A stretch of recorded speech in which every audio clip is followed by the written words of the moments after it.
Well, your moment has come. Your moment has come.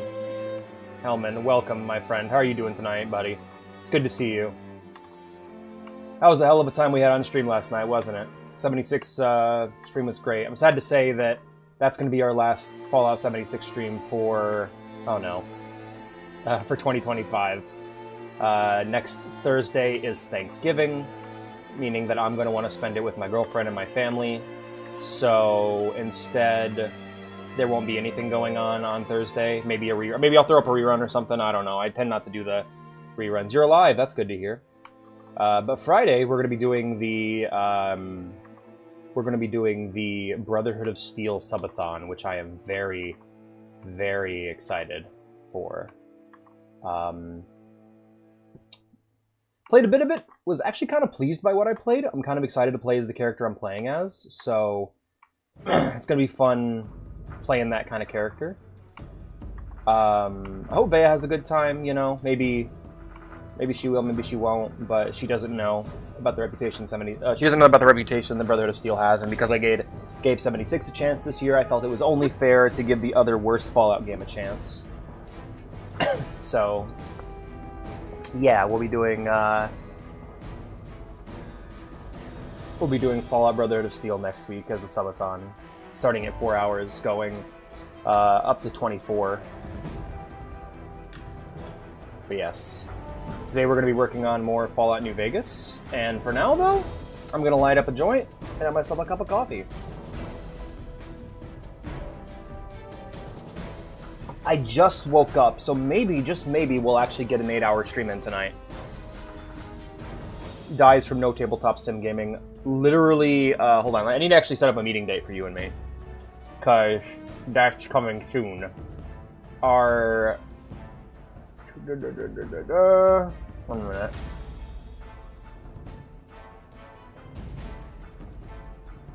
Our first day playing will be on the 7th of December. We'll be doing that together. We'll also be playing together on the 7th, the 14th, 21st, and the 28th. The rest of that week will be a marathon of a Christmas game, which I have already picked out. Which I am very excited for. So yes, we'll... let's say we get together... let's say we get together next Sunday on the 30th and get all that set up, and we can get all that ready to go, and get our little campaign prepared. Will it be Overlord? Damn, that'd been a good choice. No. It's going to be Yakuza. Yakuza 1, specifically.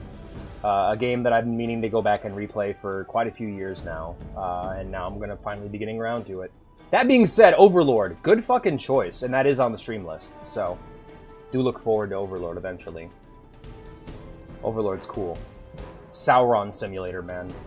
More games need to just look at a singular fantasy trope and just go, alright, we're gonna be that. And then go from there, you know? Because there's so many games about playing the adventurer. How the fuck is that a Christmas game? They come out at Christmas every year, and literally every single Yakuza game, save for, like, I think 2 of them, take place during Christmas. And have a special Christmas scene. Like, literally every Yakuza game takes place during December. They come out every Christmas. Like, they're Christmas games.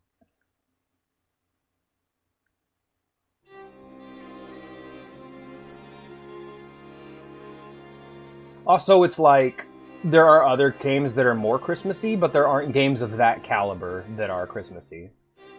This feels like a Die Hard stretch. Die Hard wasn't a stretch either. Die Hard's a Christmas movie.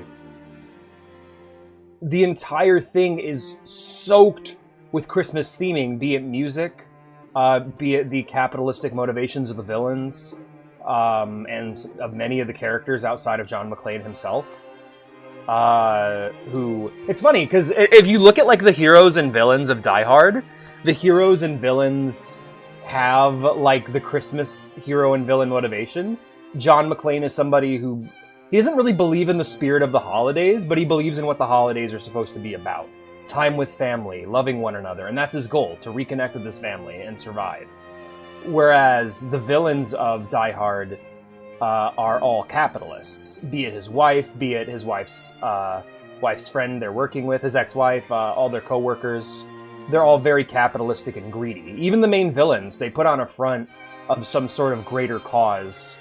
However, the reality is quite simply that they are greedy. They're greedy businessmen. So I would say that, yeah, like, Die Hard is not only a Christmas movie, it's the best one.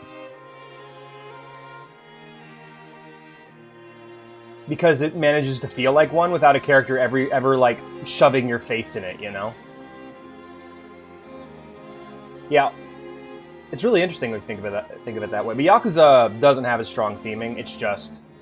my other options for Christmas games are games with snow in them, or literal Christmas games, which are mostly terrible, so, yeah.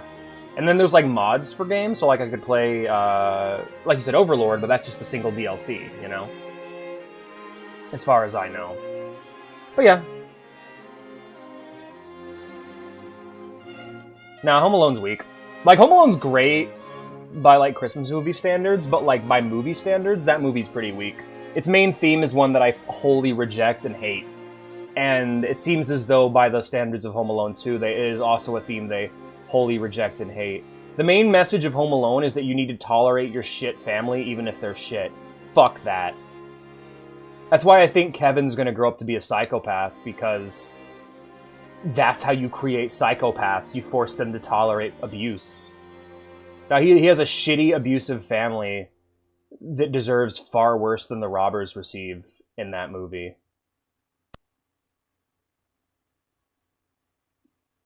Elf's really good. No, fuck Home Alone, man. You mean like his actor? No, I don't. No, I mean the main character. The main character of Home Alone is like, if you watch those movies and actually think about them. I actually did this experiment. I had a bunch of people on a call last Christmas when we watched Home Alone 1, and that movie feels like the backstory for a psychopath. Like, it feels like Kevin's going to grow up to be Jigsaw. The end of that movie is his dad finding the gold tooth of the... Like, that scene at the end of the movie where his dad finds the gold tooth of the cop in the rug, and he looks at Kevin, and Kevin looks at him, and there's just, like, this mutual understanding between each other. Just this, like... When I saw that first scene, I'm like, oh yeah, he's acknowledging Kevin's power. Kevin's so much greater and stronger than everyone else. And he's something to be feared. And then the second movie just stomps all over that, and I'm like, god damn it. Because, like, if the whole point of that movie is that Kevin is supposed to be, you know, you're supposed to tolerate your family, even if you have trouble with them, you know? But his reward for tolerating his family is just the same bullshit over again. Oh, no, yeah, I don't got nothing against Macaulay Culkin. I actually think I would love to see a proper Home Alone sequel that actually follows up on that scene from the end of Home Alone 1, where Kevin, like an R-rated A24 published Home Alone sequel about old man, borderline senile old man Joe Pesci being hunted by adult psychopath Kevin McAllister. And like, dive into the, like, I've talked about it before, but like, one of the themes of the movie should be how the world sees convicts, or ex-convicts. Like, basically Joe Pesci's character, he's just a working man now, he's got a family that doesn't like him. He's not well liked by the community he's in, because he's an ex-con. But now he's out of prison, and he's been flying on the straight and narrow for years, and he's just miserable and frustrated with his life. And then one day he sees the kid out of the corner of his eye when he's out shopping, and Kevin is just standing there like Michael Myers across the street watching him. And the entire movie would be about exploring, like, Kevin's twisted relationship with his family. No, not at all, no. No, Kevin would be the villain. Basically, the idea is that Kevin would take the idea of tolerating his family to heart, like he loves his family, but the means he comes up with for dealing them is intimidation, fear, blackmail. Just, his entire family is scared to death of him. And, like, he's a genius. We already knew Kevin was super smart, right? He grew up to be, like, an electrical engineer, so he's super wealthy. But like a lot of super wealthy people, he can only get joy from certain things, and he's kind of reached a standstill in his life. And he begins hunting parts of his family that went too far. Like there'll be a scene where Kevin is at dinner with like the big kid who bullied him in Fallout 2 with the kid's family, and like you'll visibly see that this kid is now terrified of Kevin and what he can do. The other kid's like kind of fat and old, and he's just a family man, and his family's not quite understanding what's going on or why this strange man is sitting at the table with them. But he knows very clearly that if he fucks up in front of Kevin, Kevin will kill him and his entire family. And so that's the end of Kevin McAllister's character arc. He's not a hero. Like, that's why I'm not a big fan of Home Alone 2 either, because it doesn't continue that arc. Because forcing people to deal with their shitty, abusive parents and family does not make a hero. It makes villains. So yeah, unless we get that Home Alone sequel that is a proper follow-up to the first movie, in my opinion, I think the top 3 Christmas movies are still Die Hard in the #1 spot. Scrooged is really good. Die Hard, Scrooged, and Elf. Yeah, Alex is Home Alone. Yeah, no, A24s, am I okay? Dude. Okay, what you're not hearing is, like, I guess what I'd describe as, you've hit upon a hyperfixation, man. I really want that to be the sequel to Home Alone. What happened was, my girl, I had never seen Home Alone. Oh, Gremlins is really good too, by the way. That's another really good Christmas movie. But Die Hard's still #1. Vea showed me Home Alone 1, and I loved it. I loved it so much. I was like, oh man, I love the ending with the tooth, and I love the stare his father gives him, and I hear the second one so much better than the first, right? And I'm super excited. I'm like, yeah, okay, the second one, we're going to see Kevin's descent into madness. We're going to see him take the step and go too far. And boy, do we. Like, if you think about what Kevin actually does in that movie to those robbers, he goes too far in a few places. I'm shocked they made it out alive, to be real with you. I've never seen the second one. I hear the second one's fantastic, but I haven't seen it yet. But I was so let down. Like, the opening scene where his bully is, like, his older brother's bullying him, and I'm just like, Kevin, you're smarter than this. You have done battle with hardened criminals. You need to, like, there needs to be, like, a scene after that of that kid waking up with, like, a dead squirrel on his chest. You know? Oh yeah, with Trump? Totally. Yeah, Donald Trump was in that movie. No, that movie to me is super weak. It's just basically a remake of the first movie. I think if I were to only see one Home Alone movie, I would have preferred it was that one. I honestly wish I would have skipped the first movie. Because all the special effects and all the actors are firing on all cylinders in that movie. Tim Curry's amazing. Joe Pesci's amazing. Marv's actor, whoever the fuck he is amazing. Macaulay Culkin's kicking ass. I think if I were to see only one Home Alone movie, I'd want it to be that one. But they really went the wrong direction with that franchise. I think they should have stuck with Kevin. Weird tonal issues be damned. And ended that series on, like, an R-rated horror movie. And, like, what we'd have is an interesting situation where, in the first movie, the tension came from Kevin being a vulnerable kid, being hunted by these hardened adult criminals. And the tension for my hypothetical Home Alone sequel would be about a very, very old man who's weak and old and literally, like, under surveillance from the police. Like, he'd have, like, a fucking leg brace on. But nobody would believe him because he's a convict. Like, he's an old person in this state of severe vulnerability. And, like, he's still a bit bitter about what happened with Kevin and all that, you know, but he's trying to fly on the straight and narrow. The inciting incident of the movie would be the death of Marv in a hotel room or something. Like, Marv would be calling him. He's like, I told you to stop fucking calling me, man. Like, no, you don't understand. He's following me, you know? Oh, yeah, absolutely. But the movie I was thinking of would be a lot more focused on that idea. I remember, like, when I was explaining it to Sonico, he was like, oh yeah, you mean, like, you wanted this to be the same movie, but you want all the traps to be horribly violent and gory? No, I don't. I would probably want that, but I would probably go for more realism. Like, when he steps on a tack, or a nail, don't have him make a big old cartoony face. But don't show the nail entering the foot either. Maybe have him just start beginning to cry because he's scared and his situation is tough. Have his character literally forget things about what's going on because he's like an 80-year-old man. It'd be a very upsetting horror movie to watch. But yes, thank you for reigniting that spark in me. Yeah, that's one of my movies I really want to get made. And if I was a Hollywood producer, I would be shopping that around trying to get it made because I think that's a fucking awesome idea for a sequel. But yeah, Home Alone, okay. Gremlins, great. Gremlins is a great slasher movie. Honestly, Gremlins has a lot of qualities. He gets hit by a toy car on like a dental string. Yeah, and he falls down the stairs and like breaks a hip. Like it'd probably be like a stand battle. He would spend most of the movie on his back or laying on the ground just trying to move. He's trying to protect his family who doesn't believe him, who's being targeted by Kevin. Like, I found this photo by the door, and it's just a picture of them, like his kid, at school that Kevin took and delivered to him to show him that he knows where his kid goes to school. And, like, and his wife's like, yeah, you took that. You took that. You're not supposed to be near the school, you fucking asshole. Like, basically just no one believes him because he's an ex-con. Oh, the stair trip?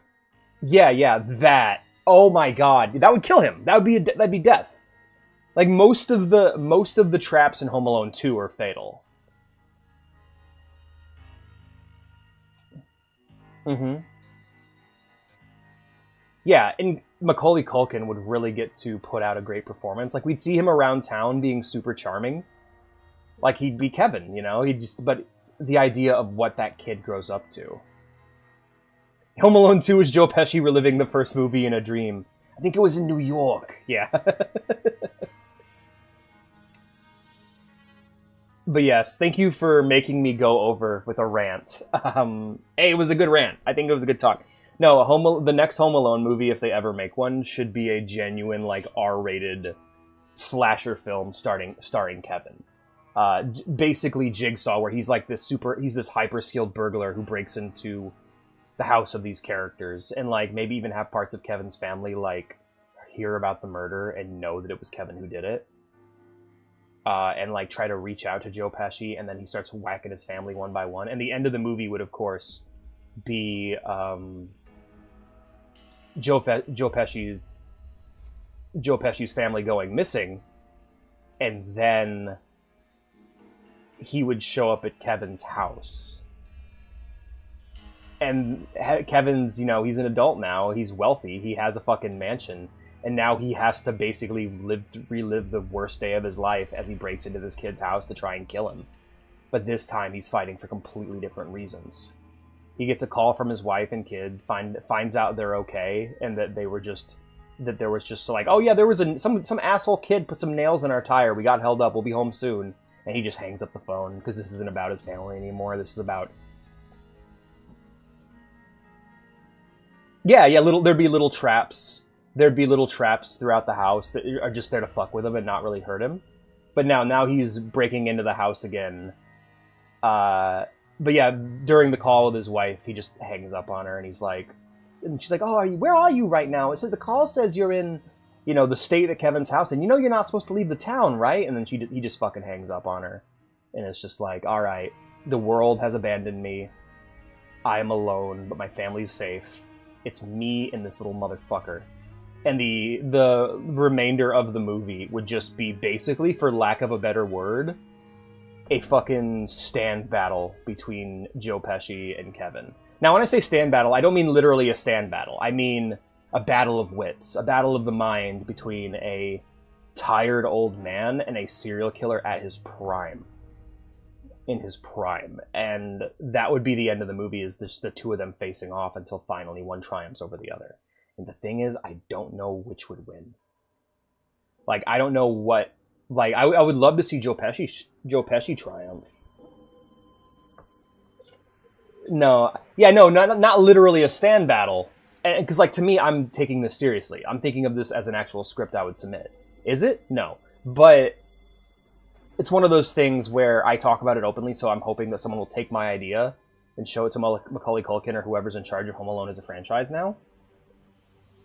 Like, you wouldn't even need to make it Home Alone. You would just need to involve the same actors and change some names, and you'd be fine, right? Or even just, like, it wouldn't even need to be a movie. You could write a novel about it. But, like, I think having the acting talents of adult Macaulay Culkin would be great.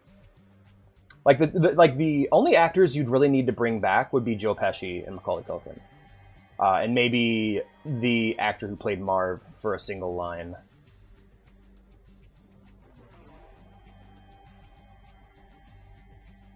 Mm-hmm. Yes, yes. There's little traps here and there, little references to the first and second movies that he knows better. Like, he goes to touch the door handle, and there's just this long scene of him staring down at the door handle, and he's just like, this is the first thing he did to me both times. I'm not going to fall for it a third. And he, like, actually looks through and checks it, and the door handle looks fine, you know, and he opens it. Like basically when he enters the house, it's... But, like, he goes to turn the doorknob, and it's locked, and it's like, shit, okay, how am I going to get in? You know? Different things like that. Yeah, Marv's straight up dead. Marv would be dead. I think it would be that would be the inciting incident of the movie. Like, we would see Joe Pesci going through his normal day-to-day life, and then we'd see the death of Marv, and... Like, he'd get like a phone call crying from Marv, and like Marv's like, "Oh man, I'm so scared. I've been running from this, or I've been running from him forever. I've been trying to get in touch with you, but I don't know where you are. I don't know where you're living now, you know." And he's like, "Marv, I told you to not stop fucking calling me, man. I told you to stop fucking calling me." And he's like, and he hangs up on him. You know, he's mad at him because like he's trying to live a normal life, and Marv keeps contacting him with like different ideas and stuff because Marv returned to his life as a criminal, and then he finds out on the news that Marv hanged himself. And he's like, whoa, oh shit, and he's just filled with this guilt, you know? Oh, I don't know if Daniel Stern's dead. I didn't even know that was the actor's name. But yeah, like, and then he tries to go on living his life, and he starts, we cut to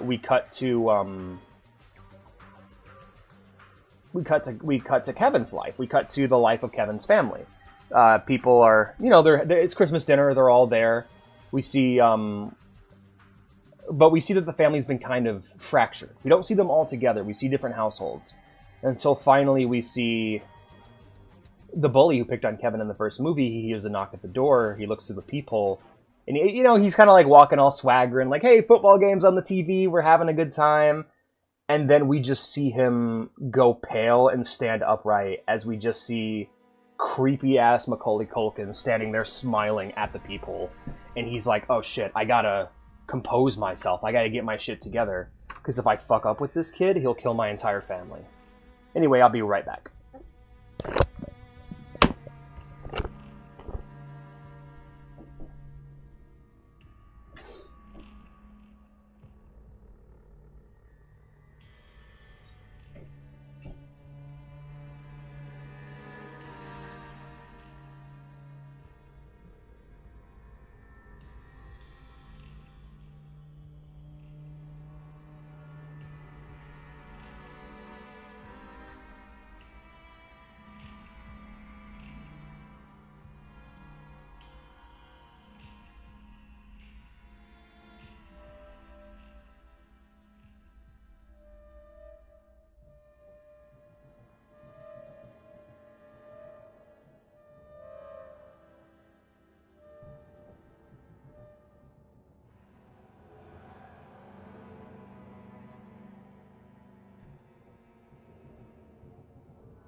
Hi, Ziggy. Hi, BB. How's it going, guys? I'm not feeling well. I was just in the bathroom, and it was bad. How's it going? Oh, you guys ready for some New Vegas? Woohoo! Oh, I hope I didn't miss anyone. I'm sorry if it took too long. Oh, jeez. Oh, man. I was like, hey, I want to go on a diet and start losing some weight. And then the monkey's paw curled, and it's like, hey, do you want to just not be able to digest any of your food and just, you know, expel it so you don't get any calories or nutritional value from your food? And I said, no, I'm going to eat healthy and eat less. And then God said, ha ha ha ha ha ha ha ha, and I was blighted. Did you read the lore? I didn't read the lore. No, I'm not feeling good, but I'm strong. I can do this. I'm just gonna have to run to the bathroom for like 10-20 minutes at a time throughout the stream, so that's great. Don't know what I ate. All my food's not out of date. All my food's, you get food from the food pantry, you get a lot of food that's out of date, and you gotta kind of be careful about it. But mine is not. All my food is good. Sending up flare stuff? Hell yeah, Ziggy. I'm glad to hear that's going so well for you. I've been chipping away at my personal project, and we're just about... soon we will have everything we need to make... for players to be able to make their characters. That is a pretty good banger, that's true. Poorly for me, and I'm afraid the Cat Federation, Dog Federation just went to DEF CON 2. The world's on a pretty good disaster. How are you, though? Rough. I am rough, BB.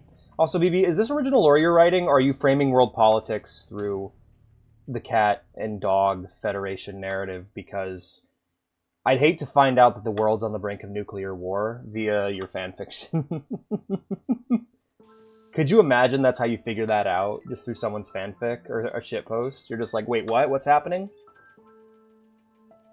People are photoshopping their OCs on the back of a missile that's currently inbound towards your country, and there's footage of it. People are watching the mushroom clouds and shockwaves go up on Twitch, soy-facing, as just people are vaporized in the streets.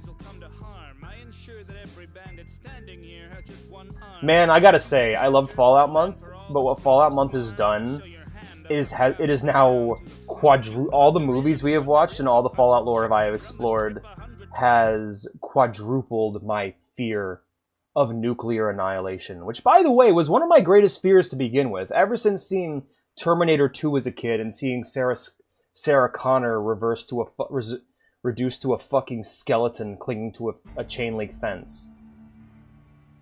For real. Comically slow.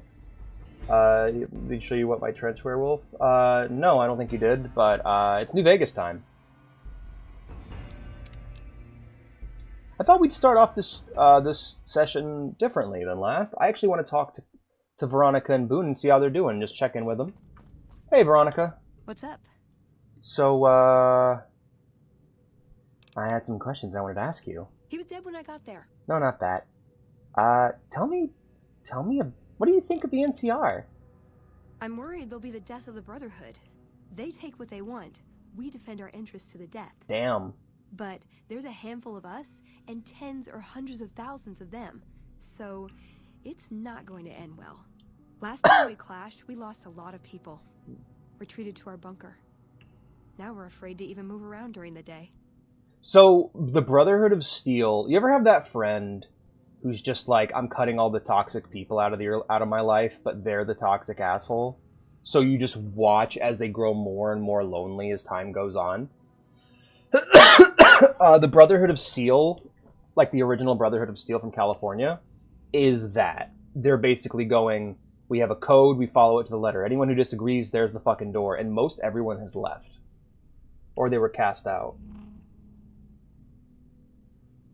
That are only like nukes, right? Nukes are horrifying. I do think that, like, nukes fundamentally change the way that we portray power in fiction, especially for Japan. Because Japan has a very good grasp on what the peak of power is, in Japan where they're just like, hey, how do we make this move look powerful? Well, you remember that Hiroshima and Nagasaki thing that happened? How can I forget? Okay, that. We'll make it look like that. And that, like, when it comes to anime, that is now the standard for what is, like, a powerful move. When Goku does a really powerful blast, when he does a spirit bomb, that shit looks like real-life footage of a nuclear explosion. The Brotherhood's a clusterfuck. It is, it is. When a character activates their superpower or they change forms, big old dome explosion, right? Or Vash the Stampede using his angel weapon. Yeah. So you ever hear of a guy called Benny? Sure. He's one of the hotel managers on the Strip. He comes up in the news now and then. Him and the other chairman run the Tops. It's one of the nicer hotels. Or so I hear. Elder McNamara wouldn't shell out for a passport for me, so I've actually never The Akira been to the explosion? Strip. Yeah. Why do It's people probably so cheap mostly an when they get Akira old? reference, more than anything. Yeah, the Akira explosion is genuinely horrifying, and it's a great way to start that film, because it's just the most beautifully animated explosion I have seen in my entire life. Man, you know, new anime can try. It really can, and there's some gorgeously animated anime nowadays. Like, the standard in general for animation has gone up so high. The anime of today, be it movies or TV shows, is never going to match the ridiculous standards of OVAs that came out during the bubble in Japan. Like, shit like Akira, Jinro, Ninja Scroll, just all of the... Ghost in the Shell.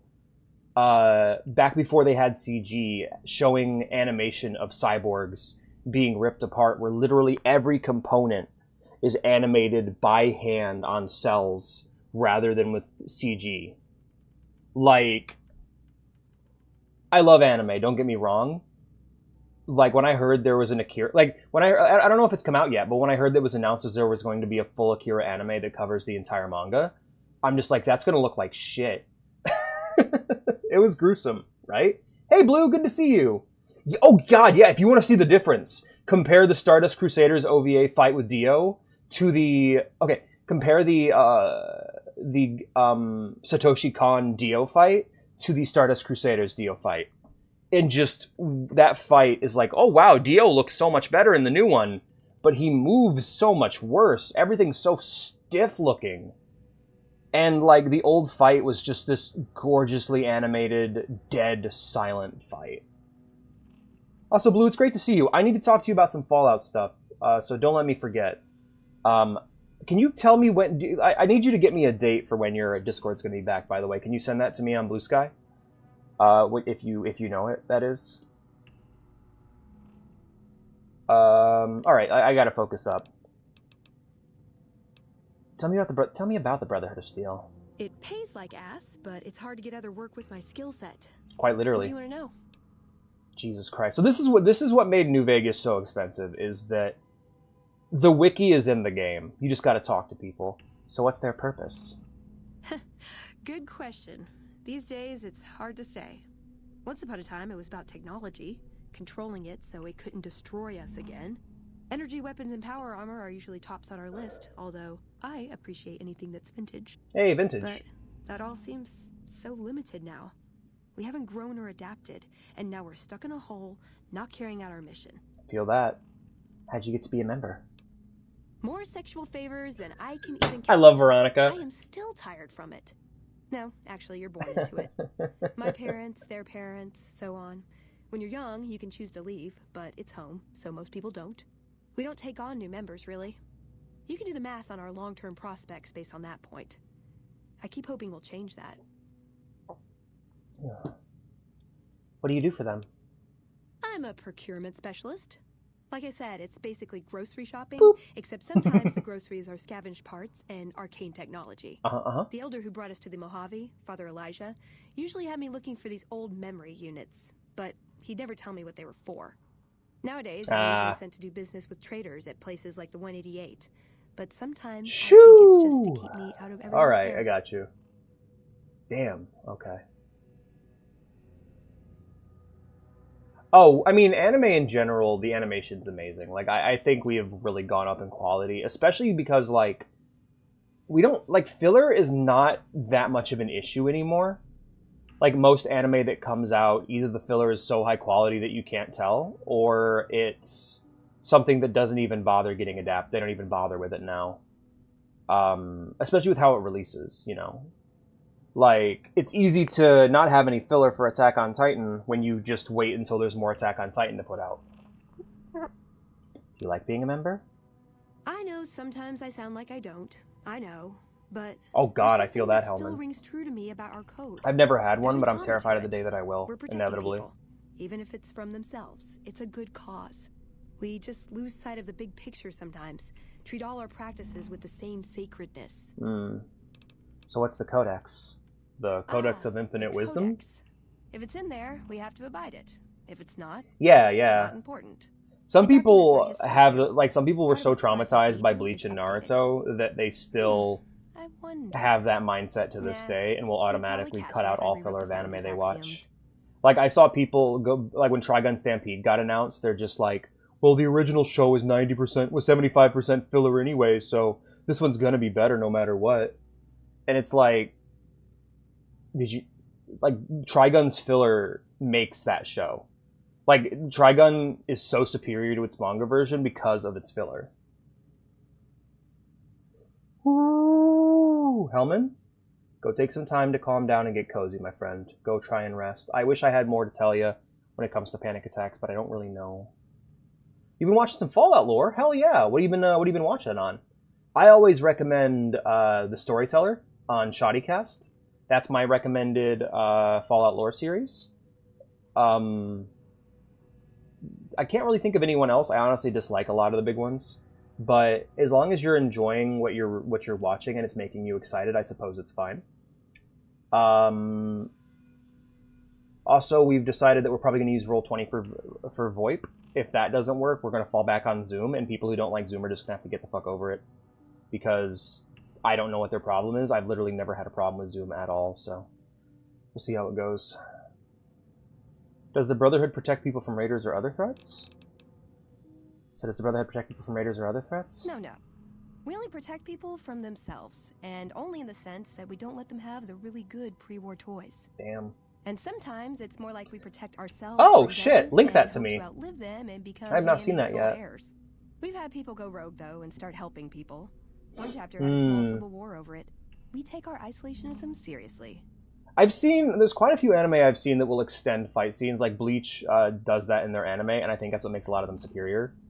I always think about the fight with Grimmjow, in which Ichigo fights Grimmjow. Grimmjow is part of this new thing called the Arankars. It's firmly in the shitification of Bleach era, where you realize that the writer of Bleach only has 2 ideas, and he used his one unique one in season 1, and now we're just going to be watching repeats of the Soul Society arc until the series ends. But the fight with Grimmjow is really interesting because the entire point of the fight is to show that Ichigo has not grown at all. It's the idea that compared to this new threat, he's so much weaker. So the entire fight is very similar to the Android 18 versus Vegeta fight, where the point of it is to just the Gon versus Hisoka fight from Hunter x Hunter. And just, it's there to show you that this character who thinks he's hot shit ain't shit. And in the manga, it's a pretty short, brief encounter. But in the anime, it is a, 20-minute long ass beating from Grimmjow, who is just this sadistic fuck. I love Grimmjow so much. And he just kicks the shit out of Ichigo with his bare hands, not even drawing his sword until the very end of the fight, where Ichigo manages to wound him. And he's like, all right, motherfucker, I'm going to draw my sword now. And it's, terrifying, because you're just like, oh, okay. This dude's been fighting with a handicap this whole time. Oh, I'm sorry, Hellman. Okay. I get what you mean, buddy. I'm not trying to upset you or nothing, and I apologize if I have. And yeah, I know what you feel like. My obsession with Fallout has kept me from, crashing the fuck out through this month. I don't know. I'm guessing. What I would recommend you do is take your hyperfixation and dedicate a project to it. Think about, like, I'd say just dedicate yourself to working on it, but in a way that's more consumable than what you're sending me right now. And I apologize for not looking at it, but if you want, post your documents in a museum. Post your stuff in the museum, because writing is art, lore is art. Post cool artwork you have to accompany it in the document to, you know, get people's attention. Like, if you want people to talk about your hyperfixation, then, you know, put it in front of more people. Because I know you send me a lot of stuff, but you never post anything in museum. I am trying. I feel you there, Helman. Yeah, they're one of the dumber factions. I know people really like them because their aesthetic's really rad, but like, basically their whole thing is it's just they're the last gasp of a dying world in the same way that the Enclave is, and they're meant to represent, like, most of the factions in Fallout, most of the major factions are there to be antagonists to the player and exist to show them the frailty and the failure of the pre-war world, and then expose them to a shit ton of it. Yeah, that is one of the dumbest faults. That one's in Fallout 4. Hell yeah, Ziggy, good job. Yeah, if you want to watch a really fun Fallout Let's Play series, I recommend checking out Mike Burnfire. They did amazing stuff with New Vegas and Fallout 4. I'm watching their Fallout 4 series right now, and it's making me genuinely excited to play Fallout 4 again. So who's Father Elijah? He was our elder when we came east. A wizard with technology, really. His mind just worked that way, naturally. Learned a lot from him. But he started having disagreements with the other elders. The Brotherhood's interest is in old technology. He wanted to explore developing new tech. Mm-hmm. And there were other ways he wanted That's a good to idea, Hellman. other weapons. That's what the with scientists ethics basically did questions in attached.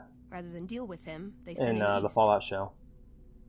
Oh yeah, Blue, check out the Fallout show. That's another good place to get a good taste of the world. Might inspire your character and stuff. So why is the Brotherhood interested in Nevada? It was a dam, really. We'd heard rumors it was working. Figured we could claim it, put it to use. And it may also have been partly that our elder at the time had worn out his welcome. Elijah's one of my Didn't favorite end up Fallout mattering. villains. We got sidetracked at Helios 1, and the NCR took the dam in the meantime. We're still after it, though. In theory. How do you feel about the other members? I called them family before. That's not far off. Both the good and the bad. It's like a big, unending family reunion in that bunker. That's a good idea. There's people you love, It's 5 hours. people you'll never Woo! Yeah, they speak must to go over again, everything and then. it's always Nice. awkward when you run Into someone you used to date. I love that. So, some things about Veronica, a little bit of subtext for her character. It doesn't get highlighted much until the DLC, but Veronica's a lesbian. But she's also a lesbian in a world in which being willing to birth children for the Brotherhood who does not accept outsiders is very important. So there's this. It's interesting because the oppression against Veronica for her sexuality is not something that is out in the open to the point where a lot of players don't even believe it's there. But it's just a heavy amount of microaggression that is just aimed in her general direction. Just bad vibes aimed towards her because she's different and doesn't want to contribute to the prolongment of the Brotherhood. It also ties in, there's also a lot of guilt in her character for that same reason, where she genuinely loves her family and wants to help them, but they are stuck in their ways. I would love to make a video about the best gay characters in gaming, because there's some really good ones. Also, I've been brainstorming another hot take. Here's what it is. Every character is pansexual until proven otherwise. Every character you see in fiction is pansexual, and I don't... I wish I could describe it. I'm guessing the word I'm looking for is either omni or demisexual, because it includes being asexual. Demi-romantic, demi-romantic, or demisexual until proven otherwise. Until we see a character like straight up reject advances from a sex they're not interested in a polite, completely non-insecure way, they are demisexual. Because it doesn't make any fucking sense that we just assume everyone's one sexuality, right? They would have to be all sexualities until proven otherwise. They are all things or no things until we can know for sure. So that's one of the things I find interesting, is that I don't know, I'm just bringing that up. Like Veronica here is very locked in as a lesbian. So what do you think about Caesar's Legion? Silliest dressed band of raping, slaving marauders you'll see east of California. I'll say that. Where's that touch Where's of that old touch of class? I old love middle Veronica so class? much. She's so good. Although, I hear the soldiers mount each other as much as they mount their women, so maybe they did keep a little something from the Empire. When people Those talk are about covered for wanting women, more though. stuff from the Figures. when people talk about wanting So, more Caesar's to Legion answer content, your question, they're a bunch of hypocritical jerkwads. it's a word. It's a word. When people say they want more Caesar's Legion content, they mean something. When I say I want more Caesar's Legion content, I want more of what she just said. I want to see more gay Caesar's Legion content, and that's why Legion loving is canon. Because that's a fucking interesting aspect of them. Like, how does sexuality proliferate within the Legion? It's probably terrifying and sad. Alright, questions I wanted to ask you. Know anything about New Vegas? There we go. It's your typical We're going to go ahead and city, just finish up rich all of people and Veronica's a gay dialogue community and then surrounded work by on whatever extreme quests are poverty. closest. House gave the area around the strip to the locals, but he has no interest in it, so he ignores it entirely. It just needs new management. This is true. I'd love to see the Brotherhood do it, but since the Codex doesn't say clean up Freeside... If you give Veronica a happy ending, like what sucks about Veronica's story, I don't think it sucks, but I think it's just one of the things you get to normally avoid in the game because you have so much control over the story.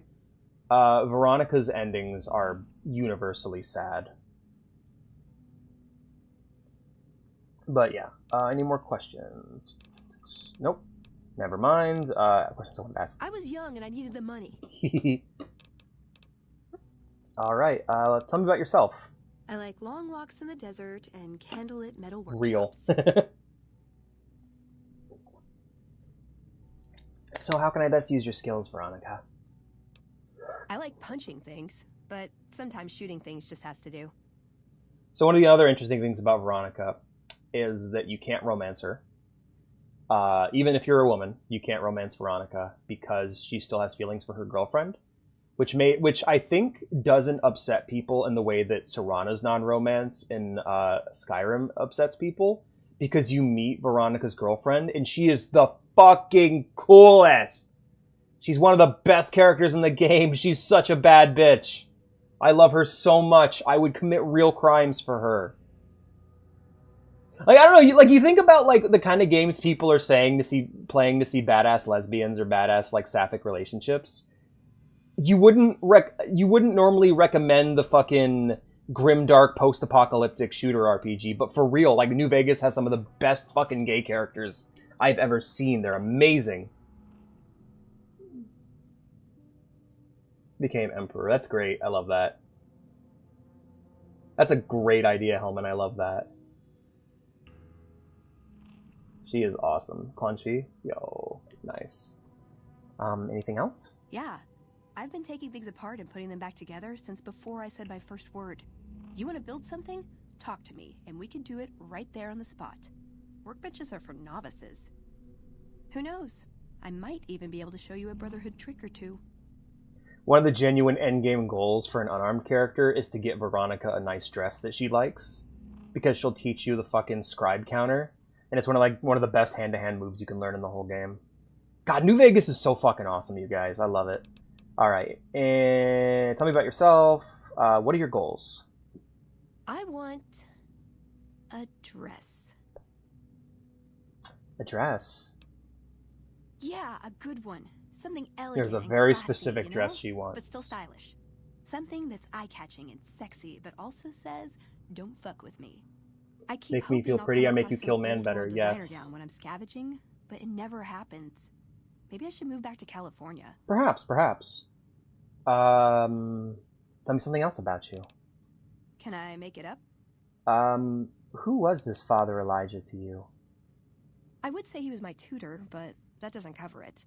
After my parents passed, he looked after me. The whole Brotherhood brought me up, really. There's a specific character we're going to meet soon. I never had a grandfather, not that I knew anyway. But Elijah was in some way... Also, I love that her power fist has tally marks carved into it. Did you follow him from California?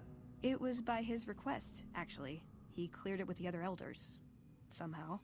They sent him to look into the dam. There was a time when I'd have begged to follow. Watch him at work. What changed?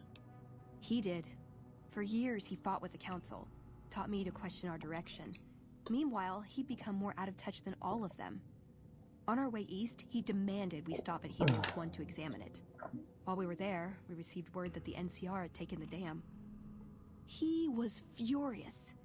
Called it children playing with a bomb, but he was mad because we'd lost his power. What we'd use it for. He didn't even care. Man, it must have been so cool being in the New Vegas before the DLC came out, because there's so much talk about the like Father Elijah, references and allusions to Ulysses, Joshua Graham, like the big villains of the fucking DLC, all of which are fucking like god tier. Like, people love Frank Horrigan, but like Frank Horrigan ain't shit compared to fucking Joshua Graham or Father Elijah or Ulysses. Or even the cast of The Big Empty. Like, all of them are just, like, god-tier villains, completely unique from one another. Sucks that she is brainwashed. Yeah, I love Veronica, but... It's an interesting thing. It's like when you see one of your gay friends become a born-again Christian. And, like, they're still gay, and they haven't, like, been through conversion therapy or anything like that. But you can tell that because of who they've become... they're going to have a hard time living. And that's what Veronica is to me. Like, Veronica's so fucking fascinating because I know people like Veronica in real life. And I think that's, like, one of the biggest things you could... that's one of the biggest strengths a fictional character can have. When you look at a fictional character and you can go, I know you. Yeah, he's the ultimate... like, he's the dark side. He's the fucking... I don't want to say the Thanos, because the Thanos actually has a goal. Like, Thanos actually has a goal. But when it comes to big, scary monster villain, he is the ultimate. Like, Leg Atlanteus isn't even close to how terrifying Frank Horrigan is. I do like your Bishop and Trench Crusade. That's what I'm looking for in my fiction. I'm looking for things that reflect reality as I understand it, in a way that helps me to understand those things better. Call him Doomsday. Yeah, I think Doomsday... there you go. That's the word. Not Darkseid. Doomsday. That is 100% on point. Big monster. Immovable object, you know? Is that different from how any other Elder would have reacted? They're cautious. When they discover something, they respect it, learn its limits, consider how to preserve it. Used to drive Father Elijah crazy. He liked to learn limits too, but only so he could push it to the limit. That's not to excuse the other Elders, though. They all covet technology for its own sake. Some are just more fanatical than others. Ever try to talk sense into him? Yeah, I did. Only beat him with another freak. Yep. He just Lennius versus Horrigan would be an interesting fight. If he could have made the Brotherhood act like machines, ordering them around with the push of a button, he would have. What did you learn from him? Elijah could look at an old device and immediately understand what made it work. And he could see its potential, where it fit with other That metal technology. armor looks like crap. I'm going to need to get a texture pack. But he tried with me. Some of it stuck. That's the experience of modding. You just see individual assets. How's that different? What did you learn from him? I learned what I don't want to become. In the end, there was just him and his courier would be needed. Nothing and no one else. Are you close? Yeah. I miss him. Where is he now? I don't know. Last time anyone saw him was in the battle at Helios Courier would be 1. needed? Yeah. I wasn't there. He gave orders to hold the plant until it could be reactivated. But he ran out of time. The NCR overran it. Everyone thought he was dead. But I got a note from him at a comm station. That's how we like to talk. That voice in the season 2 trailer for the Fallout show, I don't know if it's Ulysses. I don't know if it's... God, if it was Ulysses, that would be so perfect. But I can't tell if it's Ulysses. I can't tell if it's Marcus. Because Marcus, they would just have Anthony Dorn come back and play Marcus again. Because that he's a TV actor who's currently doing other shows. Like, they could just have him play Marcus because he's already an actor. Like, he's not a VA, he's a TV actor. But I don't think it's Marcus. It didn't sound like Marcus. Like, Anthony Dorn has a very specific sound to his voice. So it's either Ulysses or a completely new character, and I don't know what I want more. Because Ulysses, oh my god, the fucking CRAAAZY of Fallout, man. Just... I would love to hear his opinion on the way things have gone. A dipshit with a melee weapon couldn't beat him. Oh no, my chosen one did okay. But then again, she also had every advantage in the fight. What was in the note? It was strange. Even for Father Elijah. He's always been unstable, but this was something else. I don't want to say delusional. Have you seen the miniature for Horrigan, Hellman? The only It's thing fucking familiar about it gorgeous. was the signature. He said the Brotherhood was doomed, but that he'd return, save us. But the way he said it. Magic the Gathering in Fallout Wasteland Said Warfare he'd return was one of has the greatest treasures of the has old given us world. some of the Make the coolest Fallout Mojave art. like it was meant to be. Wipe the slate clean. Megumi didn't really do anything but spam kamikaze attempts. Not familiar with the potential man meme.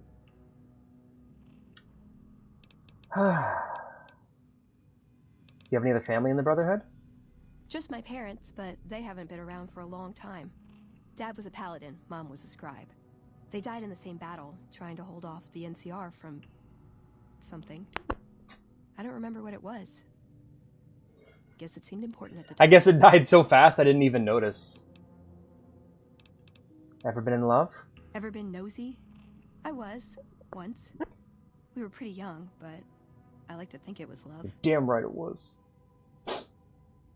Oh god, nope. Too early for that. We're gonna save that till Dead Money.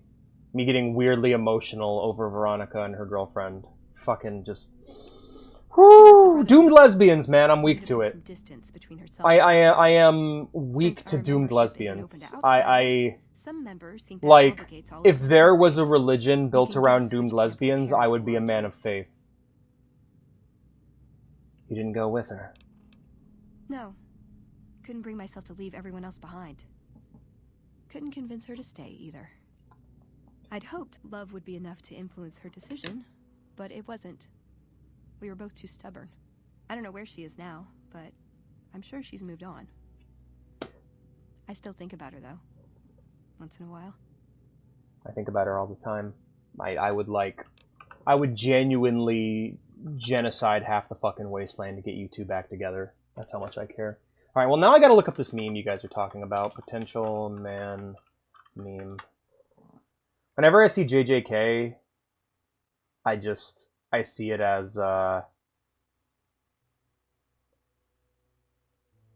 just kidding.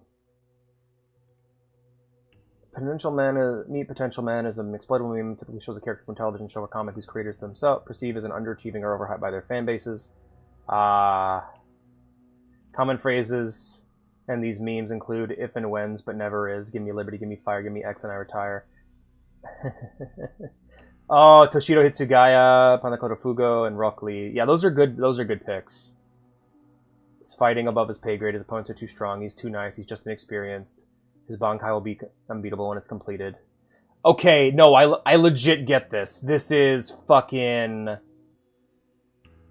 This is legit. Of just shut the fuck up about this character. They suck. But at the same time, it doesn't matter. Like, I think it comes from a fundamental misunderstanding of what makes a character good in fiction. A character being strong... Okay, Rock Lee should have beaten Gara. Drunk Lee was so strong. Can't wait for Rock Lee to get a win. Give me filler characters or I retire. 7,000 people gassing up several fights he lost. Prove that work gets hoed on so bad he decided to give me a spin-off show. Dude, Rock Lee... It looks high. No! Get bullied, Ziggy. Yeah, so I get it. I think it comes from a point of view that is dumb in the anime fandom. Like, again, anime is a form of storytelling. Storytelling is not about watching characters you like win or lose fights. That's not what storytelling is about. If you want that, go play a fighting game. I want to discuss other things. I think we've talked about everything. So, goodbye, Veronica. Let's go. So, back to business. Morning. So we're going to see what we got here. We got Leftway Heart, which is all the fucking way down in Cottonwood Cove, which would be a fun trip. The Coyotes, which is right over there. We got Ring-a-Ding-Ding, which is a bit closer. Okay.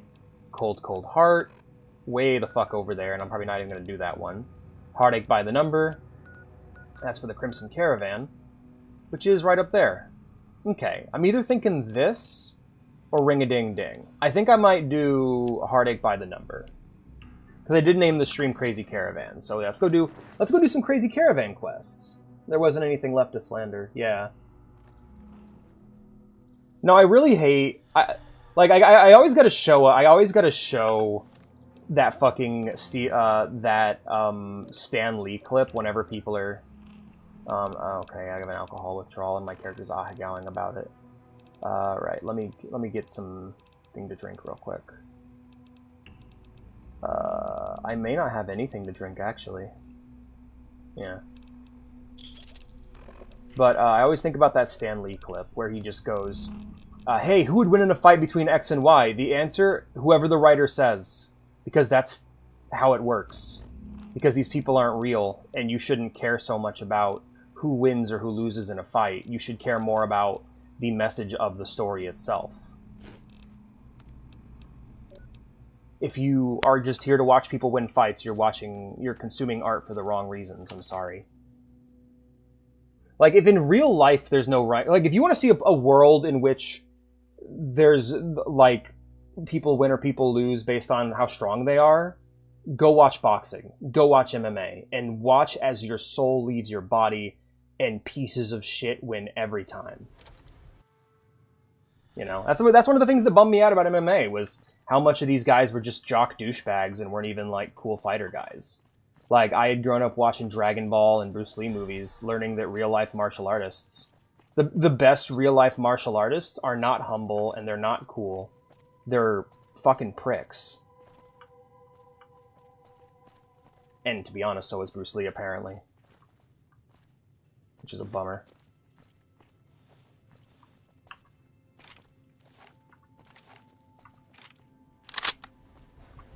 Just trying to see what kit I'm rocking right now. Okay, I got this fucking grenade launcher. That's gonna be fun. NCR Sharecropper Farm. Neato. Yeah, so my rule of thumb when it comes to, like, my playthroughs in New Vegas is I tend not to go out of my way to get quests until the very end. Until I hit a point where I have no quests left in my log except for main quests, then I'll go and, like, seek out quests. But if I see, like, an NPC on the trail with a name, I'll talk to him. Otherwise, I'll just pass on by.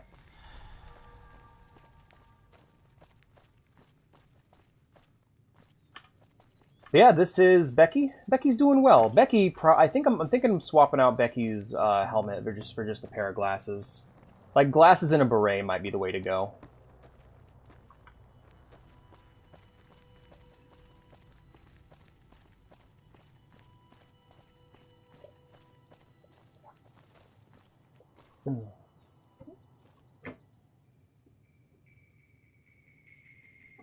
And the villains are they're real life, they are straight up murderers or actual psychopaths. You know, the thing is, though, to me, that's one and the same. Like, I see, like, the scumbags and jock douchebags the same way I see, like, Ippo villains. Like, American boxer coming into the Japanese ring and Ippo going, I'm going to have sex with all the Japanese women! Like, that's not fantasy to me. That's a real guy. First thing I hear when I'm going in to apply at this job about McLafferty is the person I'm about to go ask for. Oh, hey, Ringo, how you doing, buddy? There. What happened to your leg? Here's the rest of the payment I promised you back in Good Springs. Thanks. So, what's next for you? I'm getting ready to run a caravan up towards Utah. Ooh. There's a town called New Canaan, which is supposed to be pretty Yeah, that's a real prosperous. dude. Disgusting, but real, yeah. The caravan doesn't have any branches out that way, so it'll be up to me to get things started.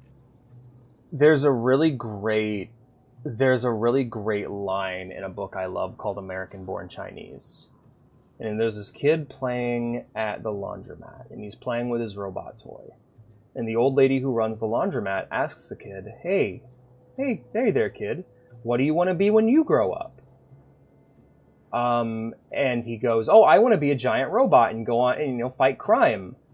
And she kind of, poker faces him, and he gets nervous, and he goes, yeah, but that's silly. I don't think that'll ever happen.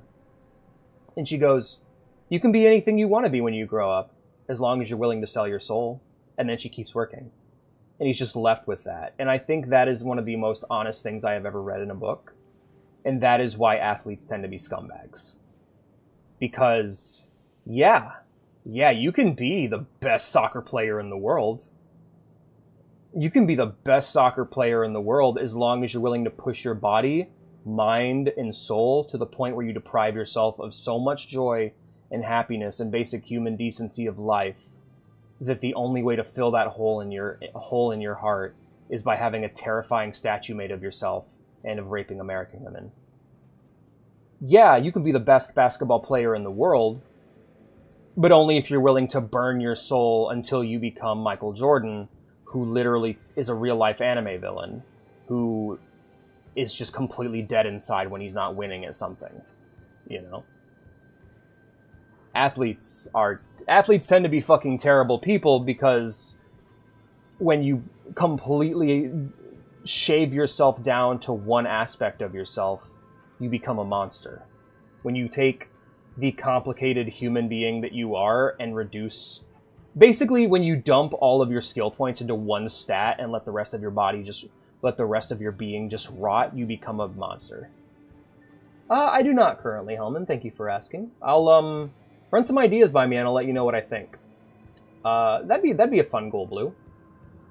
I think most high-level athletes are people who are just, like, doing it for the career. They get paid, they relax, and enjoy the rest of their life. Like, I don't think Larry Bird's a piece of shit, you know? But, like, when you want to be the best at anything, you gotta be willing to just no longer be human. That's the only way you get to that point. Anyway, so who's in charge here? Alice McLafferty runs the Crimson Caravan. You can find her over in the main office. I think that's why people have such a hate boner for League of Legends.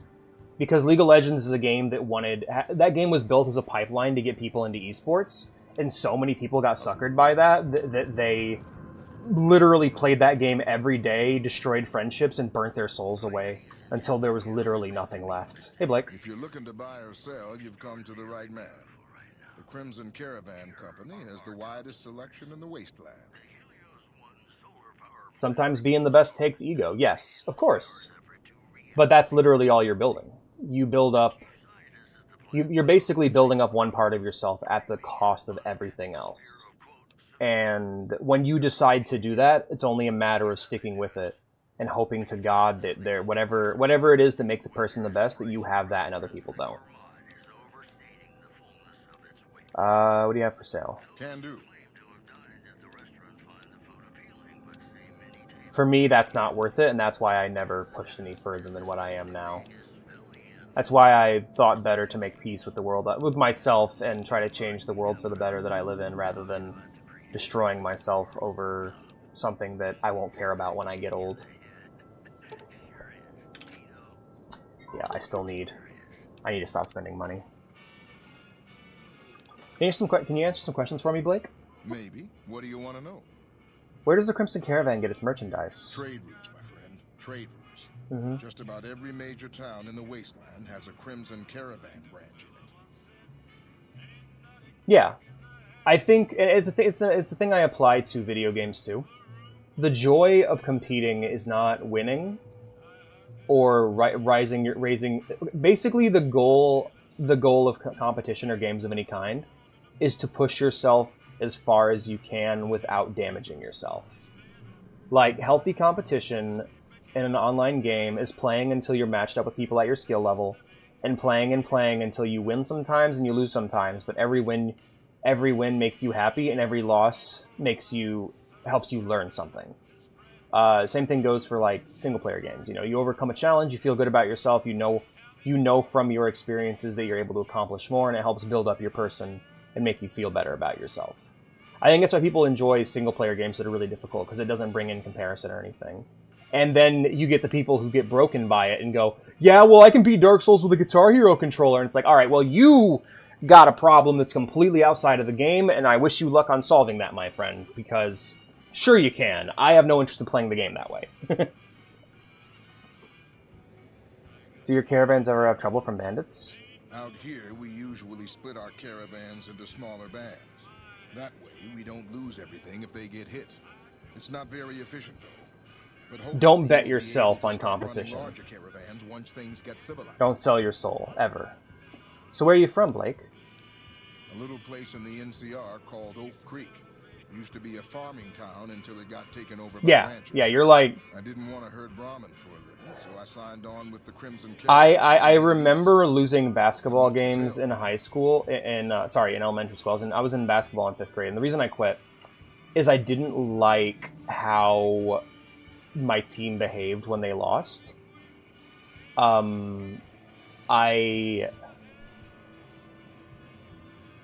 I didn't like how they acted. I didn't like how they got increasingly depressed and sad as time went on. I didn't like how I'd walk into the locker room after we lost the game saying, "Good game, everyone," and I'd see people literally crying. It's like, if you're crying over a fucking 5th grade basketball game, kid, there's something wrong and you need to cease and desist fucking immediately. I don't know what's going on in your household that's got you so tormented, but it's fucked up. I remember I got into a fucking fist fight with my own team at the end of the year celebration because we were playing football and we were just playing a friendly game of football and one of them got way too into it. Like, you need to chill the fuck out. It is just a game. Someone's talking about honor. Like, the fuck? Yeah, no, exactly. It's like, dude, no. That's why I don't do sports. People get too fucking weird about it. People get weird. I remember I would get, like, harassed for weeks on end when I accidentally bumped the ball and knocked it into our own goal. And that's why I stopped playing soccer. I love soccer. I love playing it, but I'd fuck up once and people would just be on my ass forever. And I'm like, nope, don't love soccer that much. I'm done with that shit. Soccer ain't worth that shit. Also, people getting mad at me that I called it soccer. Like, motherfucker, we're in America. We're gonna call it soccer. Eat shit.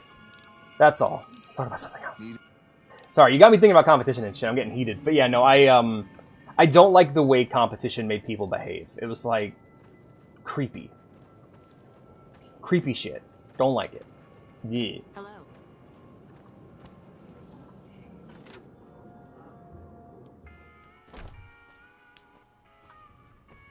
And, like, people could always make the argument, like, well, that's because you've never really accomplished anything. Look, that's not true. I've accomplished many things.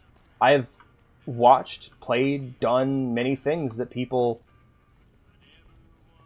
would never hope to achieve. I think being a guy who's comfortable with his own sexuality and is actually good at sex is one hell of an achievement, apparently. Our guys put them on a Being someone who beats old, hard games the way I do, I think that's a really great accomplishment. And I know for a fact I'm better than most streamers out there. But that's not a big deal. It's something to make me feel better, but I don't want to use it to tear other people down. Welcome to the Crimson Caravan Company New Vegas branch. What may I do for you? I'd like to know more about the Crimson Caravan Company. Certainly. What would you like to know? I'm dredging up some shit from people in school, man. Like, I remember getting... It's fun to call it football. In fact, if I show up to play soccer and you correct me, that's when I know. Like, I was playing... I'm actually running into this today with Magic. Like, people getting mad at me that I mess up and don't understand the rules when I've literally only been playing for, like, a month or so. Like, last time that happened, I got up... I just fucking sat there in a frozen state of, like, fight or flight, deciding on whether or not I was gonna fucking put the guy's face through the table, or if I was going to... like, do what? Like, I don't know. I have a very strong standard. If people disrespect me, I'm like... I need to get to the point where I'm like, yo, wait, no, I'm not doing nothing. Y'all, you need to fucking apologize. That was very disrespectful, you know? But I don't know what to do in that situation. I think next time that happens, if someone's rude to me, I'm just going to get up and move to a different table. Because, like, I have no patience for that shit. I have no patience for disrespect. And people, they get way too competitive in non-competitive scenarios. Like, hey, dude, I'm sorry. Your skill at Magic is not going to make your dick bigger. I'm sorry. Your skill at Magic the Gathering is not going to make your penis bigger. It's not going to make your father actually love you. The thing that's wrong with you deep inside that makes you think this way, or it's not going to cure you. You being good at Magic will not cure your autism. I'm sorry. It's just what it is. You're stuck here with the rest of us and you gotta learn to be a good human being, and you gotta show people some fucking respect.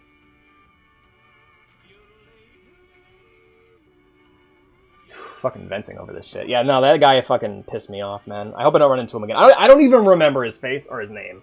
So hopefully it was just he was having a bad day and we can put it all behind us. So how long you been in business? The Crimson Caravan Company has been in business for over 130 years. Also, people get really weirded out when I go, blank is not going to make mommy and daddy love you more, or blank is not going to make your penis bigger. But literally, that's what most psychological shit comes down to.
Welcome to the Lucky 38. Glad you could make the trip. The crowning jewel in the oasis of the Vegas Strip. I'm Robert Edwin House, the founder of this place of rest, a haven for the wayward. That's to say, if you can pay the rent. Understand that if you try to stop my plans, you'll come to harm. I ensure that every bandit standing here has just one arm. I eschew the grandeur, built a land for all the... Hey Ziggy, you still here?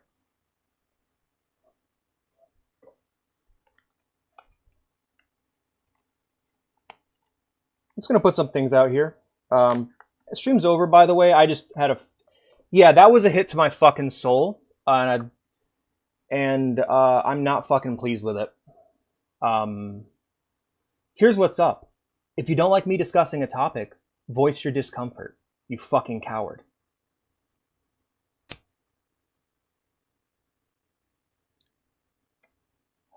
So, my streams and everything I make and everything I say and everything I do are an expression of my real feelings. They're an expression of my true self. If you want something else, you can go watch fucking Skibbity Toilet. I don't give a fuck. I am me. I have been ashamed of being me since the day I have been born because of the abusive pieces of shit I have met my entire life.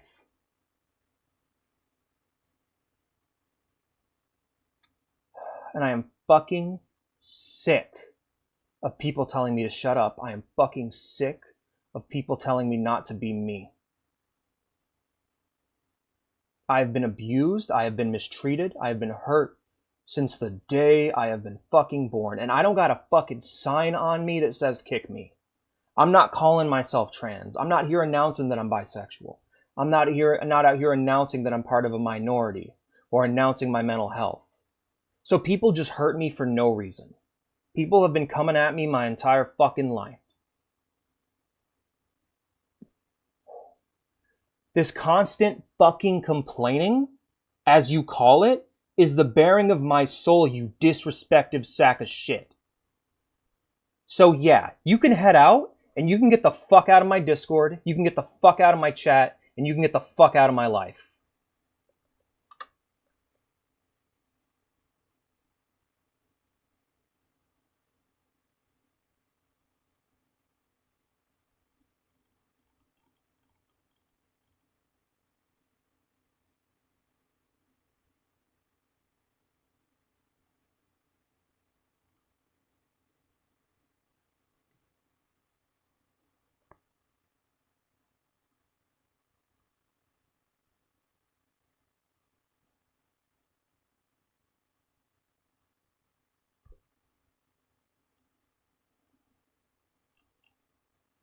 Thank you for the free promotion, you trash.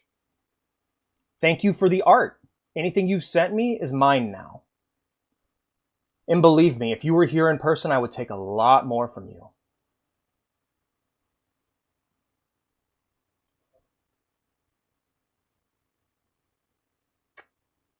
I have no friends. Learning that. I'm always learning that. I'm learning new stuff every day about people. Like, You blunder in and wonder if a bunch of chips can run the strip 100 twits with guns and clips of I'm gonna give it a flare too. I'm not risking that. I've been nothing but kind to this person since they've arrived, and they've been highly fucking disrespectful these last few times.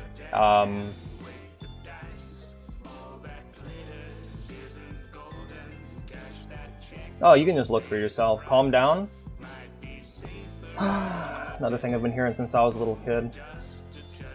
Basically, all calm down means is shut up and take it. Sorry, I'm not interested in calming down. I'm trying to calm down. I'm 2 cigarettes in now.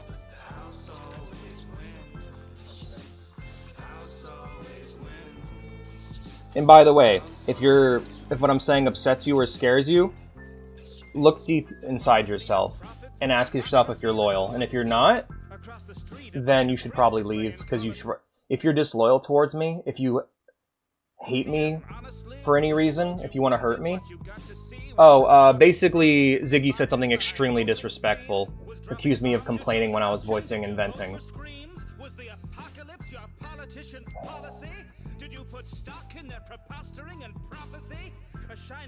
Yeah, I'm...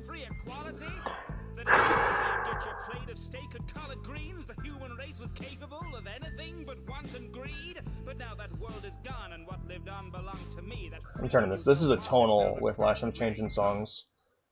Fuck. I hate disloyal people. I've dealt with them my entire life. I expect loyalty from all my friends. Saying something that cruel to me, it's fine. Just, I've been worried about Ziggy for a while now. The fucking I'm gonna head out, I can't stand this constant complaining, rather than voicing any concern with me, publicly making a fucking affair of it. Yeah, that's what I'm doing. I'm talking now. I'm sorry, like, personally, if you're in the Sonico camp and you're like, hey, don't do this on stream, you can go fuck yourself. Because I do everything on stream. This is my life.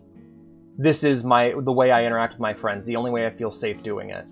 So if that bothers you, then I'm sorry, but that's not your problem. It's mine, you know? That being said, this VOD's getting fucking deleted. No stream tonight. You can thank Ziggy for that one. Just the fucking disrespect, man. I'm talking about how I cannot stand being disrespected by people. How I have this chip on my shoulder from people who've hurt me my entire life.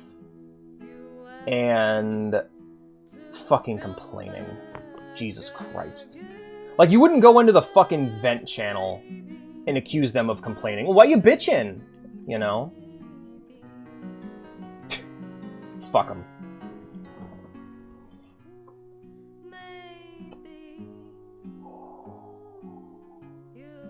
I don't got no reason to tolerate disloyal sacks of shit. Yeah, no, Ghost saw it. Ghost gets where I'm coming from. Just when I'm venting and talking about my feelings, when I've listened to this fucking person talk about their life, when I've been highly responsive and respectful to him. And, like, if you're looking at this situation from the outside and you don't get my backlash, that's fine. You don't have to get it. You don't have to understand it. You just have to be there for me and be respectful. It's not for you to understand. It's for you to see and respect and accept. I don't need you to understand why I'm upset about this person. I'll explain it best I can. But if you look at what just happened and you're going, he's being really unreasonable, then goodbye. I don't want that. That is the seeds of betrayal. That is what turns into a Fox. That is what turns into a Witty. That's what turns into a Ziggy. And I have no fucking tolerance for that bullshit. Thanks for the thumbnail, by the way, Ziggy.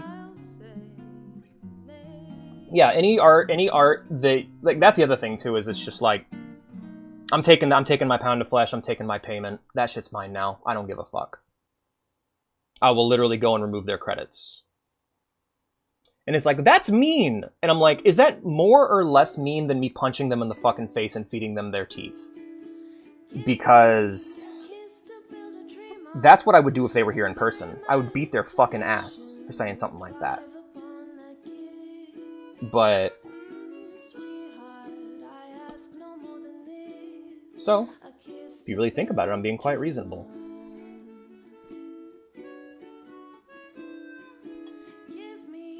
If she wants to apologize, if they want to, sorry, yeah, fuck it, screw it, you know.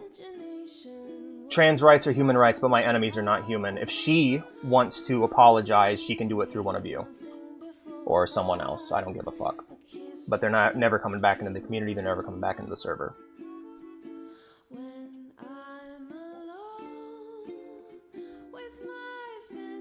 Sorry. I know I sound cruel and mean, but I've literally been abused since the day I was born by scumbags, and I'm done. I have no place for anything less than kindness in this community. And if I don't keep my hand on my gun, if I don't if I don't pull on a motherfucker when they step out of line, more and more motherfuckers will step out of line.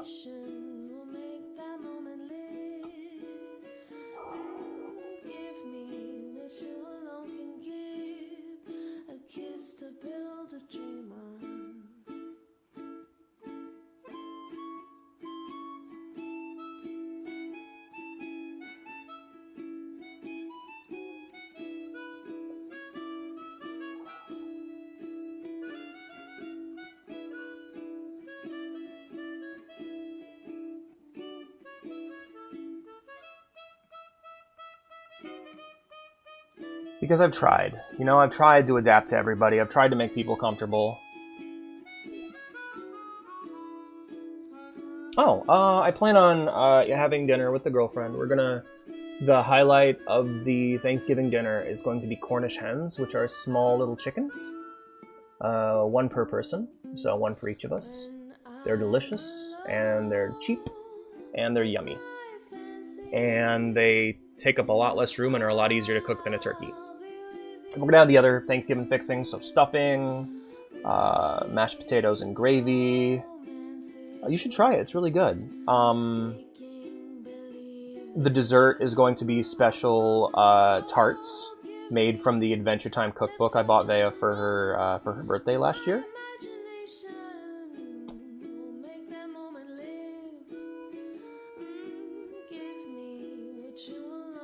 Give a kiss to build a dream on. It's understandable. I'm sure you guys got some really cool holidays I'm jealous of. Yeah, I got Van Adventure Time cookbook. I think I need to start leaning a lot more into my punk identity. I think I need to start leaning a lot more into my rough and tumble persona, because I feel like my general wholesomeness blindsides people when I get like this. But I gotta accept that this is part of me. I have a strong sense of justice. I have a strong sense of right and wrong. And when I am wronged, I demand retribution. And I think that isn't necessarily a bad state. Yeah, the barrel thing's really awesome. I fucking love that. It's just it's a US exclusive holiday. It's pretty great. Canada's got Canada Day. But no, yeah, Ziggy is like, I've been very nice to them for a while, and every stream they are here until I start talking about something, and then they go silent. And this like public call out was very much a strong sign of disrespect that I had detected previously. The thing is, I'm not bad at reading people. I just give people too much of a chance. Like Witty, Fox, Ziggy, I saw them for who they were at least a year in advance. Ziggy, ever since the start of Fallout Month, I've seen them for what they are. They don't see me as a person. They don't want me to be my fully fledged human self. They want me to be what they want me to be. And I have had a hard time. We haven't argued or anything. I've been very quiet, and I'm like, okay, listen, I don't exactly know how to word this. I don't know how to word this to them like, look, I don't like that you expect me to be this constantly wholesome person. But your betrayal has been anticipated, and it's been accounted for. And that's kind of what it was with Fox, with Witty. People are like, oh, that was a very spur-of-the-moment thing. No, it wasn't. No, I was planning for that for months. I was waiting for that to happen. Whenever I ban someone, I leave them with a sentence. I leave them with a message. It's usually very cruel, but very real, and I make sure it's the last thing they hear from me. I am very good at seeing through people and seeing their issues. Ziggy is a toxically positive person, in the same way that Keva is. They have expectations of the world around them that if it does not live up to their expectations, they cannot express any sort of understanding. Instead, they're just mean, you know? I think Ziggy said what they said because they knew it would hurt me. I don't like my genuine feelings being dismissed as whining. I think that's a very cruel thing to do to somebody. But, you know, Godspeed. I hope I'm wishing the worst for you. I hope that everything that you're attempting to achieve goes horribly wrong, and that years from now you think of me and think about the help I could have gave you, and realize that it was you who was wrong. Hey, guess what? Most people I fucking exile will come back to me at least a year later and apologize, and I don't let them back in. No, exactly. Yeah, I do not enjoy that. I love my audience, but I expect loyalty from them. And I'm like, again, I'm done pretending to be somebody that I'm not. I am bitter towards people. I do complain about things. But guess what? These are things that need to be complained about. These are things that need to be talked about. I consider these issues to be important, you know? Tying in your personal identity to sports or whatever, I thought that was an important topic and an issue. Having that dismissed as complaining, especially when it's tied to personal trauma, is highly disrespectful. It'd be like, oh man, you're just complaining about all the guys who sexually harassed you. It's like, when a woman's talking about getting catcalled or mistreated, I'm silent, I'm there, I'm listening to them, and I'm very respectful. And when Ziggy talked to me about their trauma, I was very quiet and very respectful to it too. So I expect the same from them. I don't have the golden rule, I have the platinum rule. I treat others the way I want to be treated, and I expect that in kind, and if I don't receive it, they can fuck right off. And that's my life. Friends, man. Can't live without them. Can't live with them. And betrayal comes so naturally to people. the greatest genius of Dante Alighieri in the Divine Comedy was setting treachery to be the lowest circle of hell. It is such a fucking... Like, it's not even one of the deadly sins, because it's all of the deadly sins. Treachery is such a common human emotion. It's such a common human action. I have been betrayed by so many people that I'm literally... I'm like fucking Batman in the Justice League of Doom. I have fucking betrayal contingency plans for everybody. I'm just ready for when it happens now. And you know what sucks? Doesn't help. Breaks my heart every time.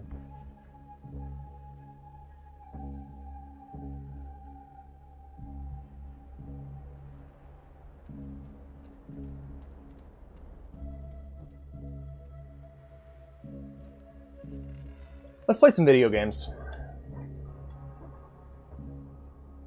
I'm sorry that had to be there, but probably a shit time to joke, right? But no, that's fine. Let's get back to it. Let's play some games. Let's play some video games. I apologize for that intensity. I apologize for that, but I'll be real with you guys. I don't want my bands to be quiet. There are some times, like if someone's hopping in on day one, if someone's here on day one, right, and they're just spouting the N-word in chat, I'm gonna ban them quietly. You know, think of me like Light Yagami in that regard. People who I don't think are going to influence and change the world, people who I don't think are going to sway your minds, people who I know you don't know or don't care about, I'm going to ban them quietly. It's going to be quick and easy, in and out, just like that. People who have a chance to get into your DMs and tell you something and mislead you and also influence other people towards betrayal, which, like I've said before, is the most... Like, I don't think people can help it. I think people are very stupid and have a natural proclivity towards treachery.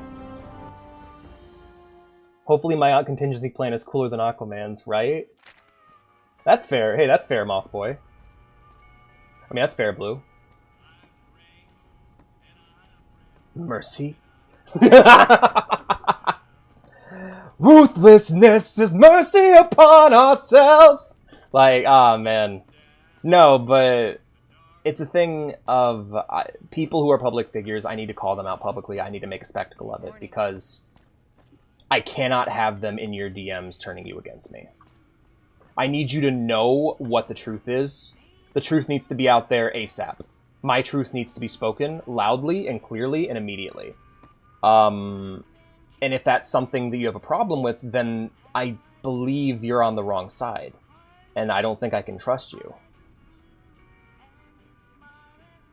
Again, I have contingency plans for people in the community that I'm suspicious of. I don't look at every person who joins and go, "You're going to betray me, aren't you, Hellman? Well, I'm going to put your miniatures in the jar!" Like, I'm not... That ain't me. Like, I'm not that person. I'm gonna put all your Trench Crusade minis in the jar, Hellman. It's literally just, there are certain problem people that I detect very quickly. People who I clash with on the regular. There are several of them in the server now. Sometimes they're fine, and they end up not being an issue.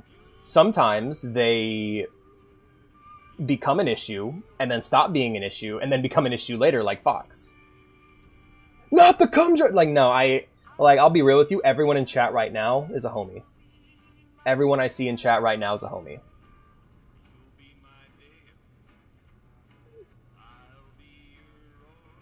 So here's what's up, Ziggy. If you're still watching, and you think what you did was no big deal, it was a big deal. And whether or not you accept that, I don't care. You can accept it and use it to improve yourself, hold that L and grow as a person. Or you can deny it and continue being the piece of shit you are. Your call. Thanks for the art, by the way. And there you go. That's the end of that. Welcome to the Crimson Caravan Company New Vegas branch. What may I do for you? Tell me about the Crimson Caravan Company. And we're actually going to skip through this dialogue real quick because I've already listened to all this. Insert tick noises.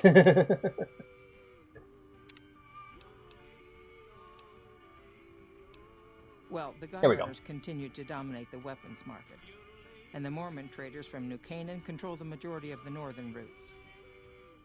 I also want to point out something. I'm so cold. Hey TJ, go get TJ blankies. TJ, get your tato blankies. I was talking to Vea about this, and here's what's up. If a person's talking to you about your Hey.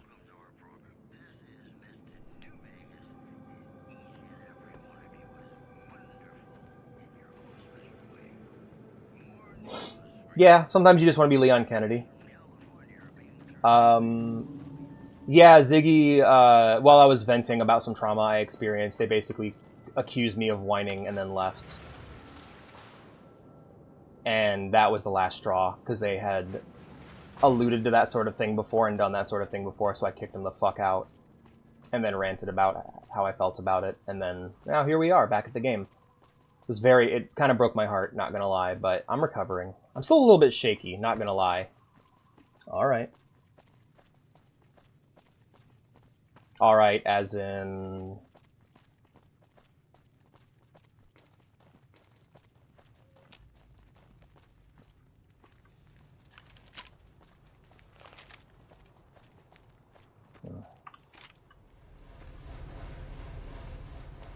Yeah, then I kind of went over, like, how I've been basically, like, explaining how, like, the people I've kicked out of the community recently have not been, like, spur-of-the-moment things. It's been long-term signs of betrayal that I've been keeping track of and keeping an eye on, and them crossing the line was something that I was fully prepared for.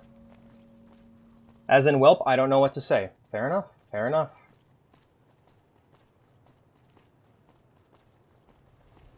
I don't believe there's such thing as a mentally stable person. I think it makes people who are in denial about mentally ill people uncomfortable. I think it makes people who hate mentally ill people uncomfortable.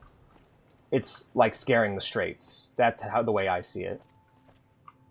Like, the fact that me expressing my frustration, my anger, my trauma upsets you means there's something wrong with you. That means there's something wrong. You have a... You are hateful towards the mentally ill by proxy, is my mindset. Just like how a person looking at a pride parade suddenly expressing how they're uncomfortable about it is likely homophobic or bigoted by proxy. And that's just how I see it. Me calling out people in my community for genuinely being toxic scumbags, if that upsets certain people more than others, those people are probably afraid that their own toxic scumbag behavior will be called out. I don't think that's the case for you guys personally, but I do understand why people would be afraid of that. And let me just make this very clear. I'm not going off the deep end. I've been off the deep end from day one. I'm kind to those who are kind to me. I'm respectful towards those who are respectful towards me. If people are a problem, I deal with them. And that's all it's ever been, and that's all it's ever going to be. Hello. Yeah, no. I refuse to believe that there is a truly quote-unquote sane person alive today, considering that most societies reinforce some sort of cruelty towards the world, some sort of ambivalence towards the ill and hurt and pain. I do not believe that there is such thing as a mentally stable person, especially with generational trauma.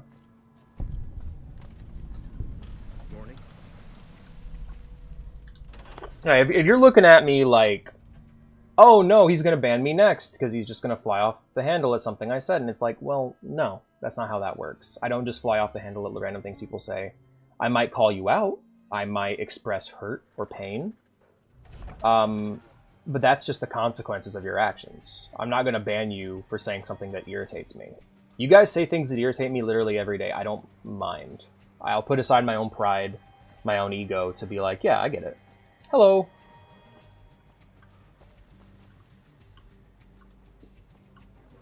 Yeah, no, totally.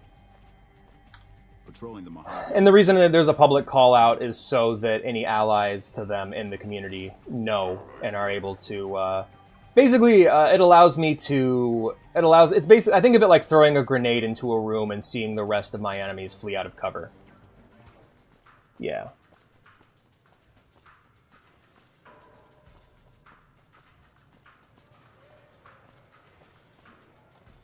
And if you sympathize or feel as though people getting what they deserve don't deserve it, then maybe get packing. This is the one place in the world I get to say if it's my way or the highway, and I get to. And I feel like the moral standard I've put up thus far in the community has rewarded me thus far. It's for the better that I handle things the way I do. Will it work forever? No. Inevitably, I'm gonna have to sell the fuck out and be a good little streamer and be like, I would never encourage my community to harass anybody, even though in reality I'm lying. I don't know, Roulette. Hello. Boobies. It means you get Pleasure to tits, meet yeah. you. I'm Dr. Thomas Hildern, Director of Operations, OSI East. I presume you're here about Vault 22?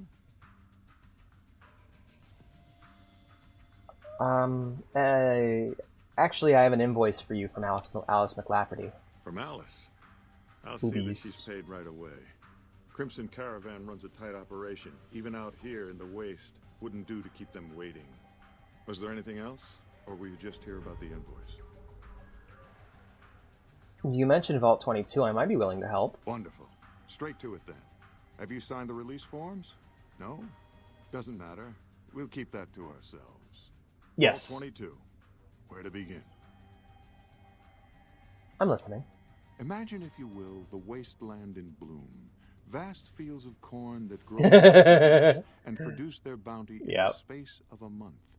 Orchards of trees. That's probably branches TJ Blue. laid halfway to the ground, hung with fat, ripe oranges. A harvest I do need to stop being so friendly with people right off the bat.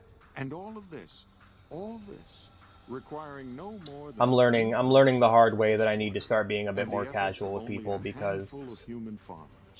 yeah, like Ziggy, who's been in the community for under a month, should not hurt me the way they do. Like, that shouldn't have wounded me the way it did. Yes. For real. Well, nothing's impossible. Precisely. Science has proven that truth 1,000 times over. But how many wasteland savages believe it? You say pee-pee poop with it every day. No. The bounty I describe to you is no idle fantasy. It exists in primitive form only a few miles from where we stand. We need only reach out and unlock its secret. For that, the OSI needs you. I guess my question to anyone... Yeah, I met Ziggy on VR chat. I guess my question comes down to this. If you were to invite someone into your home, allow them to use your walls to post their art, feed them, clothe them, and shelter them, and they were to then insult you at your dinner table in front of present company, would you let it slide? I don't think I would. And that's the way I think of my stream, my Discord. My community is my home. And I need to make sure that my home stays clean and free of roaches.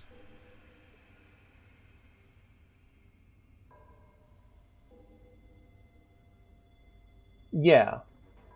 Well, it's like a lot of diversity things. It's like saying closeted. A lot of people are closeted crazy.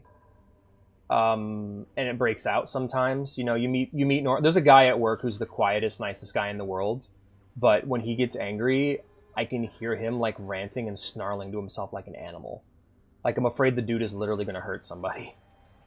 But that's just his crazy. You know, I'm not going to be like, hey, he's making me uncomfortable. Like, no, that's just how he be. You're not a threat to me, so I don't mind.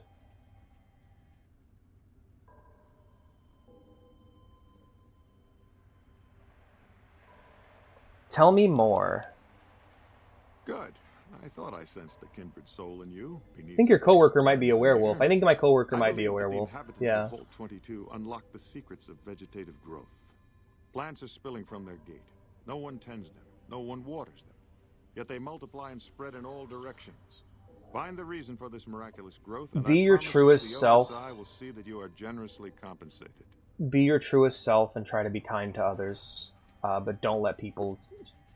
Be your truest self, be kind to others, but don't let people piss on your leg. If you live by those rules, you'll find yourself surrounded by friends. Make your default modes of behavior those of kindness so that when people wrong you, you know they're in the wrong.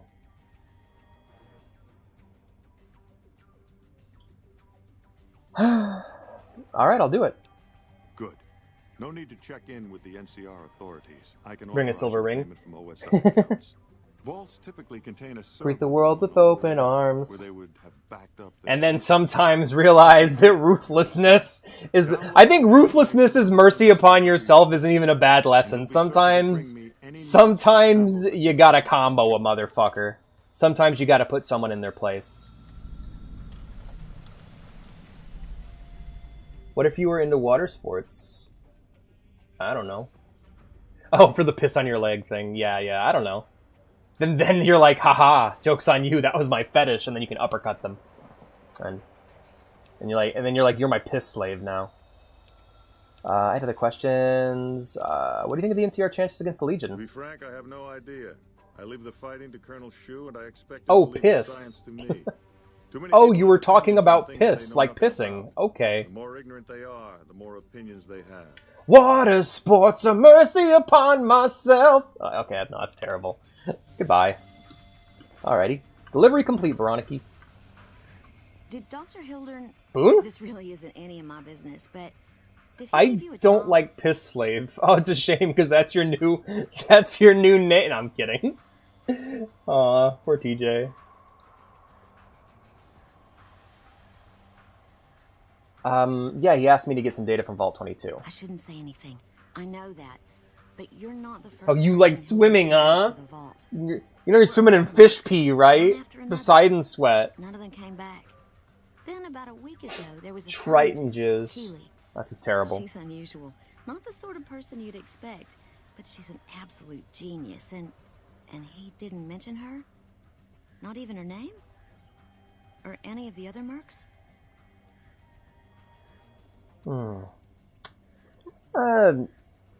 No, Hildern didn't mention anyone else. But now he's hired you, which means one of two things.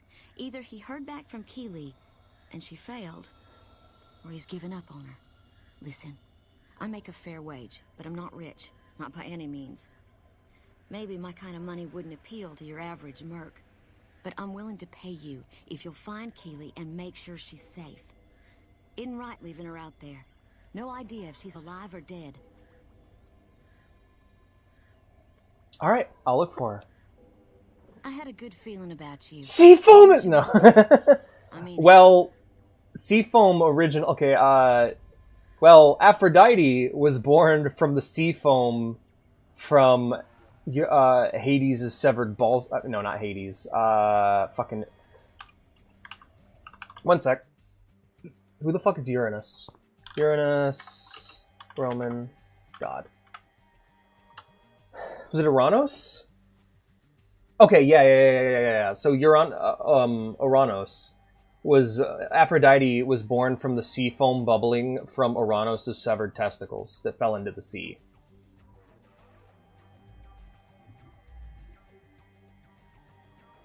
Kalis / Uranus.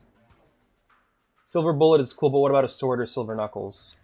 There's a scene in Abraham Lincoln Vampire Hunter where he wraps a silver chain around his fist and punches a vampire to death. For real. Man, if you want like maximum vampire killing style points, watch Blade and Blade 2. Those movies are awesome. Goodbye, Angela Williams. right. Good luck. I think my character is kind of a dumb grunt, so she doesn't really ask questions.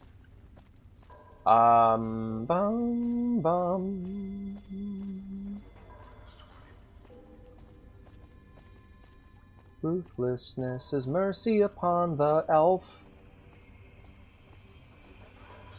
Yep, Titan.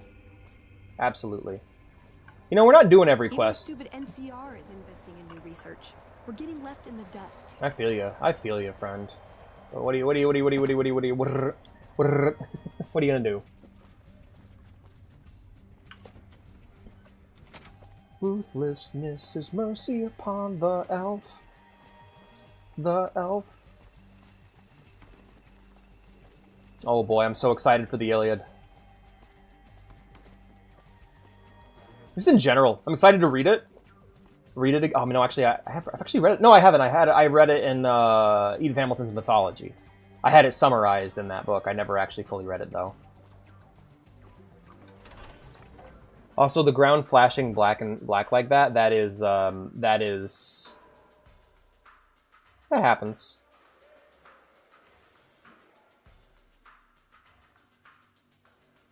Fuck the Brotherhood, y'all! I'm stealing your tech.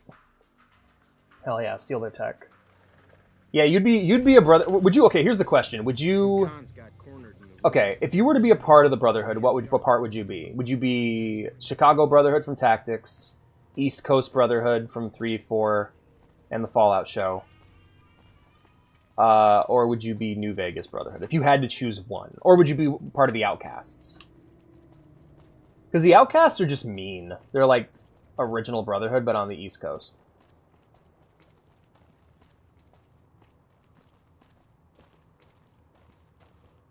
Yeah, I love how the Fallout show... God, the fucking...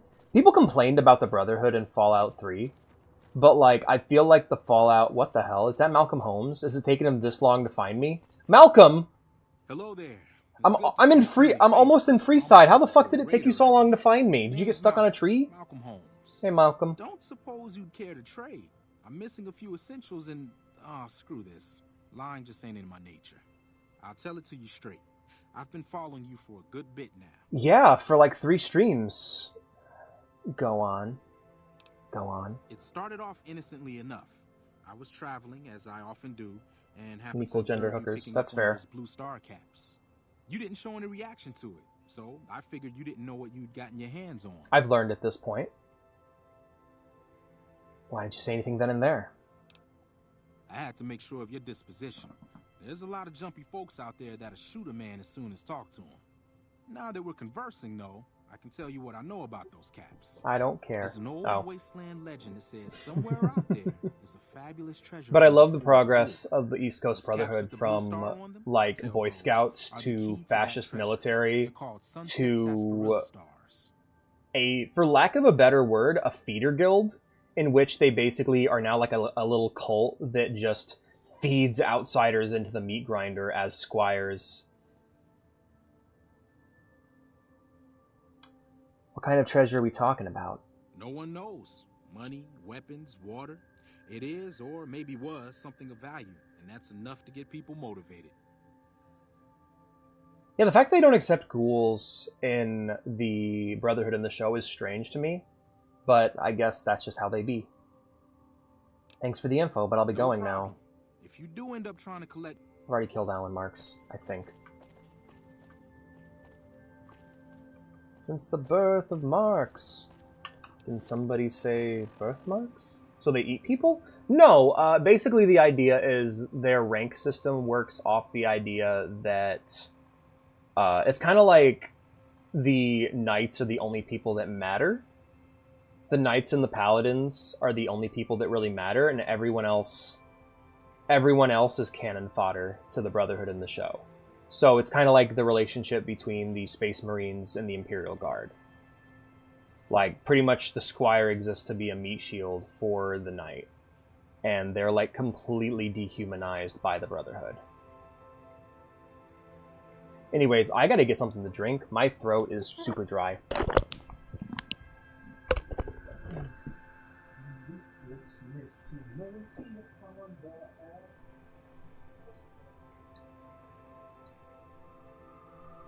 You are the worst kind of good, 'cause you're not even great. Oh, man. Depend on me. Alright, let's go return to Alice McLafferty, and I think we're just going to beeline this quest line. We should be fine for the most part, until we, of course, got to infiltrate the Gunrunners. That's going to be a fuck. Also, for some reason, and I don't know why, companions always glitch out in this area. My own faction with K6 and better politics. Yes. I don't get their anti-ghoul shit. Like, it's weird how they've kind of become the CEOs of racism as time has gone on, because that was always the Enclave's thing. But no, the Brotherhood's original... Like, I don't know. I feel like the Brotherhood, similar to most factions in Fallout, they were doomed to fail since their inception. Why is it called beeline? I don't understand. Dude, I don't know. Because if it was a beeline, it'd be like, whoop, whoop, you know, and you make a bee. Maybe bees fly very straight. Be worth Google. Worth a Google. I know Dane Cook had a bit about that. God, fucking Dane Cook, man. That brings me back. That kind of... Like, how do you guys feel about comedians? I like them. I wish they stopped complaining about wokeness for a minute. Because, like, it comes across as just really sad. And whenever I'm watching a comedy show, like, if I was at a comedy show and was there in person and, like, you know what, I'm sick of all this woke shit, like, I'm getting up and going to the bathroom. Like, I am... Like, alright, time for a bathroom break. You're gonna be on this topic for a minute now. I'm gonna go take a piss. I'm going to eat. Work tomorrow. Good night, Mr. TJ. They had enough money for the Enclave, so they went for the diet racists. I like Bethesda's Enclave better than Black Isles. How sad is that? I mean, yeah. Frank Horrigan's awesome, but that's all they got, really. Actually, let's see if we can make any... Oh, nope. My character's stupid. She don't know nothing. I actually don't know what weapon I'd want to use. You know, let's buy some 10mm rounds from the Gunrunners, and then... actually, no, we're broke. That's right. We're still in that scrounger state. New Vegas is so tight when it comes to money that, like, you're kind of stuck in this scrounger state. Later, TJ. Thanks for stopping by, buddy.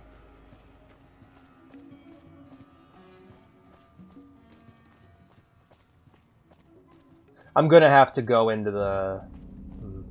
Yeah, anyway. Let's go talk to Alice McLafferty, and maybe we'll get enough money to buy some ammo.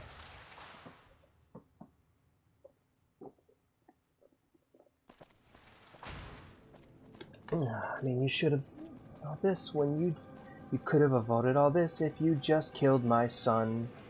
But no, you are way too nice. Mercy has a price. God damn it! I gotta start listening to that musical again, man. I love Epic. Hey, Alice. Welcome back. Thank you.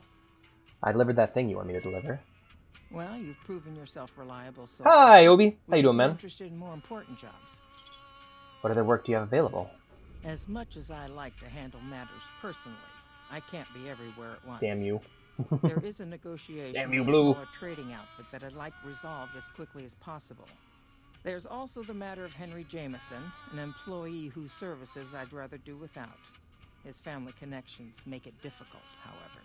And finally, I need someone to acquire I removed the them. Gunrunner's manufacturing specifications. This job needs to be quiet. No alarms, no deaths. Let's just say they said and did something very disrespectful. I ranted about it for a good minute, but I'm pretty tired of the topic and don't want to go into it or be questioned about it.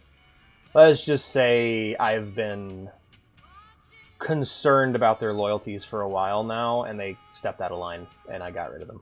And, yeah, that's that. I'm still gonna have to click out of my game to see that, Hellman. Just send them to me on Discord or post them in Museum, or, not in Museum, Gallery or Arena, and I'll check them out later. But yeah, don't worry about that, Obi. People come and people go. It's just what it is. People grow apart. Tell me about the negotiation. There's a small trading outfit, Cassidy Caravans, that I'm interested in acquiring. They've been rather competitive, so it's time to buy them out. I have it on good authority that the owner, Cass, wants out of the caravan business. Cass frequently trades with the NCR, so you'll likely find her at the Mojave Outpost. I want to know about the problem with Henry Jameson. The Jamesons are very wealthy ranchers back in Redding, California, and Yeah, significant Obi, they are. investors in the Crimson Caravan Company. I was pressured into posting young Henry as the manager of the New Vegas branch. As you can see, he wasn't exactly cut out for the job.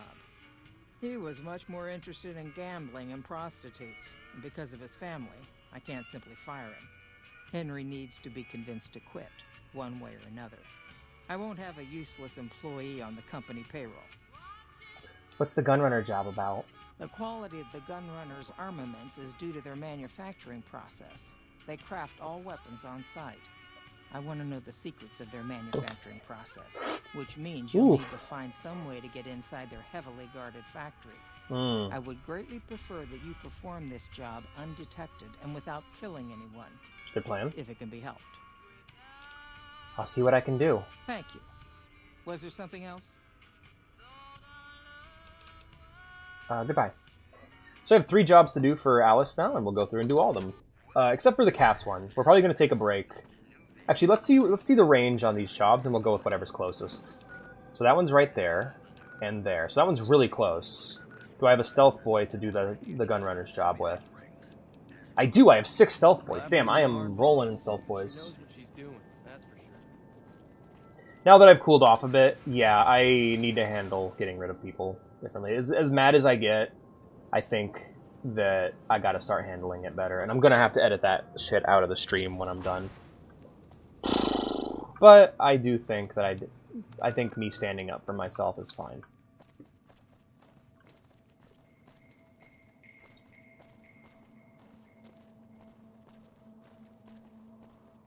Also, the best martial artists are humble. Perhaps. See how Connor broke his leg? Same for Anderson Silva. Let's just say I think I've talked about this before. I don't think trash talk has any place in MMA or competitive sports. If I see a fucking mixed martial artist talking trash in the ring, then, like, fuck them.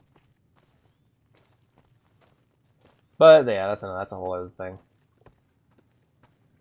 That's a whole other thing. Hey there, fella.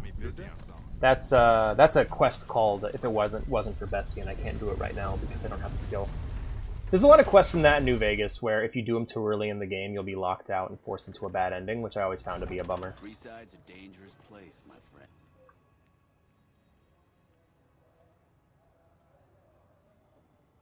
friend. One moment. 7 stream streak. Nice work, Obi. Oh, Hellman did the transform. I'm sorry for missing your command. It could be at best strategy. Yeah, I don't like that. I just don't think that should be allowed, personally. It's gross to me. I just find it icky. That is all. I am large and in charge. Oh, I do plan on getting that mod, Obi, when I do my New Vegas 2 stream. Alright, there we go. I am here, hello. Gonna be getting rid of this channel point reward soon, I don't like it. Then he ends up getting pummeled, made my day, yeah. Not interested. Goodbye, Tom Dooley. You don't even have voice acting, I don't want to talk to you.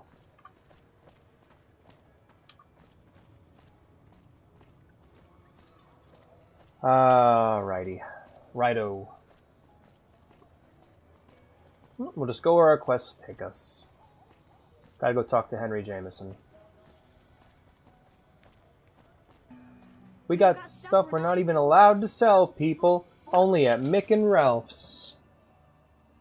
Rick and Malph's.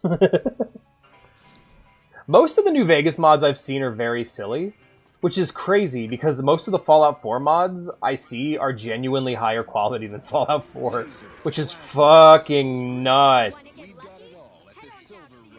Not even good enough to be my fake. So the worst fighters are always terrible then. No, it comes down to, like, the mystification idea.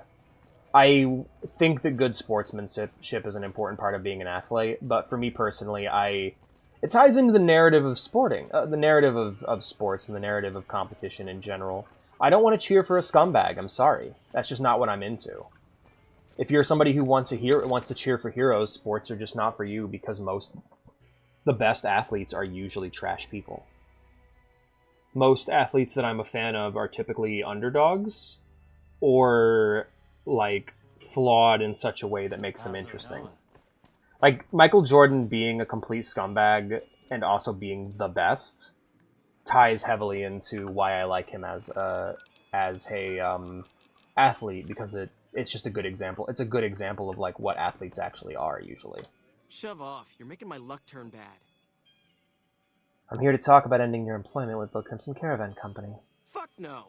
No matter what that old bitch McLafferty says, my dad said I could be oh yeah, absolutely.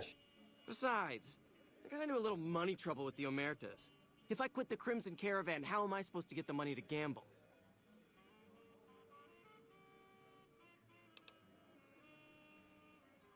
I'll go talk to the Omertas about you then, unless you feel like quitting. As if they'd even talk to you.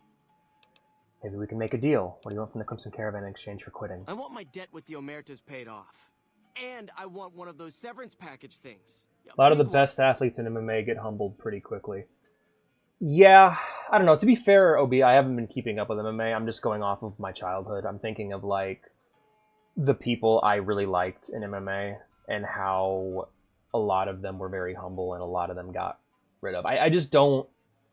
I don't want to cheer for scumbags. And I remembered a lot of them just being jock douchebags. Trash talkers in the ring, not being very honorable or respectful. I want fucking Chinese martial art movie protagonists in MMA. But I don't think I'm ever going to get that, so I don't watch it. And also, I've been over this a million times. I can't watch sports because of my hatred for ads. There's a lot of issues. Welcome to How It Feels to Play Fallout. I'm just, personally, it's not my thing. They're not what I want out of martial artists. I'm in love with the idea of martial arts being a very spiritual thing, being a very traditional thing. I love that concept. I love martial arts movies like Ip Man or Enter the Dragon or Jet Li's Fearless. I like the narrative of what martial arts is, not the modern reality. I don't want to watch two dudes who look exactly the same wearing trunks fighting each other in the exact same way. I want to see weirdos fighting each other in cool, unique ways. I want to see Rock Lee versus Gaara. I want to see Bruce Lee versus Bolo Young. I want to see martial arts fights, you know. Ip Man versus Mike Tyson in the case of like Ip Man references. I'm not exactly... I want to see Kazuma Kiryu versus Nishiki, you know? I'm not really interested in seeing the reality of martial arts because I find it fundamentally uninteresting. I'll watch Initial D or Speed Racer. I'm not interested in watching NASCAR. I'll watch Hajime no Ippo, or I'll watch Rocky Balboa or The Fighter with Christian Bale. I'm not interested in watching a Manny Pacquiao fight, you know? Baki exists. We needed more death sentence. Yeah, because he's actually interesting. He's a character. I would rather watch WWE than UFC because there's heroes and villains. Because it tells good stories. The only good stories that most sports tell, are years after the fact in documentary form. Fine. I'll let McLafferty know we've struck a deal. You do that. And tell the old bitch to pay up quick, you hear? I like what I saw. I don't like heavyweight, though. There's too many fat people. I hate that you just said that. That bothers me so much. It's called heavyweight. You're looking at variety. Like, I guess if they're all fat, that would be annoying. In the same way that if they were all Brock Lesnar, that would get annoying, right? Like, I'm not... That's my problem with, like you compare MMA to your average fighting game match, where you see these super colorful characters fighting each other. MMA is just, hey, do you want another fucking mirror match? Hey, we got another mirror match for you. You guys want another mirror match? You want another Hakan mirror match? That's what every fucking MMA fight looks like to me. Because, like, if we at least let weight classes mix, which I know would never happen. The fighters would at least look interesting. That joke is so... Well, the top-ranked people in heavyweight are actually fit and can do a high kick. Cool. And I'm guessing... Every time I fucking look at MMA, it's so funny. You know what? Let me do a quick Google. I'm curious. MMA title card match. Let's see what we got here. Yeah, we got dude versus dude with a shaved head. Dude versus dude with a shaved head. Dude versus dude, short hair. Woman versus woman with short hair. Every now and again, you get to see an Asian guy fight a white guy, or a black guy fight a white guy, but it's all just two dudes dressed exactly the same fucking haircut, shirtless, nobody's wearing a gi. There's no difference in protective gear, it's all standardized. They're all wearing shorts.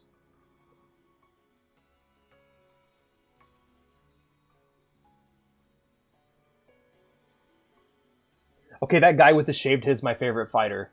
Dude, hitting the shaved head option is like hitting the... That's like saying, guy with my shaved head is my favorite MMA fighter is like saying Mokujin's my favorite Tekken character. Now let's look up Tekken fights. I looked up Tekken matches. What do we got? We got old Japanese guy versus young Japanese guy. We got old Korean guy versus British aristocrat woman. We got dinosaur versus man with a tiger hat. Like, it's just, when the phrase martial arts come to mind, I don't think of MMA, I think of, like, Street Fighter, you know? Hey, if that dude came into the ring wearing a turban, that'd be sick. Motherfucker's fighting in a hijab. He wouldn't be, but I mean, still. Like, just, can we get some variation? That's what I ask for. Knight armored MMA. Yo, full plate MMA, like, with knights? That'd be sick. Don't judge a book based off its cover. I'm not judging a book based off of its cover. I'm more judging a book written by what's written on the text in the back. I know, like, the problem with sports as a whole is that sports is a solved equation. The way that you build a team in sports, the way that you train a fighter, is you don't pick them based off of who they are, you pick them based off of what they are and train them accordingly. Same fucking training regimen for every person, same diet. Welcome back. Art MMA, it's a real thing. Oh, did I just straight up lie? Okay, here we go. Henry Jameson is fired. Yes, but at significant cost. I understand you not only agreed that I'm disappointed with this outcome. Yeah. Alright, let's go deal with the other things. I got some NCR fame. Cool. Yeah, okay, so the Crimson Caravan is highly tied to the NCR, and that's what fucked up my NCR rep in my Samuel playthrough recently. Let me look up Armored MMA. Can we watch one match? No. Hey, dude, if you want me to watch a match of anything, put it in Fire Pit. That's what I think. Oh, that's rad! That's so fucking cool! That's so awesome! Ah, that's so cool! Yo! Hell yeah. That's rad.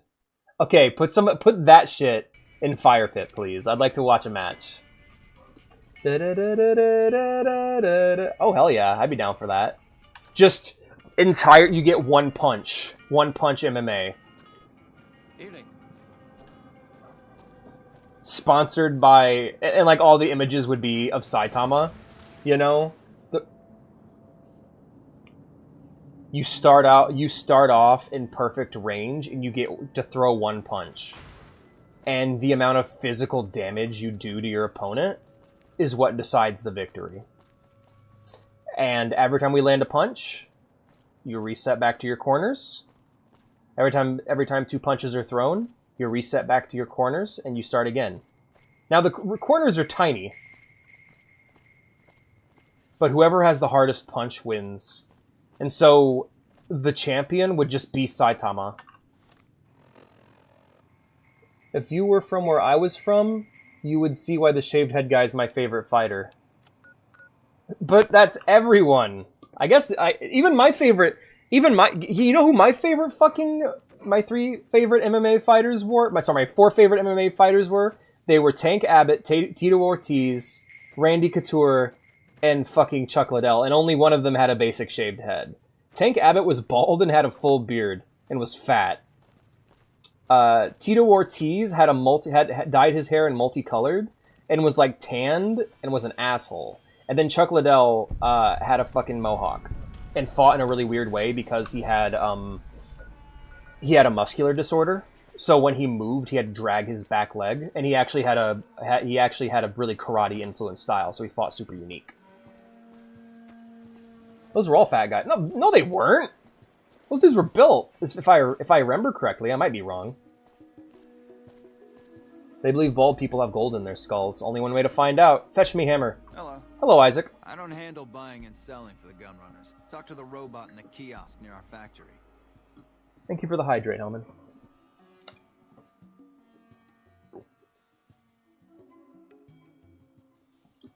What about Butterbean?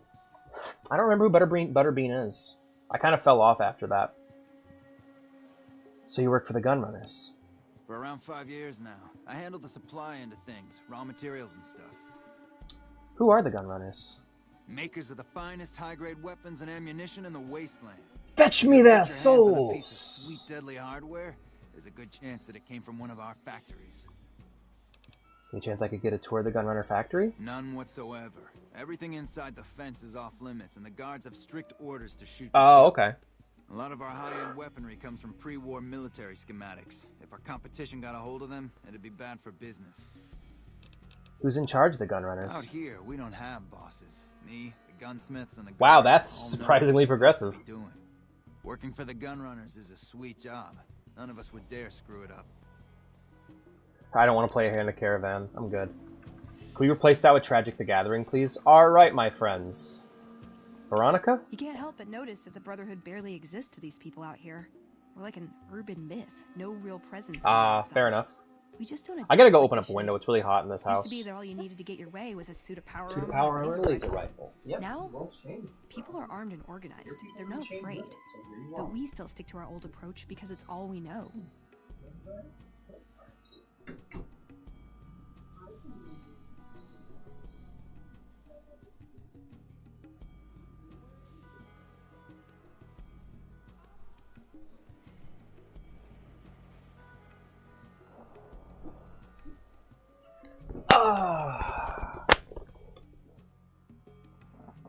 Brothers living in the past, eventually they'll have to change.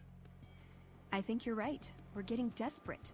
Hardly enough people to sustain ourselves. I mean, hey, you can do that while I'm here. We'll see the light sooner or later. I love me a hot But I Deathclaw. get the feeling if I don't take matters into my own They hands, passed the Harkness the test. change won't come in time to make a difference. I want photos of Spider-Man spread eagle on my desk. We're gonna be staying here for a while. Feel free to relax. You sure? Some other time then. Chill, Veronica. Oh, no, look at you. You do have a dress. Hey there, Boone. What is it? We're gonna be staying here for a while. Feel free to relax. See you around. He just takes the beret off and the rifle, and they just like, yo, you guys be chill, hang out, whatever. All right, let's get on this. What level of difficulty is this? Average. All right, that's enough for me to blow through. So let's go ahead and make sure we have a explosive equipped. Now, I believe that I can use my grenade rifle for this, but we shall see. First things first, we're going to go ahead and quick save. We're going to pop a stealth boy, which turns us invisible like the Predator. Explosive entry. Alright, put a grenade there. Wait for that to pop. Alright. Gates cleared.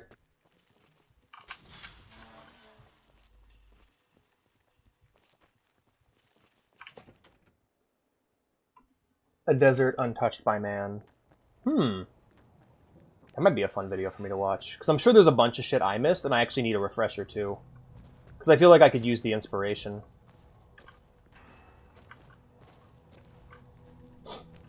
I'm shitting myself. Corporate espionage. Yeah. Download manufacturing specification. Vendortron naming. Seriously, can we stop calling the Vendortron a Vendortron? Let's give the thing a proper name like Bob. We're not calling it Bob. We'll vote on it at the end of the week. Please, please, please come up with something decent. Camp McCarran Order 172. Missile launcher 7, missiles 200. We like this order expedited if possible. The situation at the dam demands it. One of the Crimson Caravan guards, identified as Robert Wilson, decided it would be funny to take a shot at our Vendortrons. He's lucky he didn't get a 308 through his idiot skull. We're currently negotiating with McLafferty for reparations, but in the meantime, we need to update the recognition software to filter out all Crimson Caravan employees. We'll also need to pull some strings over at McCarran and get them temporary barred from purchasing ammo there as well. Damn! Yeah, they're going... So, like, if you feel bad for the gun runners for this corporate espionage, The gun runners are going just as hard. After the short guy had legal issues. Haha.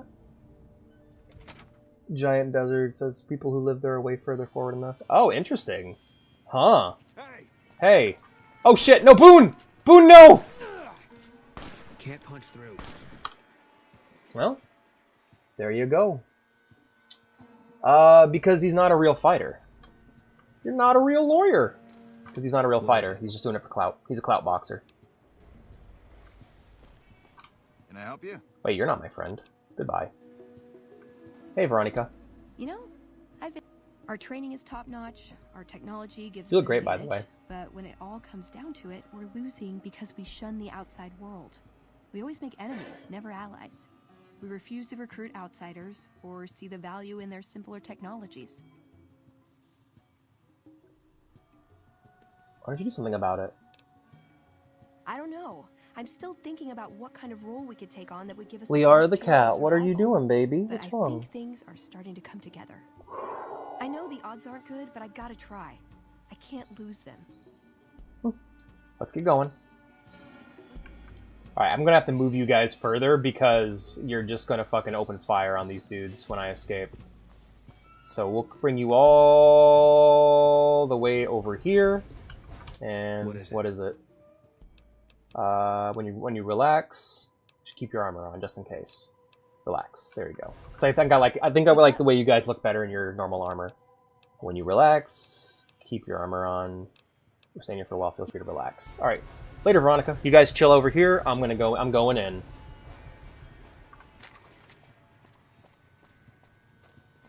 That sounds super rad, Blue.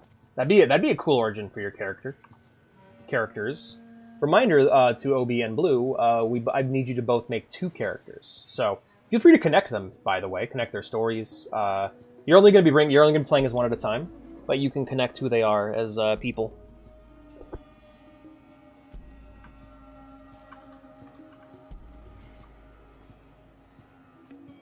All right, Stealth Boy. We're gonna do exactly what we just did, but will do. Mm-hmm.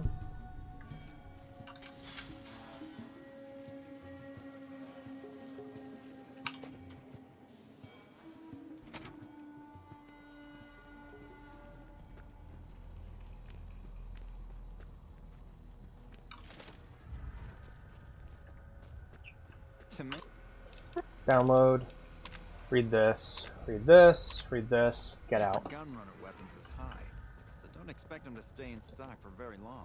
Yay! Alright, let's get out of here. Nobody had to die. We got the job done. They didn't even see us. We were basically invisible. Let's rock. You become invisible.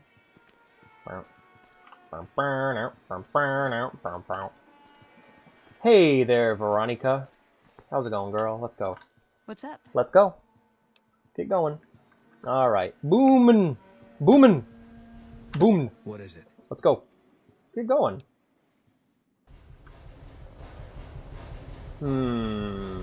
Right. So, let's check our quest, see what's closest to us, and we'll go from there. I think I'll hand over the gunrunner specs, but for now, we're going to be getting ready to head down to Cottonwood Cove. When will you do Moonkin build? And WoW? Probably in the future. I have all my characters planned out, but I don't want to go too far into it because I might change them. I'll be honest with you, I am really excited to get back into WoW with you and Ghost. It's been...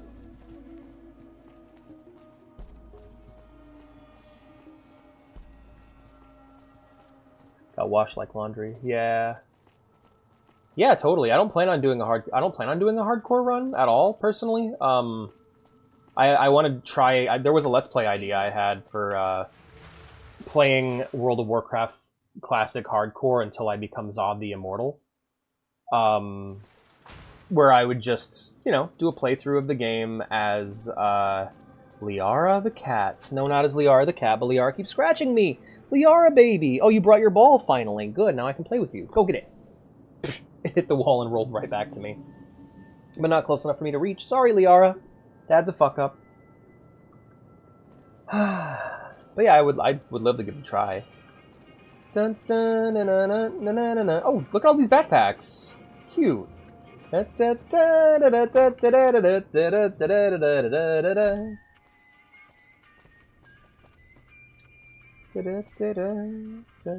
How to mod New Vegas like Alex. Step 1. Restore all cut content. Step 2. Bring all textures up to the current up to their highest resolution while still maintaining their art style. Step 3. Fix all bugs if you can. Step 4. Integrate any and all features that were added in later games or cut from earlier games. And Step 5. Play it and have fun. Hey, Alice. Welcome back. I got the Gunrunner holotape. I have I the hear Gunrunner it's business holotape. as usual at the Gunrunners, as if nothing unusual happened. Hey, Liara. Excellent. Welcome back. We'll You brought be it. able to use the schematics you acquired to begin ball. manufacturing our own weapons immediately. We'll provide some to you at a discount. Yay! Alright, so we need to actually go do that other job, but for now we need to see what's closest to us. So, that's going to be a minute. Gotta go see Cass. There stands the grass. Where's that? Way the fuck over there. Okay. Left my heart. That is way the fuck down there at Cottonwood Cove. The Coyotes is right over there. The Coyotes is right over there. So that's probably what we're gonna go for. No. Yeah, okay. So next up is the Coyotes. What Caravan and Company? What's the Caravan Company in Michigan called again? So the main... That's actually a good question, now that I think about it. We have the UTF, which is the Union of Tanks and Firearms. They're gun runners. We have the V8 Vagrants, who sell chems and motorcycles and their own special brand of firearms. We have the... I'm sorry, yeah, the Water Barons. The Water Barons are your Caravan Company, effectively. And then but everything, like guns specifically, guns, chems, alcohol, vices in general are overseen by different organizations. Alcohol and cars are overseen by the Piston Punks. The V8 Vagrants oversee chems, weapons, chems and gambling. Yeah. Step 6. What's Darth Vader doing here? Yeah. Yeah. Totally. Let's get out of here, Master Chief. Liara the cat. You brought the ball back. Look at you. It's her favorite activity is ball. She loves ball. She's got ball. Here she comes. Oh, nope. Nope, she forgot ball. I'll have to throw her this tiny shit Capri Sun straw I found. It's not that. It was a ribbon. I don't have anything to throw for you, Liara. You're going to have to go get ball. You're going to have to bring ball to me. Oh boy, I love ball. She loves ball. It's her favorite game. It's her favorite activity. You know what? I'm just going to have my fists out by default. Yeah, there we go. Oh boy, I love ball. Hey, look, a super mutant. Is that Uncle Leo? Unky! Hello, my friend. Your companion seems like a blast from the past. His beret reminds me of a hat a ranger I once knew wore. Fun. I don't even remember what he looks or sounds like in 3. Tell me a story, Leo. I once chanced upon. Yay! New story from Leo. A ranger, he called himself.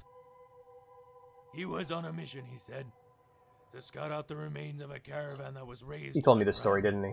He said I had frightened him. I was not. I couldn't get it to work. What did surprise me was the fact he asked me to help him on his mission, and so I did. There were no survivors of the caravan. Everyone was killed. The woman defiled, the children kidnapped. Okay, he's told me the story already. I'm sorry. I'm sorry, Leo. I gotta skip through your story. You already told it. Goodbye, Leo. I'll talk to you every chance I get. He's been surprisingly neck and neck with me this entire playthrough. And you know who hasn't been? Victor. 1 second, Obi. Let me double check and make sure I actually downloaded the mod. Menace of the New West.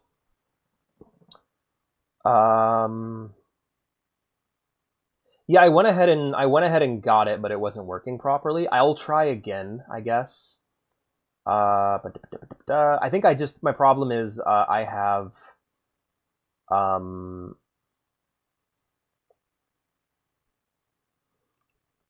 too many mods that cause trouble with it. But I'll tell you what, when we get a break, was Rubal Khali. Ooh, cool. You know what? Fuck it. Let's see if we can get it to work right now since we got Leo here. He's going to be a quick and easy test. Let's quit out real quick. And we're going to go ahead and download this on Vortex. Modding's really fun, by the way. Hello, little Stinkerton. What's going on? You left your ball, Liara. I can't play ball if there's no ball. But I'll pet your little head. Tell you you're being good, because you're being good. She's a good kitty, isn't she? What a good kitty. That's Butterbean? Yeah, you're right. Sonico would like him. Ooh. Ooh, I love your Hell Priest, Hellman. That's fucking rad. I'd love to. I can't wait to see when you get it painted. Heartache number 3 is when you pissed on my leg. I did. I just did. It looks fucking awesome. I got a moment, so I was able to. I do want to see what you guys send me. I never look at your messages and don't reply, so as long as you're here to hear me say it, I will say something about it. But that looks fucking awesome. Good work. I mean, you didn't make it, but yeah, I can't wait to see it when it's painted. Loop. And then... I like Vortex. Vortex is a good mod manager.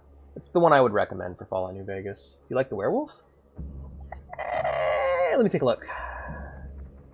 It's a bit more Griffin than werewolf.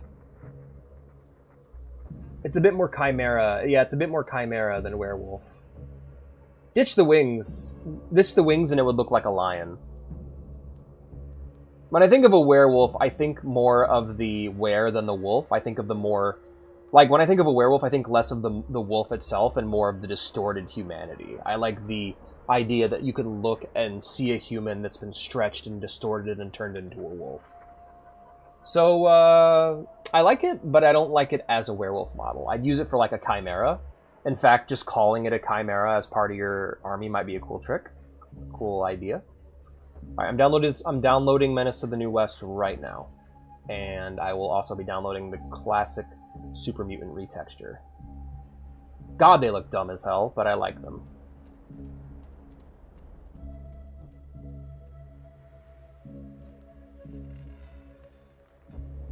Heartache number 3 is when you pissed yourself.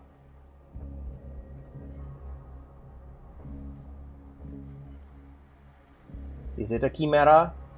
It's like a griffin, but with a lion face. It's a winged lion. So again, more feline than canine, so to speak.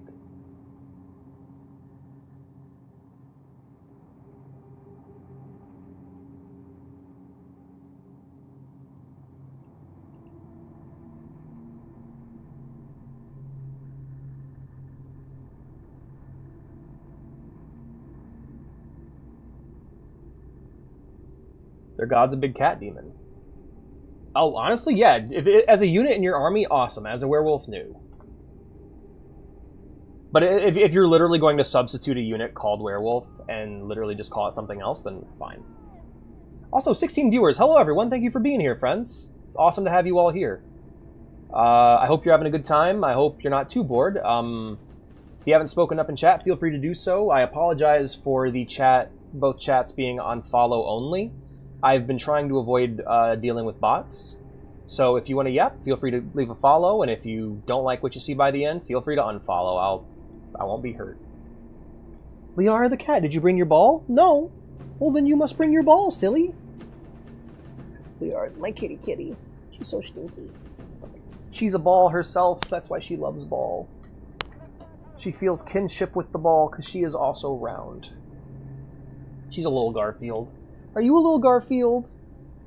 Aw. I put you on a diet, but you just became small. Like, she just kind of shrank. She didn't become less fat. She just shrank and became, like, a smaller... She became a smaller circle. And Penny just grew in length.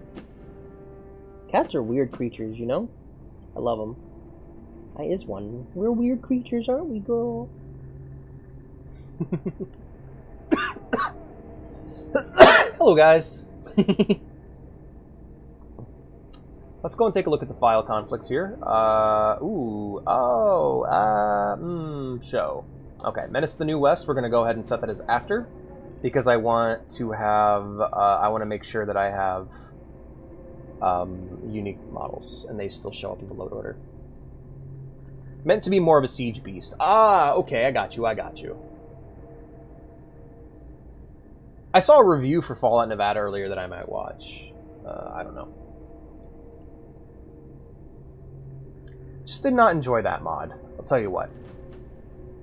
I've also been working a lot on the Fallout game, of course. Don't know if I'm gonna do. I'm probably not gonna do a stream this Sunday. I think I got the what I wanted to get out there.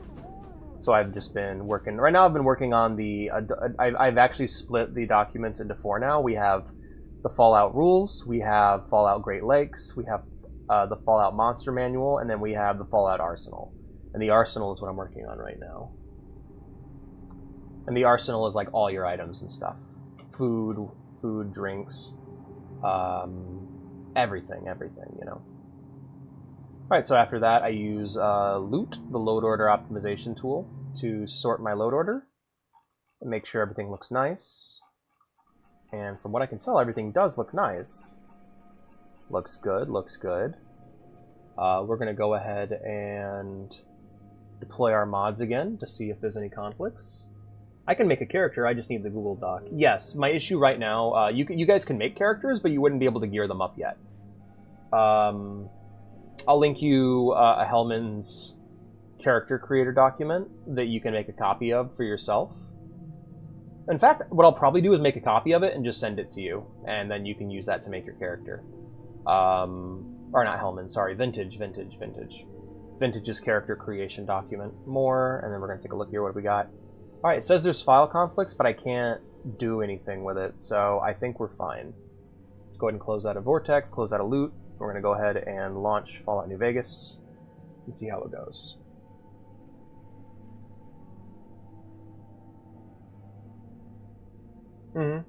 I feel that, Elman.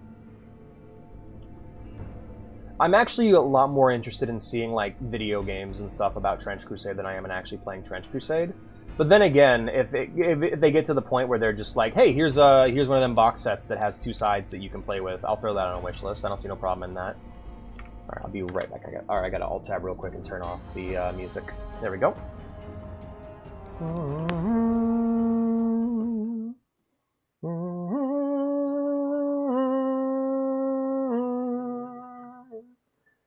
Elman. Oh, dude, that's why he should play WoW with us, but not yet. Elman. All right, mod installed. Let's take a look at Leo. There he is. You got your classic super mutants. Look at that. Look at that, Obi. Aren't we happy now? Alrighty. Let's go do our next quest, which I believe is... Hello! Hellman.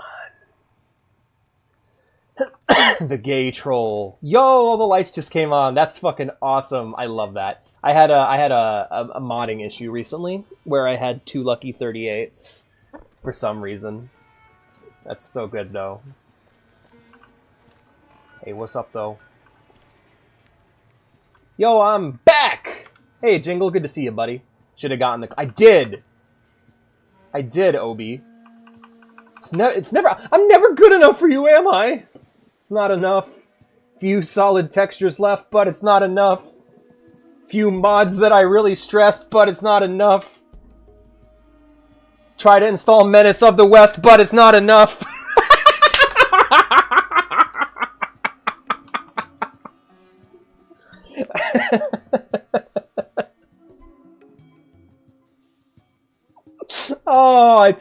Oh, I can't believe I just cracked that one out. That was fucking great.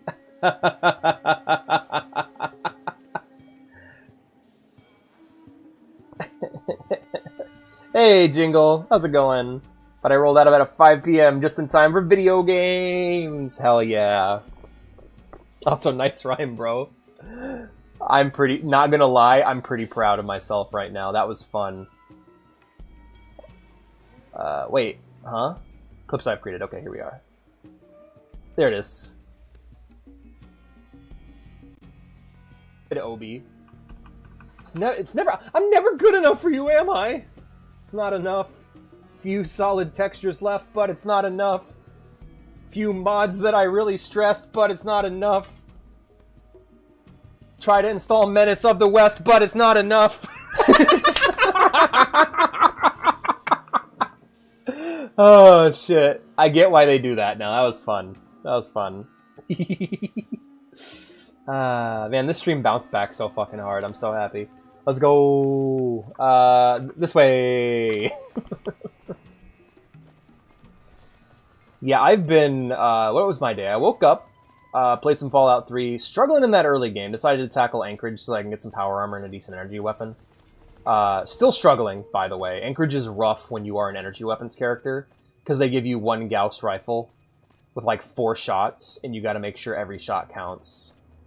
Not happy about that, but I'm making my way through. Worst comes to worst, I'll drop the difficulty down and just power through. I'll be honest, the replays I'm doing to get caught up where I was on my original... What? Hello? Ah!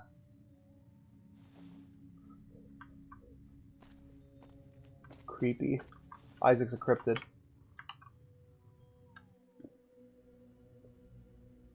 I might just set Samuel at max level though to get me caught up to where I was. Because there's quests I want to do that I literally can't do because I can't get the ending I want because I don't have the skills necessary. And it's like, man.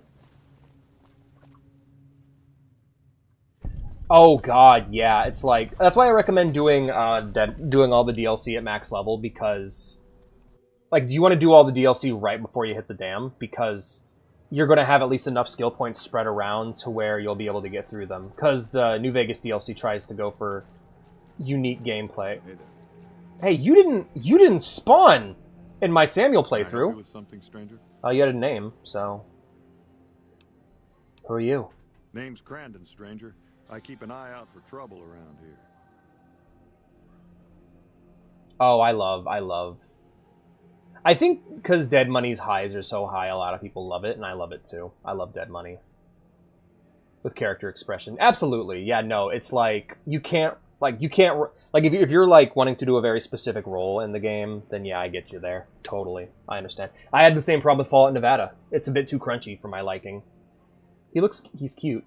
Isn't he cute? Cute Crandon. Crandon the cutie. What kind of trouble? Folks that don't belong.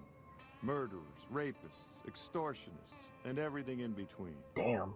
You know, business as usual in North Vegas, stranger. Klamath Bob's mouth is 20% wider to drink Nuka-Cola? Hell yeah. Out of a big bowl. Out of a big trough, the Nuka trough. Doesn't the NCR keep order around here? NCR? Did you just crawl out from under a rock? Those folks only care about their business, their people, and their pockets. Damn. NCR's order? Don't make me laugh, stranger. We work this land, we own these streets, and we yank up the bad weeds ourselves. Got the good weeds.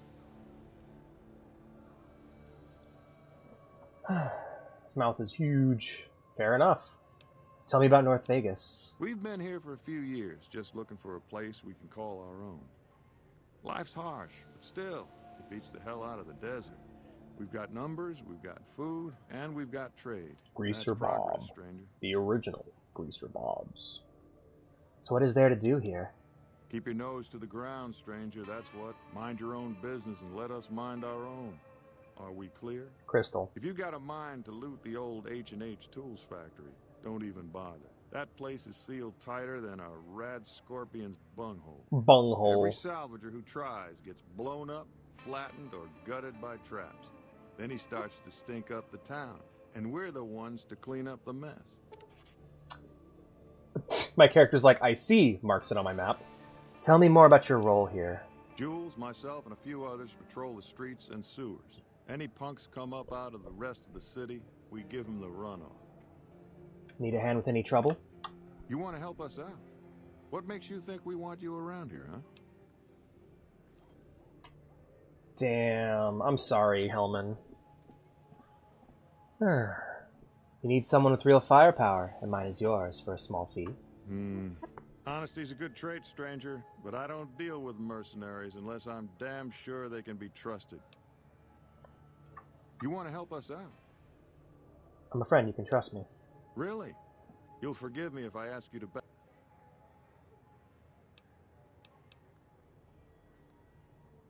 Huh, okay, I need to get going. So, yeah, he's a character that I was actually looking for on Samuel when I was doing my thing. Hey, Jules. Jules, same thing with you, huh? I see a lot of folks come and go, but none fit What your type. what conversation? Where you come from, stranger? I'm sorry, Hellman. I don't think I can, because I've talked about like 5 different things. If you can bring up the topic I was discussing, then absolutely, but otherwise... Cranberry just looks out for trouble and tells you to mind your business. North Vegas Square. Oh, shit, that's where we are? Hold up. Goodbye. Alright, keep walking. Where am I right now? We are in... Okay, so it's in North... It's not in West Side. It's in North Vegas Square. That makes so much more sense now. No wonder I couldn't find him. He literally isn't where I literally was in the wrong place. I'm such a doofus. Hey, Jules. Look, I'm willing to let you slide. I'm just another wasteland wanderer. Why the suspicions? Because that's the law of the land. You never know when someone's going to stab you in the back. Elmon. Oh. Maybe one day, yeah, we're saying if you ever make a fucking WoW character. 21 viewers! Holy shit! Hi, everyone! I love you! But... Sorry, I'm so loud, by the way. Yeah, if you ever make a WoW character, you should make a troll named Helmon. So when we do our playthrough of the Burning Crusade, when we're all playing Horde characters, you should definitely join up and make Helmon. There was a raid? No! No, I don't think there was. Hello, guys! Is there a raid? Who are these mysterious strangers in my chat? Okay, yeah, I think my activity feed's frozen. Did I miss a raid? No, there's not a raid. No, they're all just here. Hello! Hi, everyone! Bold of you that I don't already do that. Then play with us. Play Turtle WoW with us, man. Make a character and play with us. By the way, I'm going to continue to pressure my entire community. Until I have everyone in the Warcrafters group, we are going to keep pushing for that shit. I want everyone to play WoW with me and Obi. I can see you take care of yourself. Your revolver's trigger shines like silver. You got a sharp eye on you. I take it you like guns, huh? Question is, can you handle more than just a weapon? What do you mean by more than just a weapon? I mean, you've got to know yourself before you can truly know the gun. So let's see it, stranger. Do you know yourself?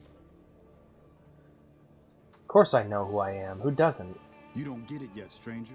I'm not I will. Tell me more about you. That's a long one, stranger. Let's just say I got tired of killing in the wasteland. And now I found... Oh, I can handle my weapon. Is it free? Yes.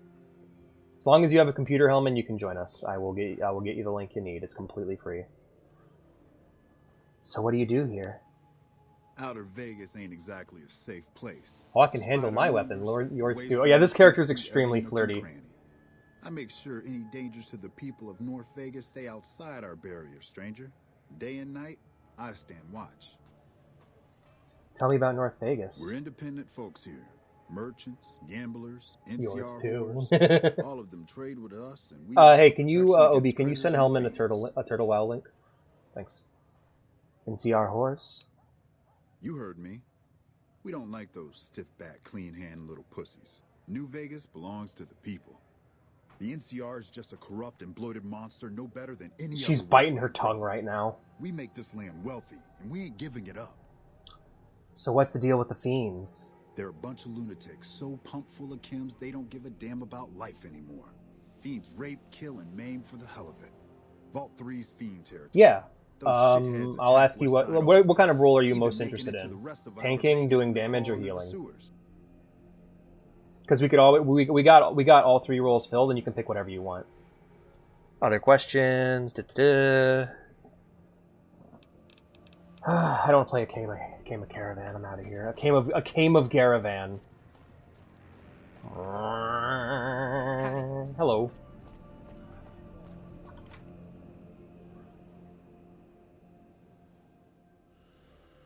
because I can narrow down your builds if you tell me what... I can tell you what classes you should check out if you're depending on what role you're interested in.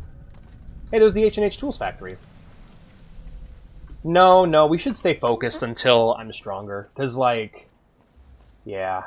Just... Yeah.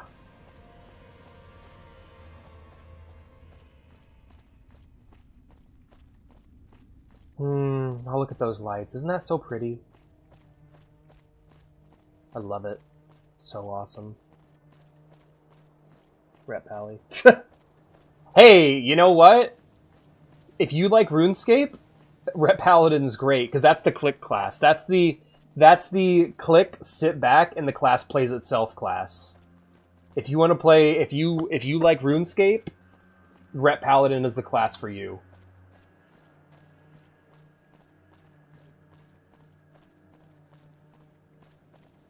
Totally.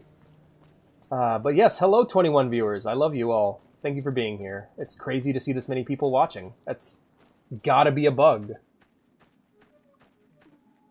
There are like 3 different locations and most players confuse for 3 other locations, West Side and North Vegas, or one pair. I feel that, man. I feel that. Because, yeah, I've been like going crazy as Samuel, wondering where the hell the Thorn went. Speaking of which... Fire Gecko Crater, I feel that.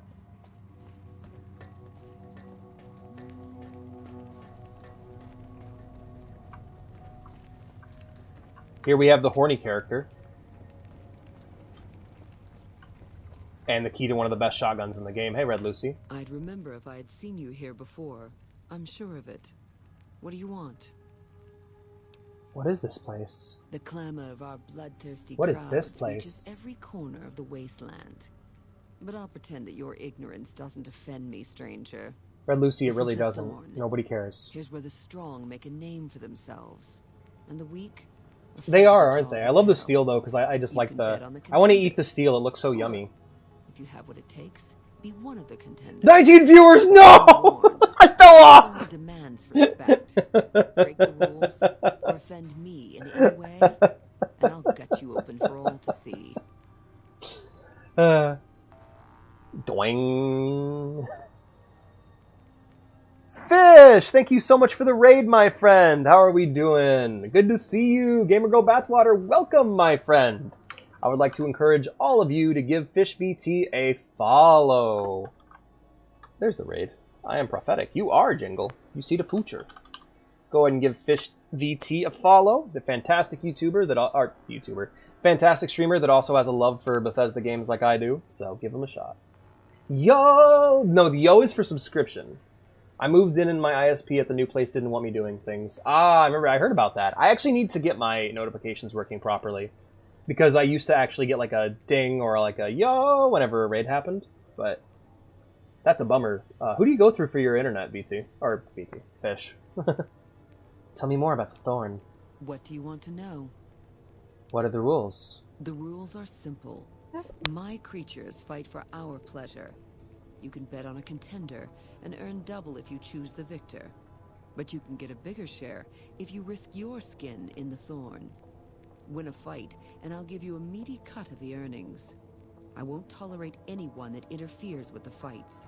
Offend me, and sounds your like blood Cox, will be which the is next which spill. they are. Only option for the Other area. than that, I see. Anything goes. I don't know who that is, so yeah. How do you train the creatures? Even if I trusted you, I'd not share my secrets just for your pretty face, stranger. The Thorn's a sacred ground, a source of awe. Hi, Liara. Here we You're annoying truly me again. rule over the forces Why don't you of just get nature cozy, baby for cat? once. These Chill out in your beasts little are box slaves for to it. their Liara! instincts and hunger Ball. for blood. That's a good enough answer for everyone. And it'll do for you, too. At least tell me how you find these creatures. Our creatures come from the farthest reaches of the wasteland. So this is, I've seen this quest that I'm about to start listed on some of the most, like, some of the top 10 most annoying quests in New Vegas Keep this lists. holy ground soaked red. Only a few brave ones ever earn the honor of serving the Thorn. How could I help the Thorn? Think you have what it takes? All right. Prove your worth, and I'll reward your service. The Thorn needs newborn specimens that will one day grow to honor us with their blood. You know who she reminds me of? Giant mantis's eggs. If you accomplish this, I might gift you with greater tasks in the future. Where can I find giant mantis eggs? You'll find egg-carrying mantises. She reminds me a bit of Huntress Wizard from Adventure Time. Search the mantis's breeding ground. She's just like, the nearby ruins of Vault 22. oh, you want to sleep with me? Then slay a beast, motherfucker.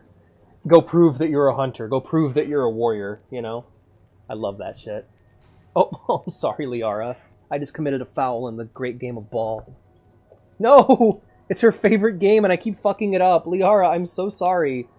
How'd you do that? Where'd the ball go? You made it disappear. My cat's magic, you guys. I've been teaching her too many spells. I have seen her casting a lot more, so... Here's my advice for this quest. You really only need to get the eggs. If you technically don't need to kill any of the animals, you can stealth in to snatch the eggs and fast travel out. I've been doing that more and more in my runs. Yeah, probably that's a good idea. I might not do that, but yeah. I'll find the giant mantis eggs for you. You've got yourself a deal. So long, stranger. Wait. Welcome back, stranger.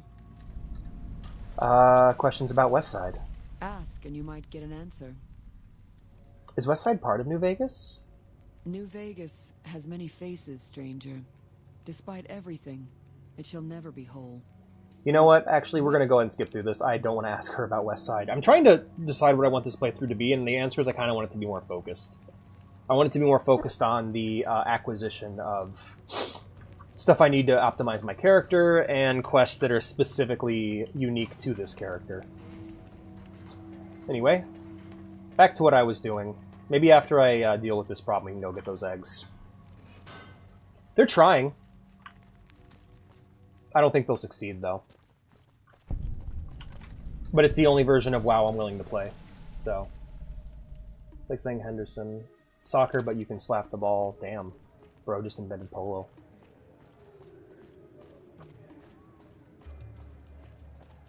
West Side. Oh, hello. I'm glad mean son of a bitch is on our side. That's you. Hi. You have an unfortunate face. I hate your face. Obi, this mod was a mistake. Hold on, goodbye. Let me see if I can fix this real quick. That looks bad. But that's just how he should look, right? I get that, but let me see if I can get rid of one of the ones I just downloaded. But I think that's one of them. Okay, cool, cool, cool. Oh, I gotta do that one too. Liara the cat, baby girl. My kitty. I can't reach the ball. My arms aren't that long. She's like, grow longer arms, Dad. Use your hamon to extend your arm.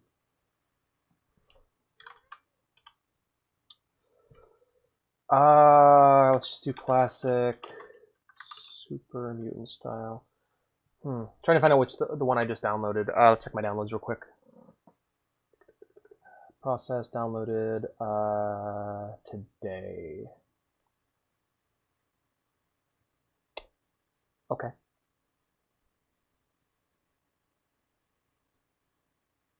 Current game. Wow, yeah, it won't even show me what I downloaded. That's great. Cool. Let's check my history. Classic-esque super mutant retexture. Okay. Yes. Okay. Classic.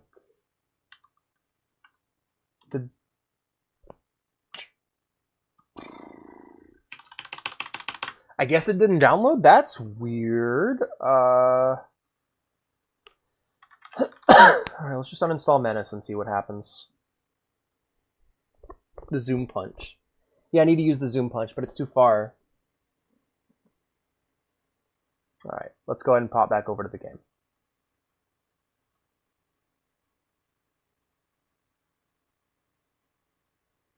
Yeah, I don't like the face. I prefer the I mean, I don't know. I'll get a good look at him again and decide which I prefer.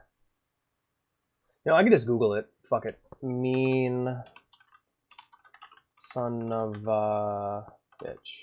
Here we go. Okay. He just has like a generic super mutant face. Alright, then I understand why he looks different. Understandable. Understandable.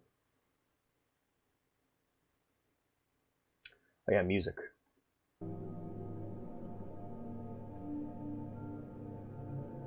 Oh shit.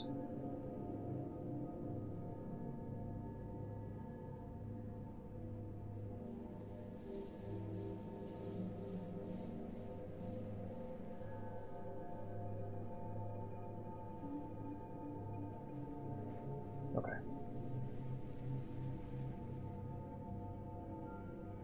At hell, get Qbit torrent. Looks like he talks now, lol.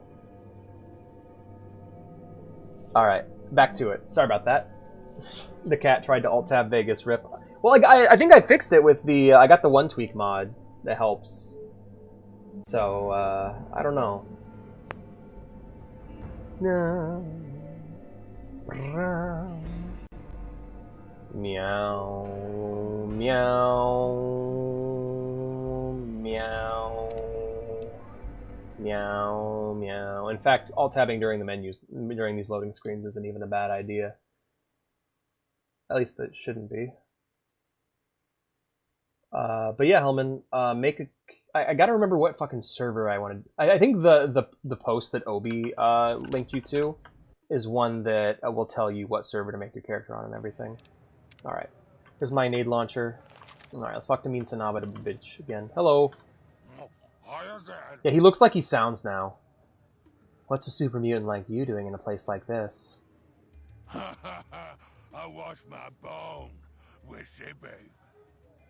I have Bogo. Phoebes a rope. Goodbye. Goodbye.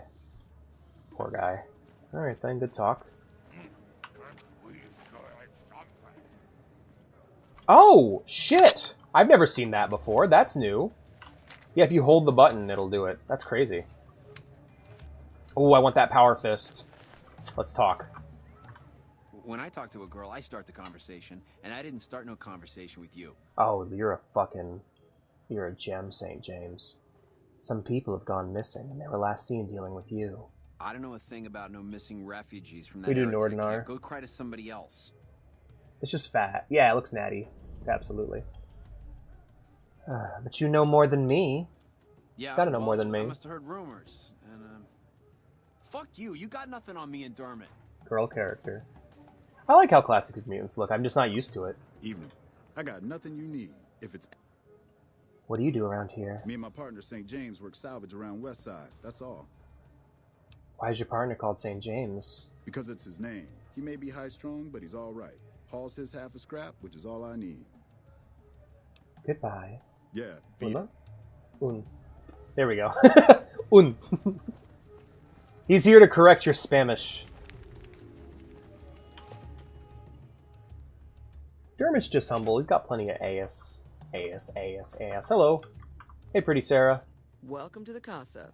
As long as you didn't come here to sell that scrawny ass of yours around here. I'm not hiring new girls. Bitch! All slots filled, you could say. And my arrangements with Marco are exclusive. I'm not a whore, you ugly bitch.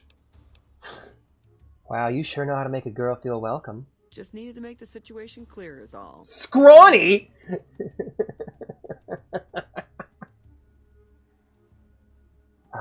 Merchandise? What? You lost me. Alright then, looks like I need to talk slow. Hey, want an intelligence check. There's Sweetie, Maud, and Jimmy. Not our Jimmy! Not our precious Jimmy! Alright. What do you do around here? I look after the only reasons anyone would want to spend any time here. I'm a pimp. All Marco does is collect rent and take a small cut of my action. He sure as hell doesn't clean the rooms. You're not one of the merchandise? Most of my body is scarred all over, like a ghoul. Nobody around who'd want to screw that. No, I just run things. My cheeks are glowing. Hell yeah, Jingle. Hell yeah, Jingle. That's me in Fallout 3 now. I like to keep my rads high so that my limbs regen. How'd you get burned so badly? We don't talk about that. Next topic. Okay, goodbye. You know where to find me. I do know where to find you. So the question is, do I want to use a grenade and blow this lock to get into Marco's apartment? Actually, is it Marco? I'm not after Marco, am I? I'm after St. James and Dermot. Which is, I believe, Dermot's ledger. Oh my god, his ledger is just sitting out here. Are you fucking kidding me? Dermot's new ledger. Going to be a little different than the last one I kept hauling. The one I kept hauling scrap. Haha. But I've always been a strong believer in keeping straight books. To Motor Runner. Teen Girl. 500 caps. Adult Man. 38. 0 caps. True to his word. Paid top money for the girl. Plus bonus for first delivery. He paid nothing for girl's father, who took a swing at him when untied. Got to keep him more secured. Also keep SJ off the girls. As even fiends don't want. Oh, y'all are gonna die. I'm gonna murder you motherfuckers. As even fiends don't want used goods. To Motor Runner. Adult woman, 28, 250 caps. Old woman, 25 caps. Old man, 25 caps. Baby boy, 0 caps. Gotta be more careful we're selecting what we deliver. Runner like the woman, of course, but the baby's worthless except to make sure the woman does as she's told. Her parents, next to worthless. Should have killed and left them. On the bright side, Runner says we can start dealing with fiends closer, but so no more dragging folks all the way to Vault 3. To Driver Nephi, oh my god. Teen Girl, 400 caps. Teen Boy, 150 caps. Child Girl, 750 caps. More like it. Learned from past and got rid of mom and dad along the way. Tried to get more for the young one. I said give her time to sprout, but Nephi wouldn't have it, so SJ off the girls so damn long as he got his damn teddy. He's a sick one, I guess, but the work calls for it. Jesus fucking Christ. Yeah, this is fucked up. I also love how much... I love also how, like, all the lore for the fiends. And, like, they do such a good job of making them, like, the most disgusting raiders in, like, Fallout I've ever seen. To Cook. Adult woman, 200 caps. Teen girl, 400 caps. Teen girl, 400 caps. Teen boy, 100 caps. Did not like dealing with this Cook. Didn't know if he'd pay us or burn us. I guess what they do with them is once they get him is up to them. Isn't my business, but he didn't even wait for us to turn the corner before he was torching the boy and making the women folk watch. Let's hope to deal with Nephi next time. Jesus Christ. Alright, Veronica. We're gonna go fucking kill somebody.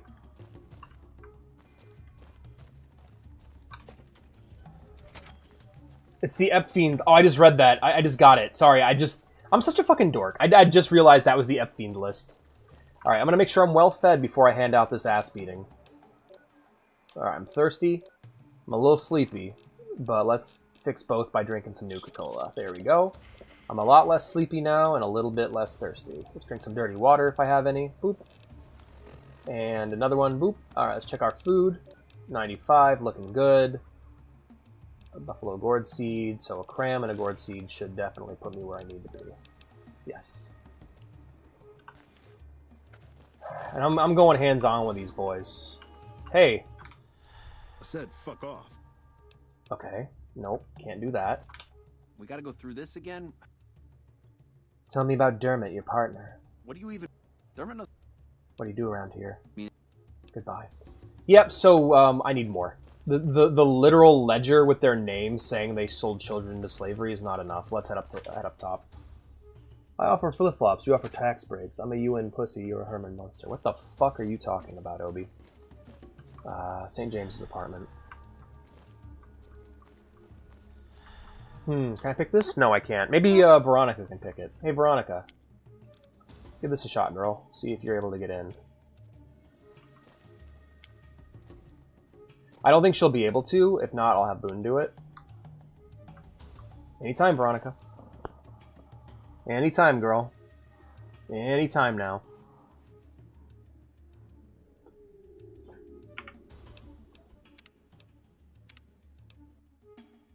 It's a song. Ah, okay. Cons think he's nuts, and if he goes berserk and kills fiends, if he kill Queenie, the slavers also hate him. It's a song. You can ask around for a key, too. Right, you can, Pretty Sarah. There's a girl upstairs I can talk to. Yeah. I know exactly who to talk to as well.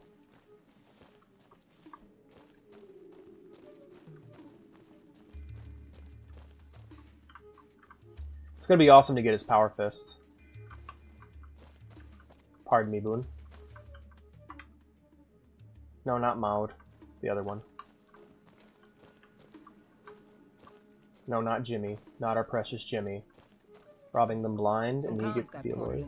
Hey there. Hey, honey. Looking for something softer than a man can give you? Damn, I like that.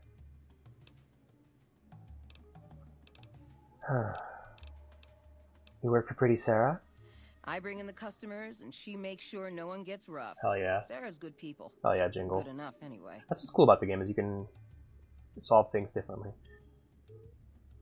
Are we playing Christmas games for December? No, we are playing December up until the last week of December is going to be Warhammer month. And I picked out a game that I've told some of you about and others of you I haven't told for the last week of December that we're going to marathon and beat within that week. And that's going to be our Christmas game. And I picked something good for that one, and I'm very excited. You better check that cash register, right? Tell me about yourself. I'm called Sweetie because I'm the sweetest piece you'll ever find anywhere outside of the Strip. Would you make more money working on the Strip? I got my start at the Gomorrah. Good money. Yeah. Hook girls on free That's jet slavery, or MedX, pretty much. then start charging. Slavery through a needle is what that is. I earn less out here, but I keep more. Did you bring... Liara, I can't reach the ball, baby. I'd have to get up out of my chair. And Daddy's working. Does St. James pay... Do you know St. James? Sure do. St. James is my #1 customer. He's a prospector who pays Marco to stay here at the Casa. Little Marco. I don't know why his friend Dermot chose Man, I'm getting so much more activity in chat ever since I started streaming at 6. I think 6 o'clock is the sweet spot. Does St. James pay you for anything unusual? A client's got a right to privacy. I ain't paying you 200 caps. 200 caps for me to tell you all about it. No thanks. Fine by me. You the one missing out on all the exciting details. Can't possibly be our poor Jim. Oh yeah, Pretty Sarah, but Sarah. God, you guys have been so. All your jokes are just going over my head lately. I'm sorry. It's 3 p.m. plus for us West Coasters. Yay! Yeah, 6 p.m.'s the sweet spot. Any chance you help me get into St. James' room? I do have his spare key, but I'm not sure if he'd like it if I let you in there. St. James can be a little crazy sometimes. We girls need to stick together, and this will be our secret. I could never resist a woman like Yo, you. sweetie. Here, take the key, but don't tell anyone where you got it. Shake it, baby. How much does it cost to hire you? It's worth every cap, baby. I'll do things to you you didn't even think was possible, and leave you feeling like everything's right in the world. Never mind. 300 caps, I don't... It's not that that's too much, I'm just too poor right now. I am way... Is Jimmy marked? Huh? Sorry, man, but my services are members only. Goodbye. See you. See ya. Is this gonna be the character I sleep with Benny with? Ooh, making my toes curl. Hello. That sex scene's fucking amazing.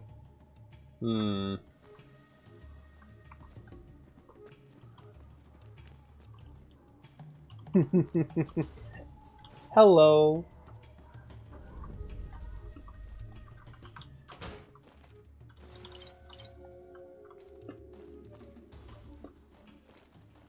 Happy Chaos? Let's see them Charlies. What are the best classes for hardcore? I don't know. Rogue's up there. Of course it is. Rogue's Bay. I love Rogue. But yeah, have you thought about what class you wanted to play, Hellman? You could play a Warlock. That way you could literally summon a Succubus. Or demons. Just in general. Doesn't necessarily have to be a Succubus. Hello. Hey, mean Sanava Booch. Yeah, I'm dealing with these guys on my own. Hey. Hey there. Hey there, St. James. We gotta go through this again? What's it about this time? I found this ledger in Dermot's room. You got his book? Spotted. Boom! Dodge, hook, uppercut. Feel the blow when it impacts up your gut. You take care of him. I'm taking this power fist.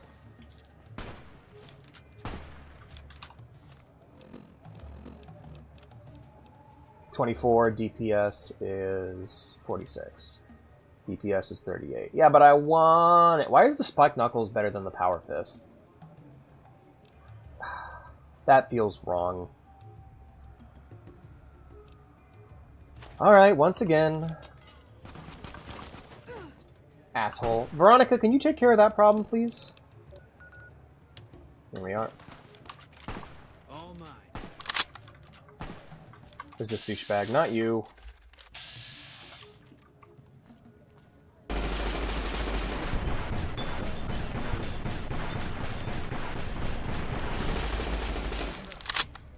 I did not like him very much.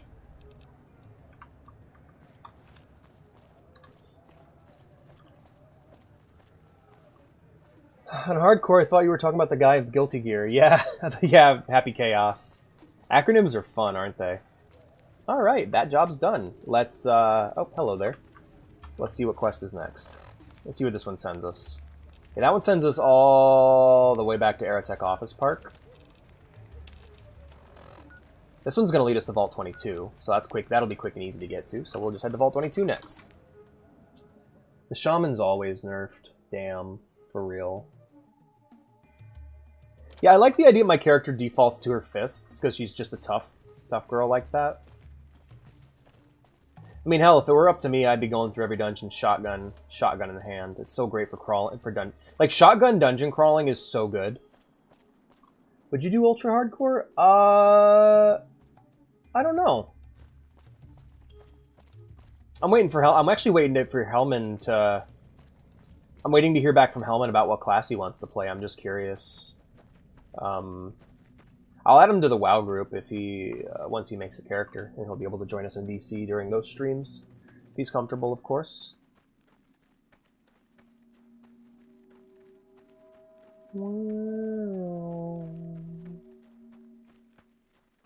No. Cyberpunk is a bit of a mouthful, and I will not be abbreviating it. I will call it Cyberpunk every time. The problem is it's the name of a genre, so I have to specify when I'm talking about it that I'm talking about the franchise. And if I say and I typically call Cyberpunk based off of like I don't call 2077 Cyberpunk. I call it 2077, or I'll call Edge Runners, or Red, or Where's Johnny, you know. You know, the 40K method where you name it specifically after the subtitle and not after... Oh, fuck my life. We got Cazadors. Do I have any anti-venom on me? Just want to make sure. I don't, so I can't get hit during this fight or else I die. Cool. Gotta be careful. I'm a bit short. Damn it. Yeah, that chance to hit super low. We're going in, guys.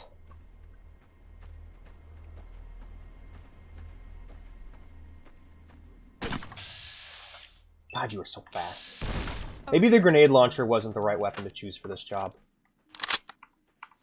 They don't seem all that interested in me, I guess. Well, let's move along then, unless they attack us. Boone's got it covered, though. Never mind. Come on, Boone. But your toes don't have toe tips, so you can tiptoe and not tip finger. That's interesting. What?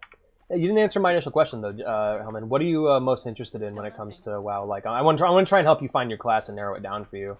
Like, are you interested in tanking, doing damage, or healing?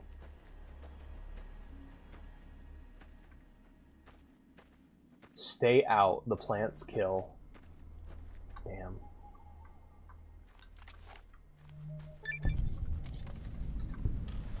Got you in my sights.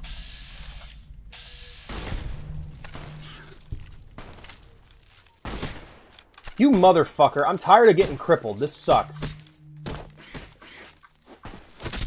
When was my last save? Dealing with Los Cazadores. Tanking takes the least amount of brain power. You'd think so, wouldn't you? But yeah, if you want to make a tank, then that's fine. And then you were playing on Alliance side, so your race choices... You need to rest in the game, Alex. How am I doing, actually? On my sleep. No, I'm actually fine for now. It's just my limb condition's really low. I need to go to a doctor and get that taken care of.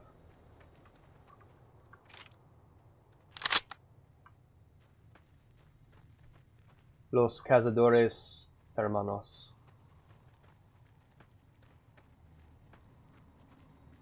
Cazador Brothers. America roleplay. No, like rest so your limbs can heal. No, they don't. They don't heal though.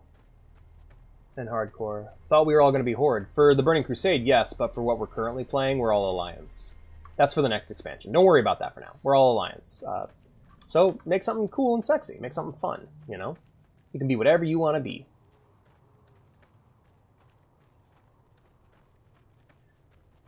Ew. Yeah, give it a chance. You might end up liking it. I thought so too, but I kind of fell in love with Alliance over the years.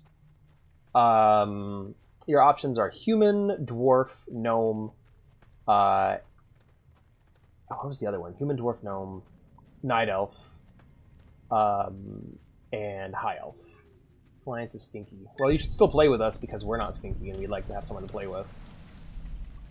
Otherwise, yeah.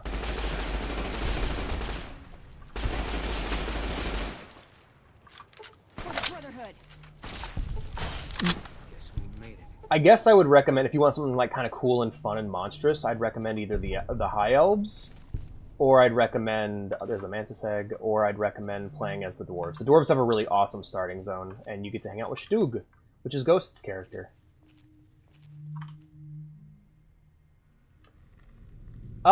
It's simultaneously the edgiest and least edgy, but because they're like forest hippies, but they're also like forest radical hippies. So they're like ruthless, and they're also matriarchy. Like women are in charge. They're really cool, actually. Don't join it. Shut up. Don't say that, Obi. What the hell? But yeah, he could be a night elf. Night elf would be rad.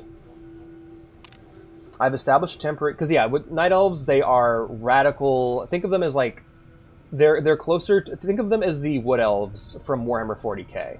Or sorry, Warhammer Fantasy. You step foot in Athaloran, you catch an arrow, motherfucker. They're also a matriarchy. Most of their, if your warriors and rangers, hunters are typically female. Druids and priests are typically male. You can be whatever you want to be. No, Obi doesn't like the night elves. I think they're rad. I've established a temporary camp inside the entrance of the vault. Power inside is minimal, but still running, and I've managed to hack into one of their security terminals. The logs show that several people have entered the vault over the past few months, but none have left. It's getting late, so I'll resume the expedition in the morning. Keely out.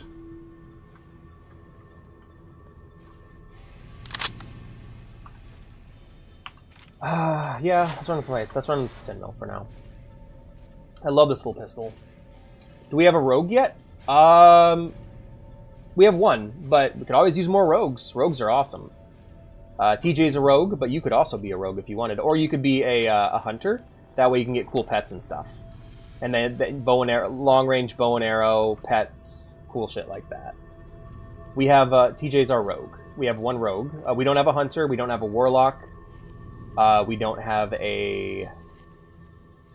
Let me take a look at our... Let me actually take a look at what we got before I just go yapping, because it's been a minute. Alright, we got... Okay, we have a warrior, a mage, a priest, a paladin, and a rogue. So we still need a warlock and a hunter. But you can be whatever you want to be, man. Night Elf Warlock, if they can have cool drip. Of course. Yeah, Night Elf Warlocks have the coolest drip. Last time I did that... In my pocket like Animal Crossing. Last time I did that, I finished got my flame by mistake before I was just searching for it. I keep forgetting about Obi. It's so funny. Every time we talk about WoW, I'm like, we don't have a priest, and Obi's like, what the fuck? Yeah, Warlocks have the coolest drip, man. They're so rad. Warlocks and Rogues, just... the coolest, and by that I mean edgiest drip. Leave the elevator alone. I don't know how to elevate her. Elevator? I barely know her. How many Mantis Eggs do I need to get for her?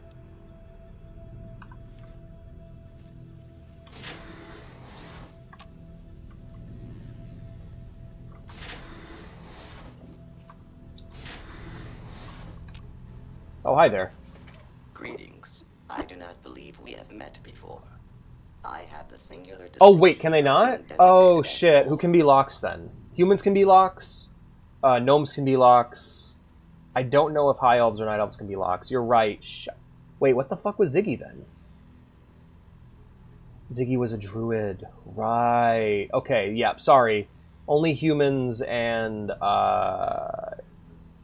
gnomes. Humans, gnomes. I think humans and gnomes can be locks. That being said, humanity's fucking awesome in WoW. So if you want to play as like badass, like they're closer to like the Empire in 40k than they are like a boring generic human setting, you know. But yeah, you can be a human lock. We could also use a night elf hunter. Cut content robo. Yeah, nice. I got all the cut content mods. Have you seen a ghoul named Keely around here? Why, yes. The master was here some time ago. Do you have business with her? I've been sent to look for her. Where is she now? I couldn't say exactly. She went down to the lower like levels PvP? some time ago and hasn't been back I since. assume there's no way to improve the models? No, there's mods. You can get a mod. You can get a mod to improve it. I'll have to link it to you. Perhaps. Why don't you go down and look for her? I have been. Now I must get back to. All right. Well, shit. Worth a try. Activate terminal. This level seems to have been devoted to the study of atmospheric effects on plants with a high concentration on producing plants with a high oxygen yield. Given the problems these vaults were known to have, it sounds like a reasonable avenue of research. It is strange, but some sections of the machinery down here appear to have been modified for some unknown purpose. The restraints regarding oxygen content and systemic pressure have been bypassed. I've been hearing strange chittering sound for some time now and finally discovered its source. There are some kind of giant mantises that have taken up residence in the vault. I almost ran smack into one the other day, but the creatures don't appear to react to my presence at all. Perhaps the others sent here ran afoul of these creatures, and I can't see how a few scattered insects could pose much of a problem to experienced mercs. Oh, thank fuck. I like, to me that's heresy. I love the way the models look, but yeah, if you don't like them, there's a way you can change them.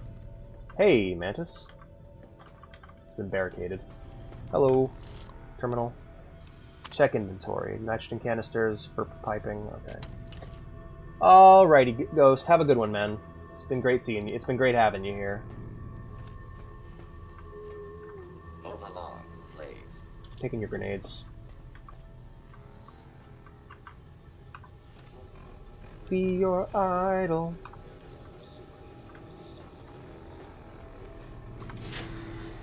Yes. Yep. Crossbows, rifles, bows. They're basically the masters of ranged weaponry. They do a shit ton of damage, too. They're really good. Spotted. That's kind of the cool thing about Turtle, is they've kind of made it so there's really no bad classes. Because the version of WoW it's a mod of is very much, like, flawed in its class design, let's just say. Noise complaint. Could maintenance look into the ductwork on here on level 2 again? I know some guys took a look at this last week, but I swear the noise is back. I even have other people that can back me up on it this time, too. It says I have new activity on my activity feed here. Let's scroll up. Hydrate. Will do, Mr. Ghost. Thank you.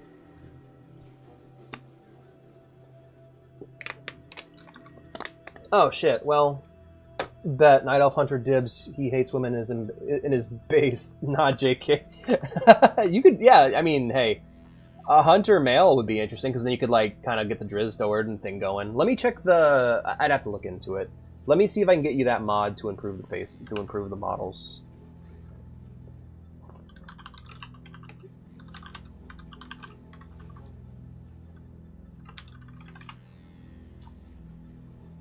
Upgraded character models.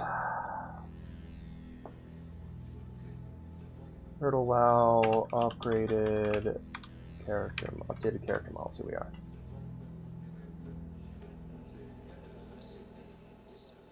Huh?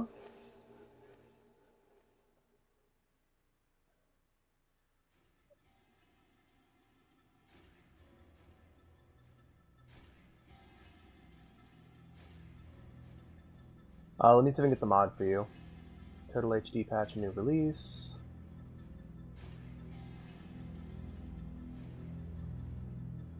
Or can I get a... Trying to find out what it is. War Stomping, All Night Elves. Yeah, totally. There's a mod page on their site. Hold on a second. trying to find it for you, because I know there's a wiki.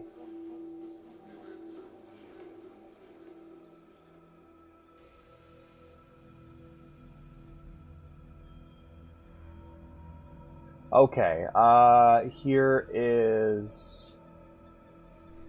I'm going to go ahead and link you this page that will help you to find all kinds of mods you might want, Hellman. And I'm going to go ahead and add you to the group, too, since you're expressing interest in playing.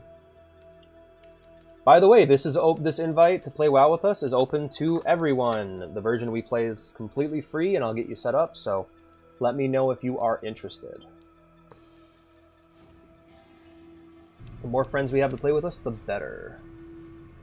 Ask for Chinese when my parents got hibachi. Hey, Vintage, good to see you, man. How goes it? I actually need to make dinner soon. Could maintenance look into the ductwork on level 2 again? I know you guys took a look at this last week, but I swear the noise is back. I even have other people that can back me up on it this time, too. Probably going to have rotini for rotini and some Alfredo. And some chicken. Oh, and some chicken. And oh, yeah, I'll have some chicken Alfredo for dinner. That's enough of that.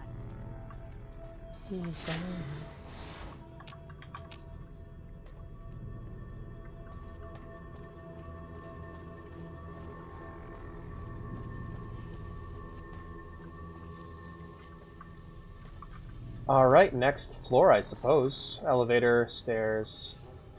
So I know I need a certain level of repair skill to get into the elevator. Skills, repair 7. Yeah, no, that ain't gonna happen.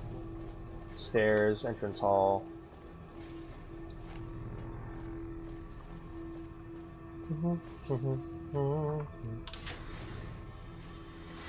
Yum, that sounds super good. I love shrimp. I just love seafood in general. It's my... Oh, hey there. That's a spore carrier. Neato.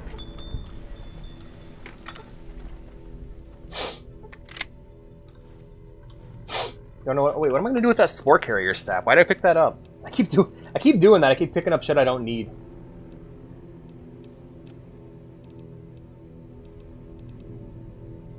Oh, that's food. Okay, well, sure. I don't need it though. Oh, that's what that looks like, huh? No.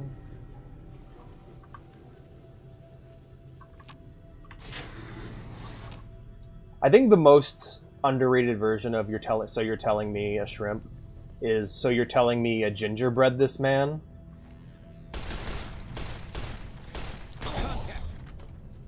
I love weapons in games that I could easily tap with. Like, I love automatic weapons whose rate of fire aren't so high that I can't choose, like... Who needs select fire when you can just tap the trigger rather than hold? Food additive. That looks fancy. Status report 9228. Yields continue to improve. Splicing together cultivator GN 188 with the existing corn samples has produced a hybrid that responds better to the artificial lights we have. On a third note, Dr. Peters has missed his third straight day to his illness. His work ethic hasn't exactly been stellar to this point, so I'm requesting confirmation from the clinic that he is in fact sick. Am I winning? Yeah, I'm winning. On a lark, the guys down in pest control sent up a sample of a substance of one of their specimens one of their specimens secretes to attract insects. Tests show that the substance has a mood-altering effect on smaller mammals. If anyone volunteers, we can begin human testing soon. Quite a number of the staff have begun to show symptoms of some sort of viral infection. I've begun to order them to stay in bed and recover, but at this rate there won't be anyone left to do research. Not much to report today. The mood is unusually somber in the wake of Dr. Peters' passing. There's a strange rumor going around that all the commotion downstairs was caused by, of all things, Dr. Peters' corpse suddenly animating and attacking people. I don't know who would start such a vicious rumor. It's an exceptionally bad taste. Yeah, totally. That was just a vicious rumor, not real. Oh, hi there. Hi there, plant zombie. I wish I had enough ammo for any of my guns. Oh, yay! 60. Alright. Explosives, guns, and unarmed are our skills of choice. We're playing as a dumb character who punches their way out of situations. Alright. Heave-ho, intense training, running gun. Running gun's important for her, for being a GTA, for being basically a boomer shooter protagonist in New Vegas, at least that's how I built her. Bloody Mess, though. 5% extra damage is good. Strong back. Super... Okay. Super Slam. Cool. Quick Draw, Scrounger. I think Scrounger is going to be important. But we'll probably start this from the top. I think... I don't know. Rapid Reload's good. We'll do Rapid Reload. I feel like that's going to get me out of a lot of situations and allow me to stay in the fight longer. Oh, hi there. Contact.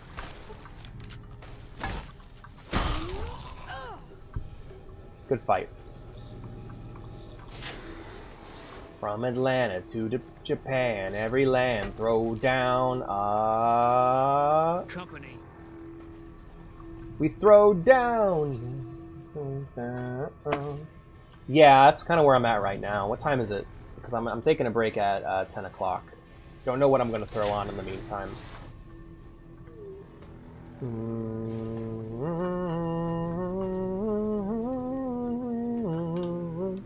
Security request. Assistant Mathers went into the caves at 1846 hours today and still hasn't returned, requesting security escort for his science personnel to conduct a search. Medical emergency. We need a medical team up here now. Dr. Peters just returned with one of the security escorts who was horribly wounded. When I asked him where the other security officer was, he just paled and shook his head.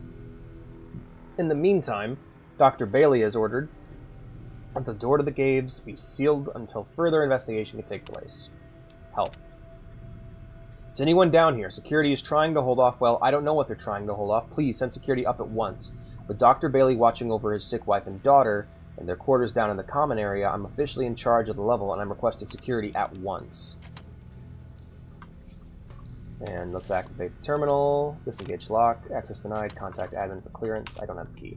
So we gotta head to the admin area.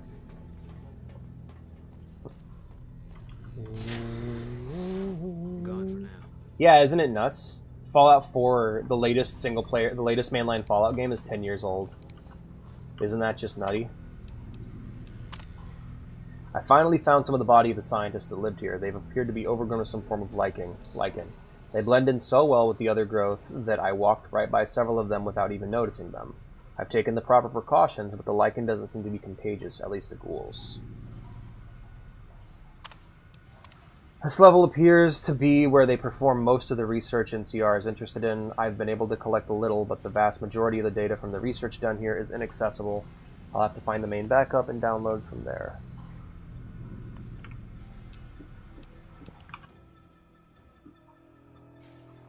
Sorry about that. Are you playing with Wild Wasteland? Mm-hmm. Of course. I always, I have a mod that enables Wild Wasteland by default, so I don't have to give up a trait slot.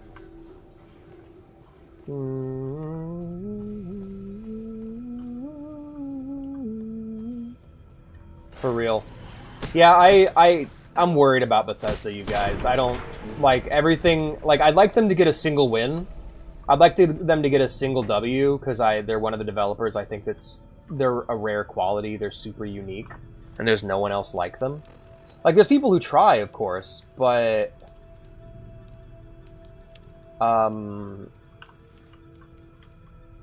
it's nowhere near. Like, there's indie devs that are kind of attempting to do their own thing, but like, they're currently nowhere near the level of quality or the level of openness, or at that point. I usually just do Wild Wasteland and the skilled perk. Those are decent choices. Those are safe choices, I feel.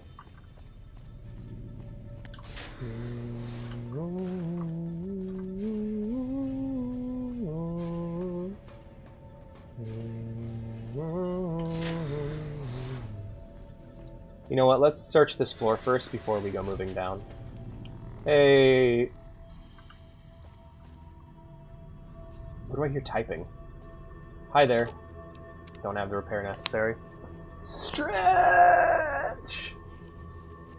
Then when I level up, I get the one to cancel out the minus 10 XP. Ah, okay. Yeah.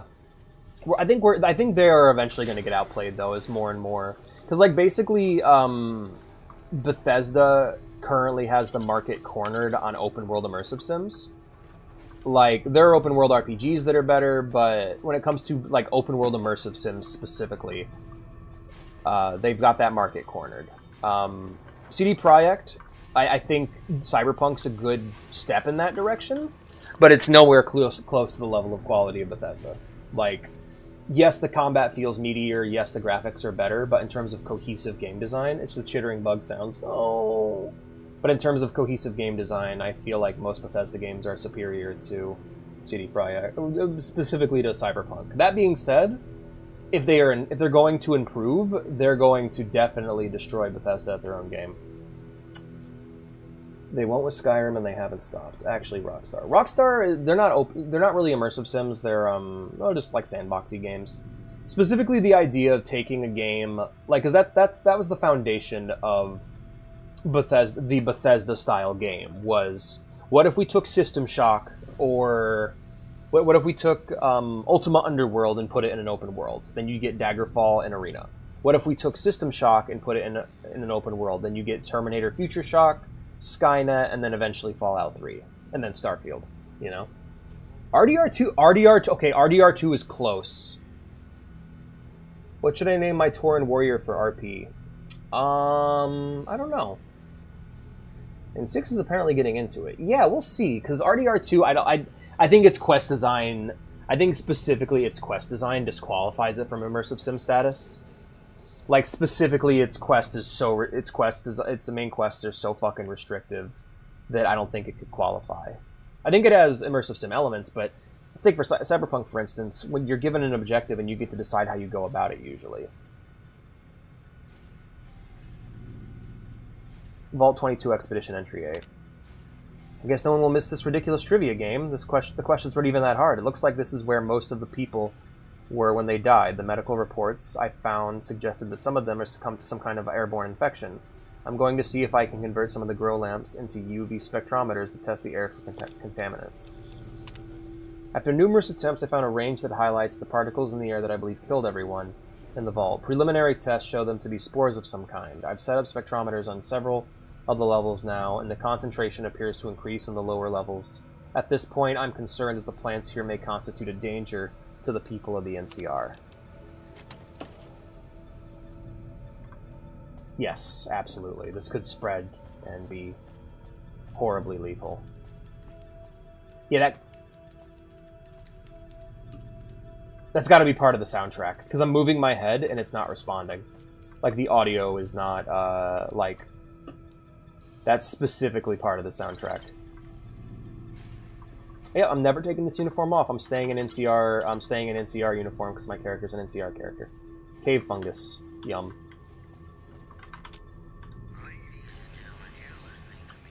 The New Vegas. And I remember it so you don't have to. Hello, they should have the Nostalgia Critic play the fucking radio host for the next game. Hello, I'm the Wasteland Critic. I remember it so you don't have to. Characters for the future.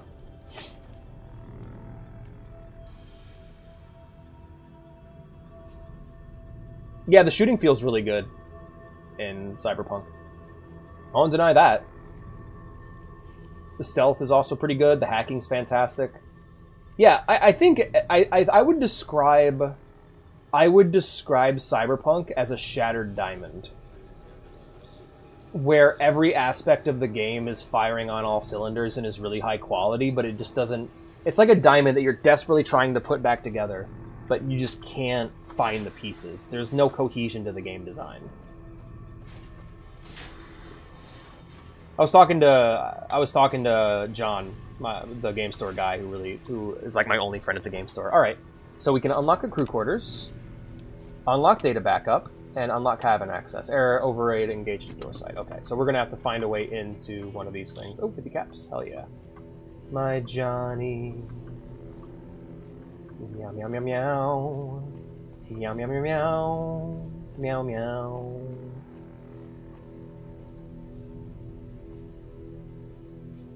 Yeah, it's I would describe Cyberpunk as a 5 out of 10, not because any parts of it are extremely low quality, but because everything is here to be amazing. Everything here is amazing, but it doesn't piece together well. There's no cohesion to it. Which is honestly a lot of games have that problem.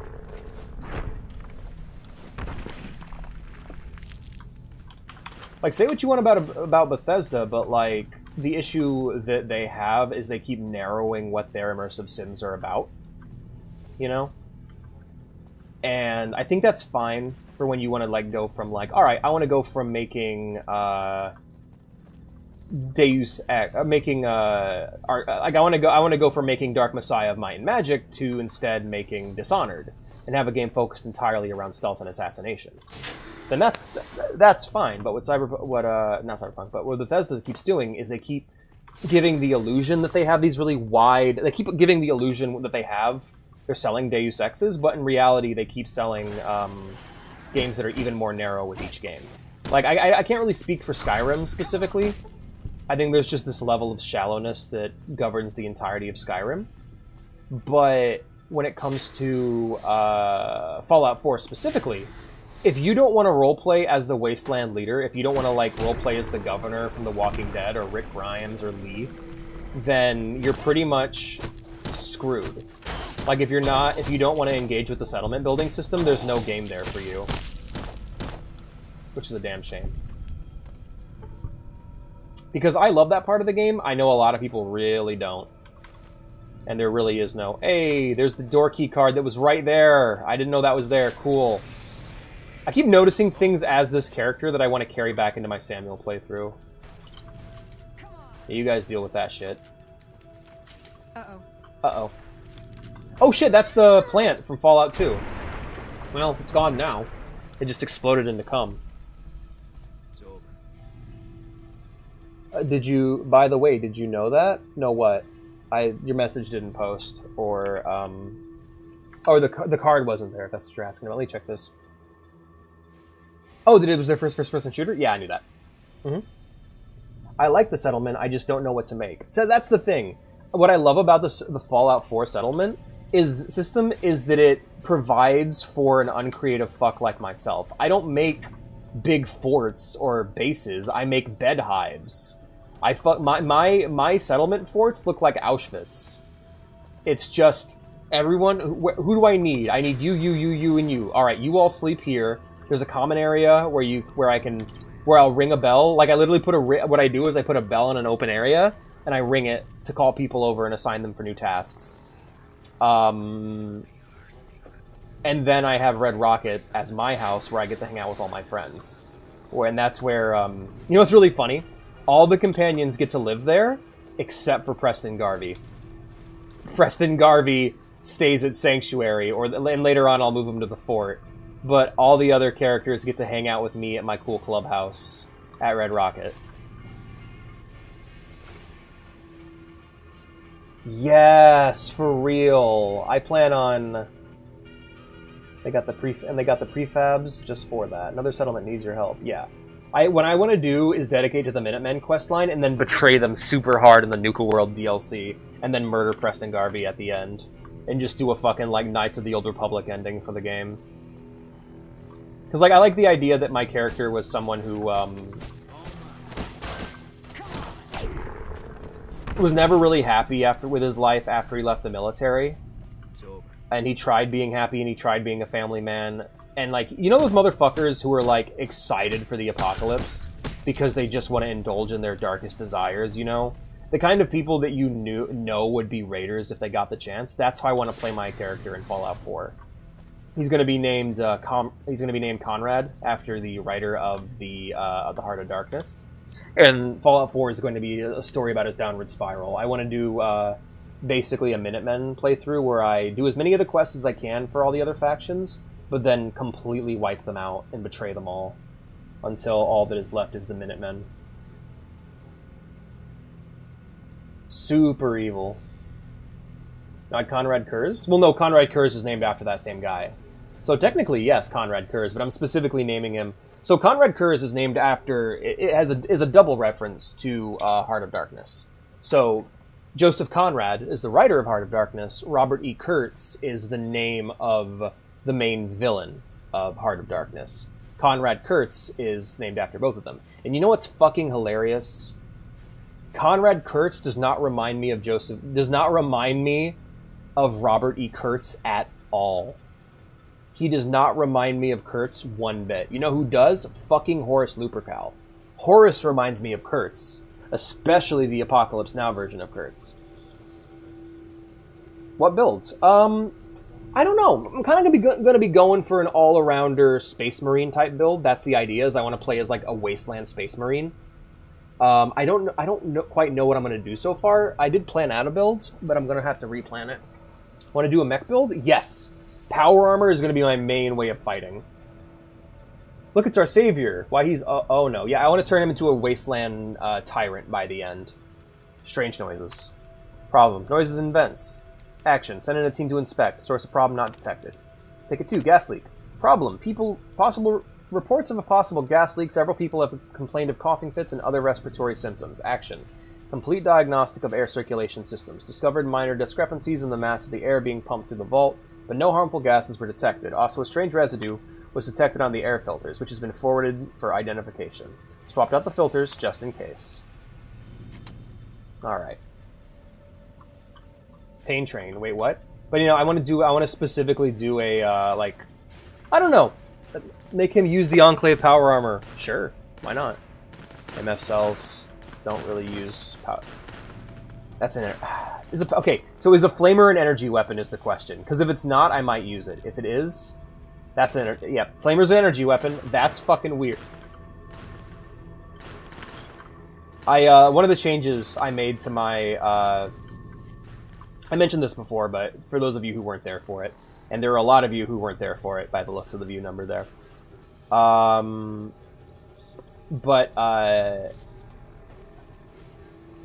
Which isn't a problem, by the way. There's a lot of new people here. The Fallout Tabletop RPG. I'm making a revision of the Fallout pen and paper rule set, and I'm making my own Fallout campaign that takes place in my home state of Michigan. And one of the shit, train of thought. Where to go? It's back. Okay, cool. One of the ideas I had with modifying the stats was I removed energy weapons and brought back big guns. So small guns and big guns are back, but energy weapons are just another kind of gun you can get. Reason I did that is I never quite understood why energy weapons were a separate stat anyway. It never made sense to me, and I liked how Fallout 1 and 2 did it, where energy weapons were your endgame weapons, but my problem I always had with Fallout 1 and 2's means of doing it is you were almost required to take the tag perk and dump skill points into energy weapons if you wanted to use them. So I changed it to where pretty much just energy weapons are now the best guns.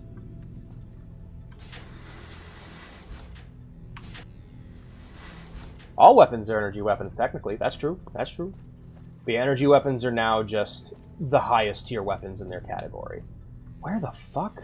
I'm so confused. Okay. Let's just hug the wall and see where it takes me. There it is. Alright, we got a big fight on our hands, guys. Let's do it. Get ready to throw down, everyone. In fact, let's have some fun with this, shall we? Let's go ahead and inject ourselves with some stretch. There we go. We're gonna make Kate our love interests? Yeah, pretty much. Kate, most likely. What I'm thinking of doing is, I'm gonna do what I do for all these. Restore any cut content, make the game the best it could possibly be, restore content that was previously left out of the game. I'm not going to change the leveling system. I'm going to leave it as is, but I am going to change the dialogue system to be... it's still going to be voice, but I want to be able to see what my character's going to say before they say it. And, yeah, overall, just make the best possible version of Fallout 4. Once we finish Fallout 4 and do all the DLC and all the content, we'll take a break, revisit it at a later date as Fallout 4 2, where I install a shit ton of fan-made, community-made quest mods. Alright, I have the key. Bruh! Okay, that was a waste. Load the save. I'm stupid. But I picked up the... Hold on. Shouldn't it be on my keyring? I feel so dumb. Didn't I just pick that up? Keyring. Jail key, Repcon. Did I leave it? Did I forget the key? I'm going crazy, you guys.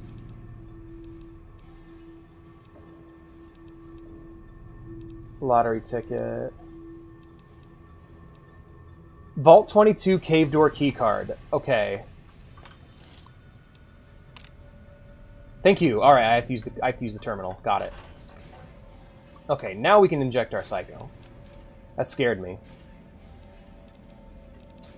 Medics, psycho, and we're going apeshit. Grab its egg. We're moving on. You got a bigger gun I can borrow? No. Trouble. Trouble. Yeah! Get fucked. That's enough of that. I punch with the best of them.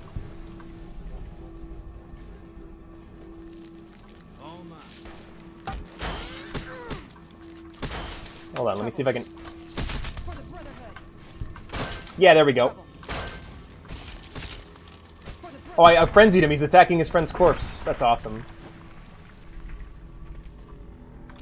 Yeah! Job's done. We can go get that job done for Red Lucy. That's awesome. Let's go ahead and have some healing powder or inject myself with a stim pack or whatever I got. Stim pack expired. We're just gonna put that on number 6. It's fucking funny. Pain Train is a perk specific for power armor where you can fucking rugby tackle people out of the way. That is awesome! Yeah, I want to lean into the qualities that make Fallout 4 fun and unique. The gunplay, the big armor. Oh, hydrate Hellman. Oh, that's why I keep getting that, because Hellman keeps doing hydrate. And posture check. Good shit, my friends. Good shit. Alright, let's head downstairs and continue this quest. Dodge, hook, uppercut. Feel the blow when it impacts up your gut. Alright, see you soon, Obi. Alrighty. More water for Alex here in a moment. What time is it? It's 10 o'clock. Be a good time to take a rest. I'll start working on dinner, and maybe we'll read another chapter of Fallout Equestria while we're here. I think that would be... No, you know what? I don't... I'll just yap to you guys while I cook. How about that? Tales of a Junktown Jerky Vendor. Hell yeah, that's a fucking skill book, baby. Yep. Still looking. I love skill books so much. Skill books and skill magazines are such a great addition. Drink from your canteen. Hell yeah. Species B908. We're gonna read this when we get back. How about that? We'll read this terminal. BRB, friends. I gotta go pee and I gotta get something to eat.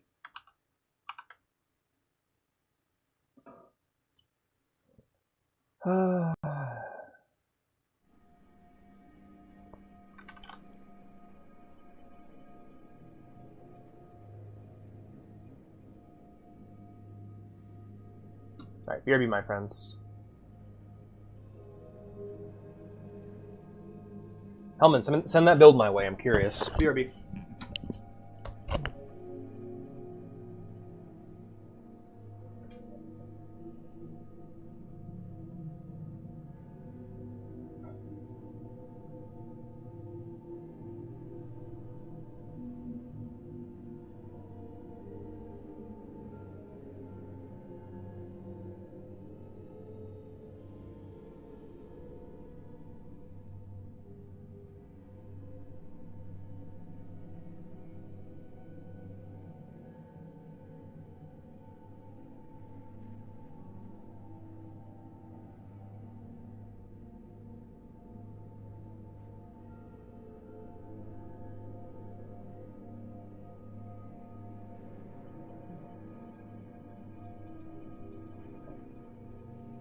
We'll post it later. Okie doke.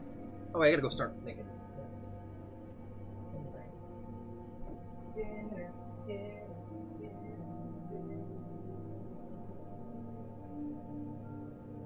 gonna need my phone. BRB, my friends.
Hey you guys, I am back. Hello, hello. We're on break right now, but let's read some of this terminal. And yeah, currently got the oven preheating, and the pot's not boiling yet, but we're waiting on it. Hello, my friends. Welcome back. Who are you? Oh, they forgot me. Distant relative of the more commonly known Venus flytrap, species BE908 seems to be performing well. The plants are a threat to the creatures up to 5 times their size due to the violent nature of their closing maws. Those that aren't swallowed whole are often incapacitated by their initial bite. The plant's lack of mobility is offset by their ability to lure prey into reach by means of nectar they secrete from their bodies. Species, Mantis religiosa. Of all the species we brought with us, the common mantis exceeds the rest in terms of predation. The insects are voracious, and their camouflage allows them to attack prey by surprise. Also, they complement our botanical specimens by hunting down those pests that avoid or escape the other measures. Lastly, mantises will begin to cannibalize one another when other food is scarce, making their numbers self-regulating when prey is scarce. Species, Bovaria mordicana. An entomopathogenic fungus, B. mordicana, has been developed to colonize the bodies of most common pests. Once it has fully colonized the host body, the host technically dies, but the body continues to move by means of the fungal colony within it. This matter, the fungus moves amongst more of its prey, occasionally spraying spores in a radius around the host body, infecting all those that come near it. Its drawbacks include the time it takes to kill prey, 10 to 20 days, and its limited effectiveness when dealing with unsocial pests. Unsocial pests.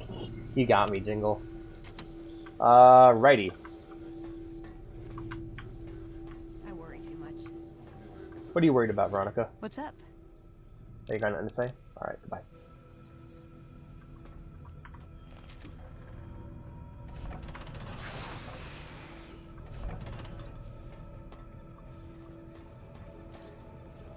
The fungus among us, indeed.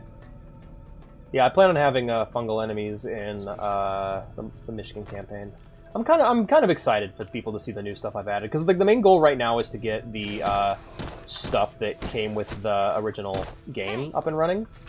Once that's up and running, I can add all my extra stuff. Because the idea is I want to build a sandbox that players can spend time in. I'm less interested in writing quests than I am in giving the players a world they can occupy and kind of make their own fun in. Hell, just surviving is going to be a challenge. Oh, hey there.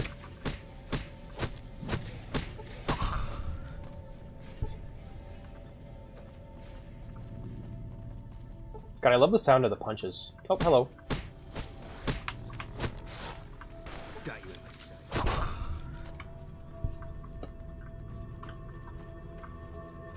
Somebody made a mod for Fallout 4 that turned all the Vault Boys into cute, thick Vault Girls, and it's so fucking awesome. And like, it doesn't turn them, it adds them to the world. So there's Vault Boys and there's Vault Girls. For the initial playthrough, I'm gonna leave it on Vault Boys, but when I play the game again for Fallout 4 2, I'll go ahead and add that mod. That sounds like a lot of fun.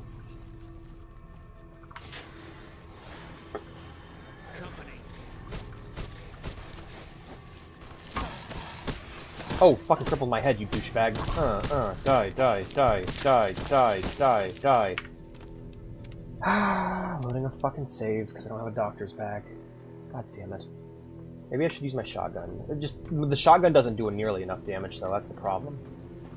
Yeah, the reason why Red Lucy's quest is so fucking important, for those who don't know, she gives you a shotgun called the Dinner Bell. Best shotgun in the game. Genuinely fantastic, and it... God, I just can't escape this. I'm not going to escape this place unwounded. I'm learning my lesson now.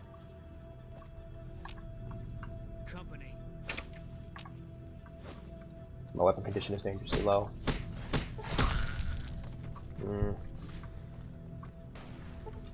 Yeah, maybe I need to play smarter than this and not just try to use my fists for everything. Because even my fists are running out of ammo. Let's try the shotgun for a bit.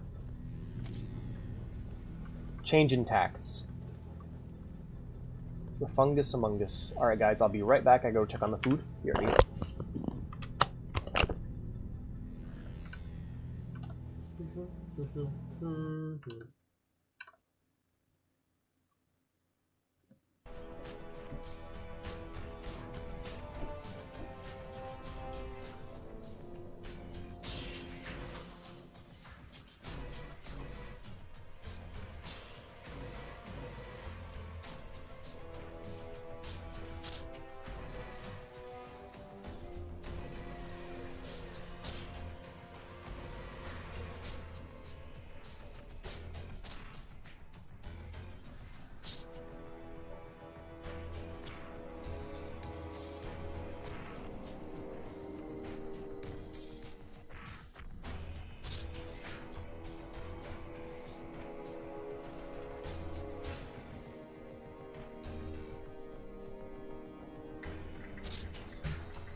I really wish I could just carry my mic. You know what I should do? I should get a really long USB cable and just carry the mic into the other room with me. That'd be fun.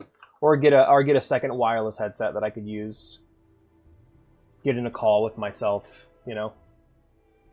But I don't know how to do that. Set up my phone to act as a. I could set up my phone to act as another mic and just move into the living room temporarily. Or move into the kitchen. Living room, yeah, where I do all my cooking.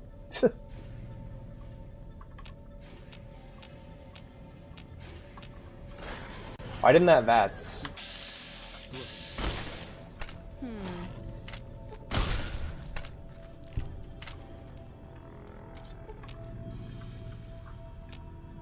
Company.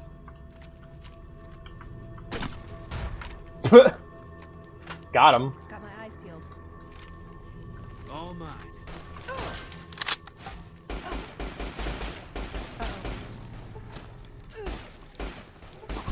Believe in the Tommy gun, Alex. It'll carry you to victory.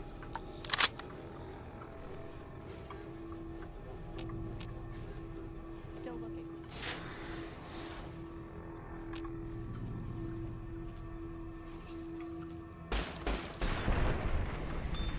Trouble. The fungus among us.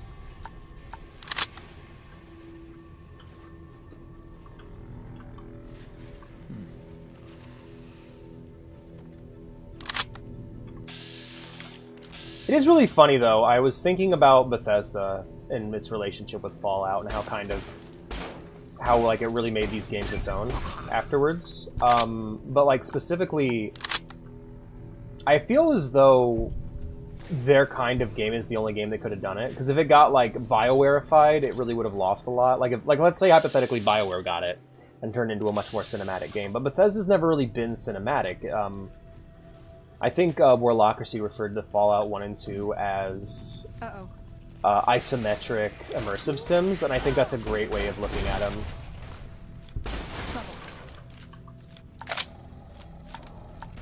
And they got bit with the MSim curse, because any game that's an immersive sim that isn't Elder Scrolls is doomed to fail. They got hit with the MSim curse. This bug keeps happening, by the way. I don't know what causes it, but enemies keep falling through the ground. And it makes it so I can't reach them and my companions flip out. Alright, that door's locked. I don't want to try blowing it right now because I'm busy. Huh? So what's likely happening here? Yeah, so what happens with this bug is that somewhere on the map there is a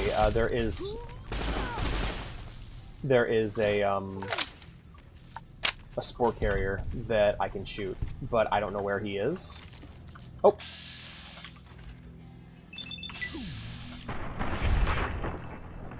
Hey.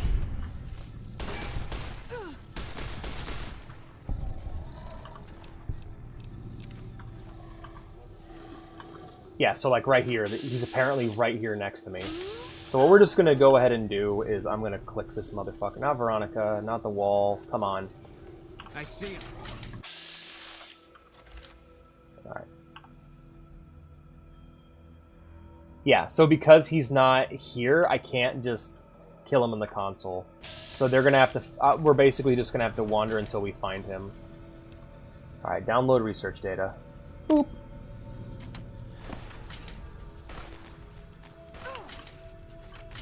Hey. Alright. We can try and find Dr. Keeley, but... our job here is pretty much done.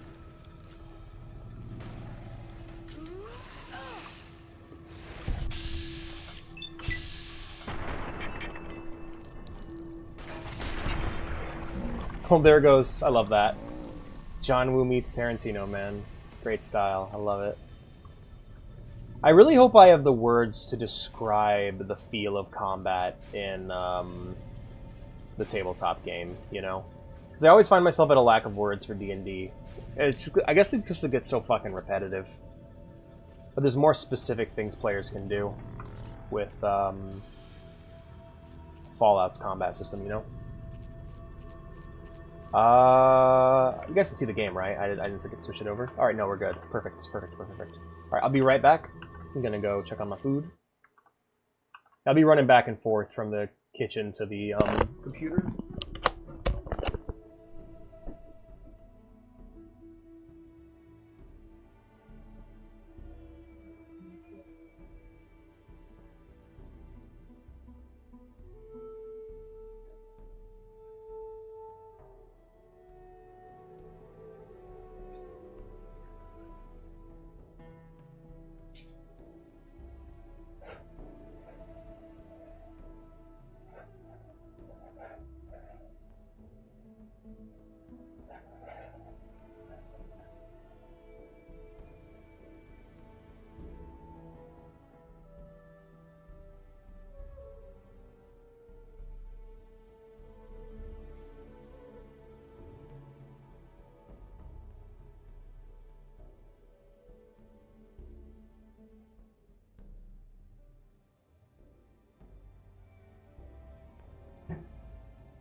Ten-minute timer.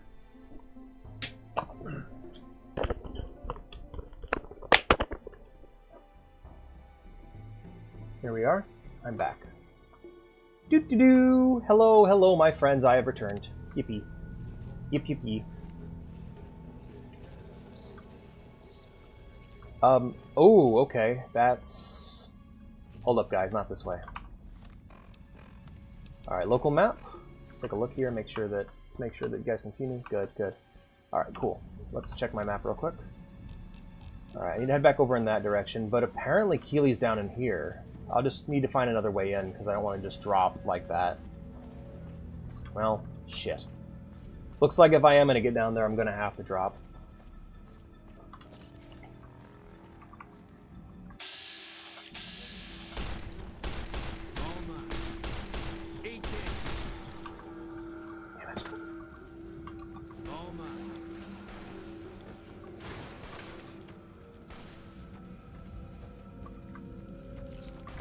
Oh, they're infighting. Cool. Let them deal with it then. Let them fight. Still get the XP at the end of the day.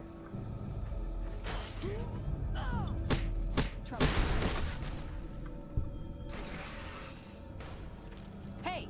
This is cool. I killed them all so easily last time, so seeing them infight like this is actually really cool. Go Veronica! Hell yeah, girl! Over here.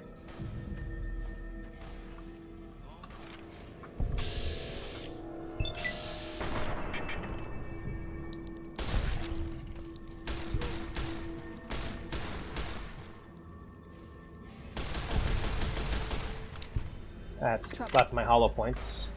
Or that's the last of my normal ammunition.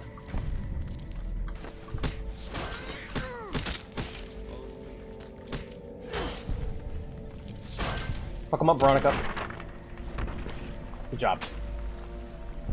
Yeah, my knuckles are just about done. Gonna need to get them repaired soon. But I have a Noma. I have a no money. Hey, Keely, how's it going? Took your sweet time. I suppose the NCR sent you. Damn, you are an ugly bitch, even for a ghoul.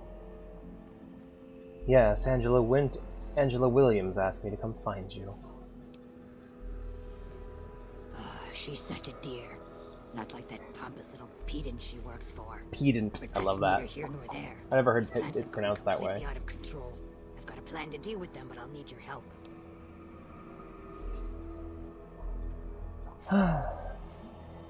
Of course, I'd be glad to help. Good. Meet me on the second level, and I'll explain what needs to be done.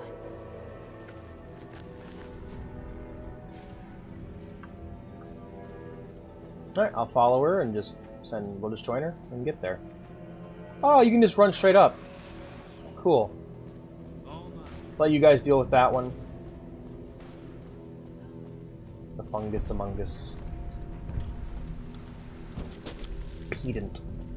I've heard pedant, or pedant. Pedant would be weird. I've never heard pedant. That's not true. Pedant or pedant. It's usually pedant, like referring to pedantry. Oh, and then she'll repair it and we can just go straight up to the first floor. Makes sense. God, why is the ghoul body texture so good? Like, they really killed it. Whoever did the body mod that I'm using really knocked it out of the park. For some reason, the ghouls are the best looking NPCs now. I don't know. I think it's because the ghouls have to be somewhat handcrafted, whereas everyone else can be made using character creator to a greater or lesser extent.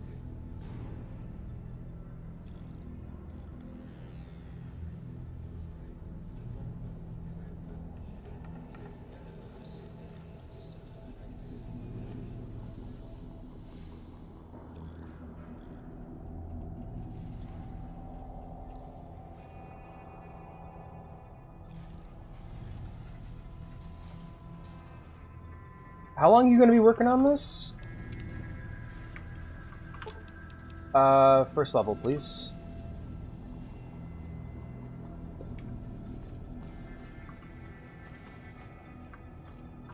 God, I love this music. It's so haunting. Oh, is it an oxygen recycling I need to go? Alright, fair enough. Let's get in there. Alright, I'll be right back, guys. Gonna go check my food. BRB.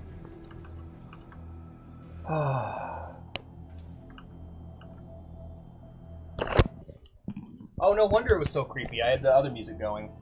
Whoopsie.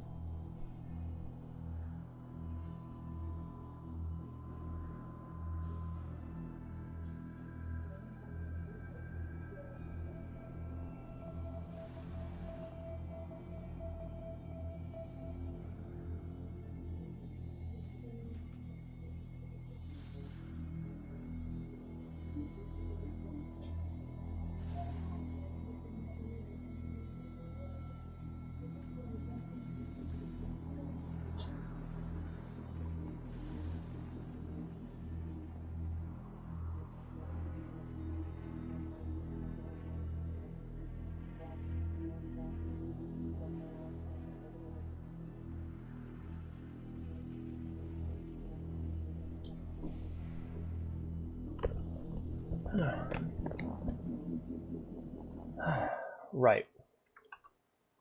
Back to it.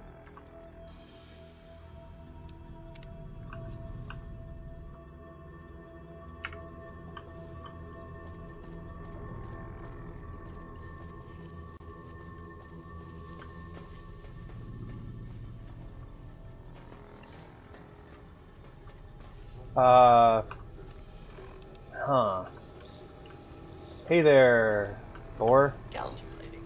Who am I looking for? Where is this bitch?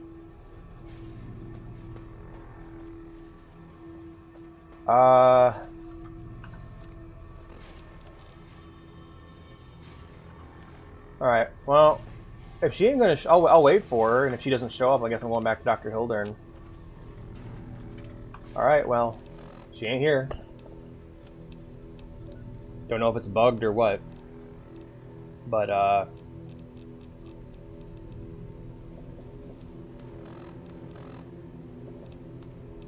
going back to Dr. Hildern.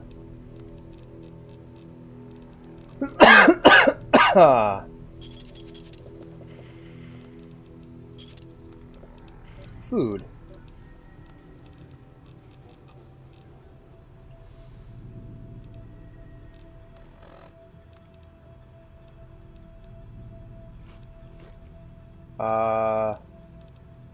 Guan on a stick. Will that be enough? Yeah, guan on a stick should be enough. Boop.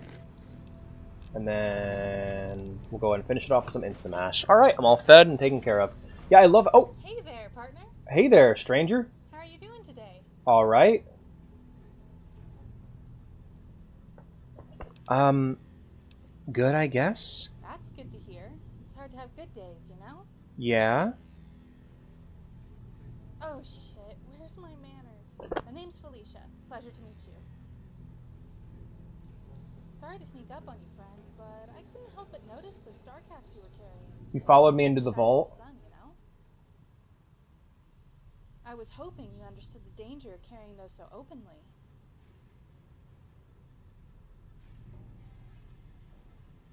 Yeah, I already know. A man named Malcolm already warned me. Alright, so you already know There you go. Making sure. Good. how dangerous those things are. Good. I was gonna warn you, but if I could... Well, listen, partner, it was a pleasure talking. Perhaps we'll see... Oh, just thought... Anyway, take care, stranger. Yeah, it looks like something happened to Keely and she wasn't able to make it here, so we're just gonna move on. Kind of liberating, honestly, because like my first character, I was like, I want to get the best possible ending, so I really stressed over this kind of shit. And what? What? What? Motherfucker, are you for real? Did you lock me into the fucking vault?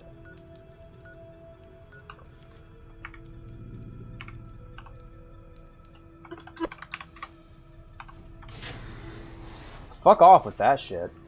That is such a weird bug.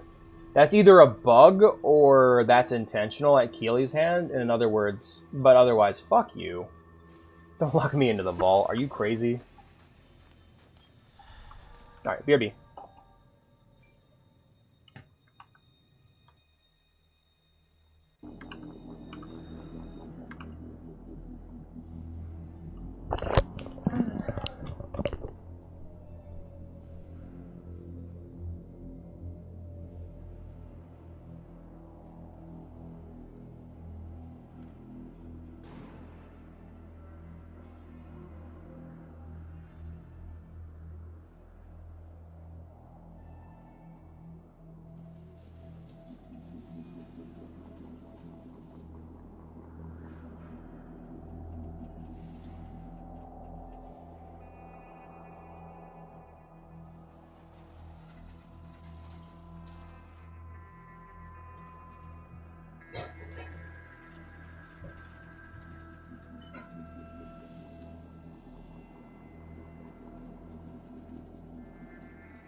Oh, man, I'm so excited for food, man. So excited for food. Hell yeah.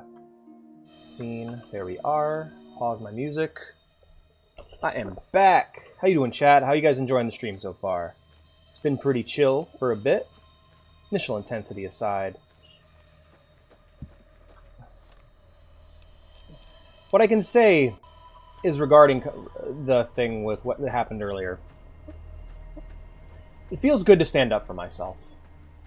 I think that's a good feeling. I think that's something I should continue to do, but I think there's ways to go about it that are cleaner, and I think that's going to be my goal. Now that I've realized I can stand up for myself and it's okay, I need to go about achieving it in a cleaner way, without it being a big blow-up every time it happens. Learning lessons, you know?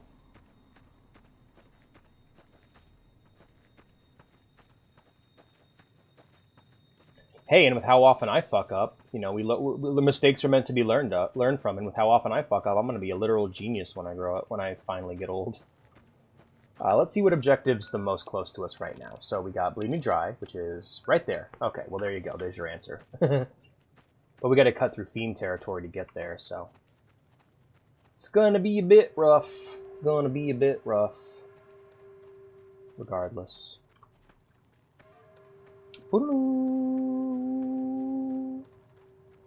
I love the woodwinds. It's a really interesting sound. Damn, I am low on everything. Shotgun's really all I got right now. See if I can make it to the thorn without getting eviscerated. That'd be really great. Oh, nope, there it is. Okay, cool. Mission accomplished.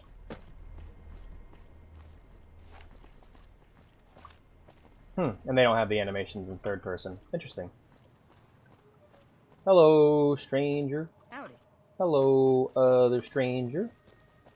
Hello, lady for rent. Hello, thorn.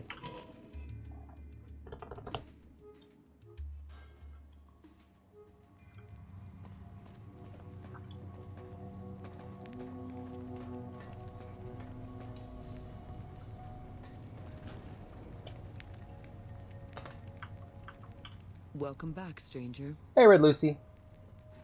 Creatures you needed, I got the mantis eggs. Good work, stranger. The thorn will nurture these eggs until their hatchlings are ready to bleed for us. Damn. Here's a compensation for your service. I trust that we're in agreement over it. 200 caps are sufficient. Take the eggs. I thank you, stranger. The thorn thanks you.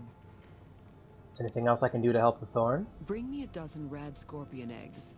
I'll see to it that you're rewarded fairly. BRB, guys.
Those noodles turned out really good. Hell yeah. Back to it. Oh, I never left the scene mode. Perfect. Let's just turn off the nobody's nail machine. Oh, I never turned that song on. Good. Where can I find rad scorpion eggs? The eggs I seek are not easy to find, stranger. Your best chances are in the mountains north of Good Springs and west from Quarry Junction. I'll find those eggs for you then. You've got yourself a deal. So long, stranger. So long, stranger. Alright, so we got that. Next up, let's see what our next quest is going to be. Bleed Me Dry. There stands the grass. That one's a bit closer. The coyotes a bit further.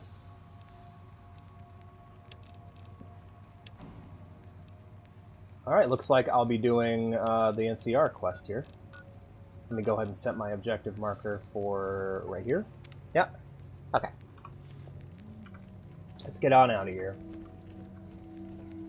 Hi there. Hey there.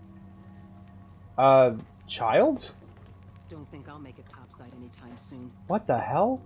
Okay, in New Vegas Citizen? Yeah? What do you want? Weird that your name is just New Vegas Citizen. Howdy, child. Weird. Alrighty. Random child NPC. You never know what you're gonna run into here. Oh, the sewers! Right, I also restored the... I also got a mod that restored the cut sewers. So now we can have sewer levels in New Vegas. Yippee! Just like we like it. Sewers. Hey there. Oh. Man, I need to... Actually, I should go to sleep watching Civvy tonight. He's a great YouTube channel to fall asleep to. That'd be a good video. Top 10... I should just make trash top 10 lists. Top 10 YouTube channels to fall asleep to. A rat?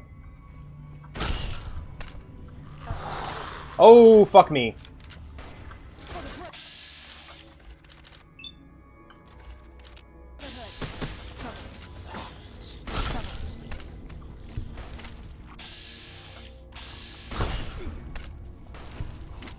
You know what? I have an idea. Nice. Sorry, Veronica. But I know you're tough and you can handle it. That was fucking awesome! Hell yeah. Veronica's tough. She can handle it.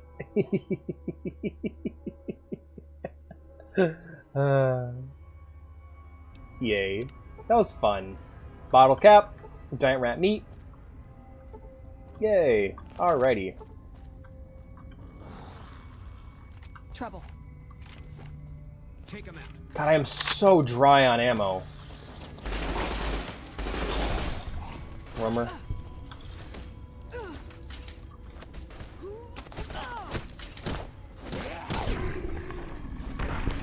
Yeah, I need to buy some ammo. Like, I don't think I can afford to keep just not buying ammo. Alright, well, we're still working our way through this dungeon. This is kind of cool, though. I didn't,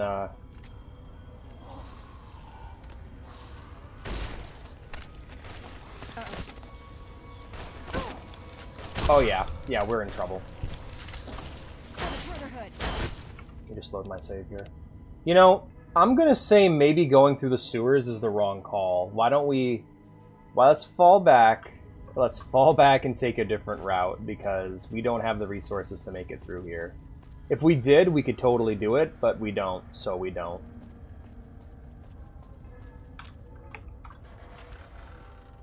The fungos among us.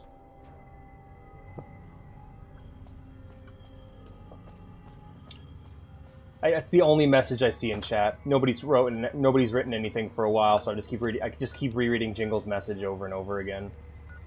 Yeah, let's head back into the Thorm. Smells like shit all the time. At least we're safe. Maybe, I don't know. These caves are kind of terrifying. I do not like them.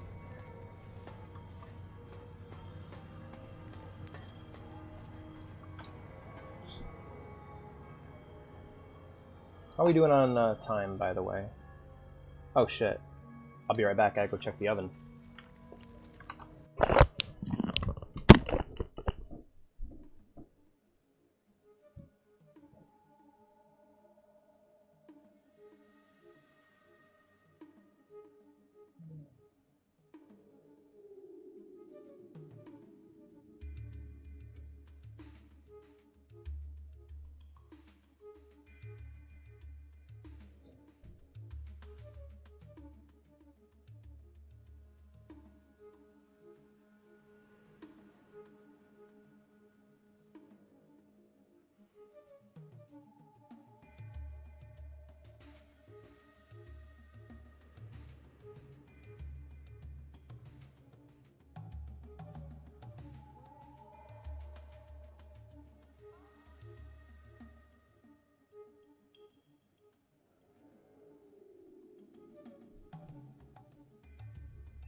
Chicken turned out really good, guys.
Yes. I made a delicious looking pasta. And I was thinking about something we could watch while I ate. I'm not sure though. Let me take a look here. We head in this way. We'll go ahead and pause the game here. Alt tab on over. Actually, let's go ahead and pause. Let's go ahead and save first before we do. Go ahead and quit out. Exit game. Yes. So let's go ahead and watch some YouTube. And I'm thinking we could watch a bit of Warlocracy's Fallout New Vegas playthrough. Oh, actually, better idea. Hey everybody. There's a review of a Fallout mod I played this week called Nevada. And I'm curious to see what this person thinks about it because I didn't like it. But I'm curious to see what this person thinks. So yeah, this will be something to watch while I eat my food. That'd be good. Before this video gets started, I have a bit of a hot take that I feel like I need to share with you. It's been a hard process for me to get this sort of in a way that I can say it without getting the internet to crucify me, but here it goes. I like Fallout New Vegas. Why would you say something so controversial yet so brave? Fallout New Vegas is good for a whole host of reasons that I could probably talk about in another video, but one of the things that immediately sticks out when you compare Fallout New Vegas to its contemporaries is the setting. There's something about apocalyptic media that takes place in the desert that blows other apocalyptic settings out of the water, in my opinion. The heat, the scarcity, the ambience of it, it works just as well in New Vegas as it did. Why are you Fallout sprinting 1 and 2. though? But on top of being a good climate to have an apocalypse story take place in, Vegas in particular is a really fun setting. Post-apocalypse stories work because when you strip everything away that we take for granted, like government or the idea of civil society, you can explore the deeper, more How could he say something so controversial, right? Also good to see you, Jingle. It follows that there is no better place to communicate the theme of the darker nature of humanity than in the world capital of vice. It's no wonder, then, why Fallout Nevada, a Russian-made mod for Fallout 2, reuses the setting, along with reusing Reno from Fallout 2, another location known for its casinos and debauchery. These locations work wonderfully for this theme, and work wonderfully for this mod, because if there's one word that I could use to describe Fallout Nevada, it would indeed be dark.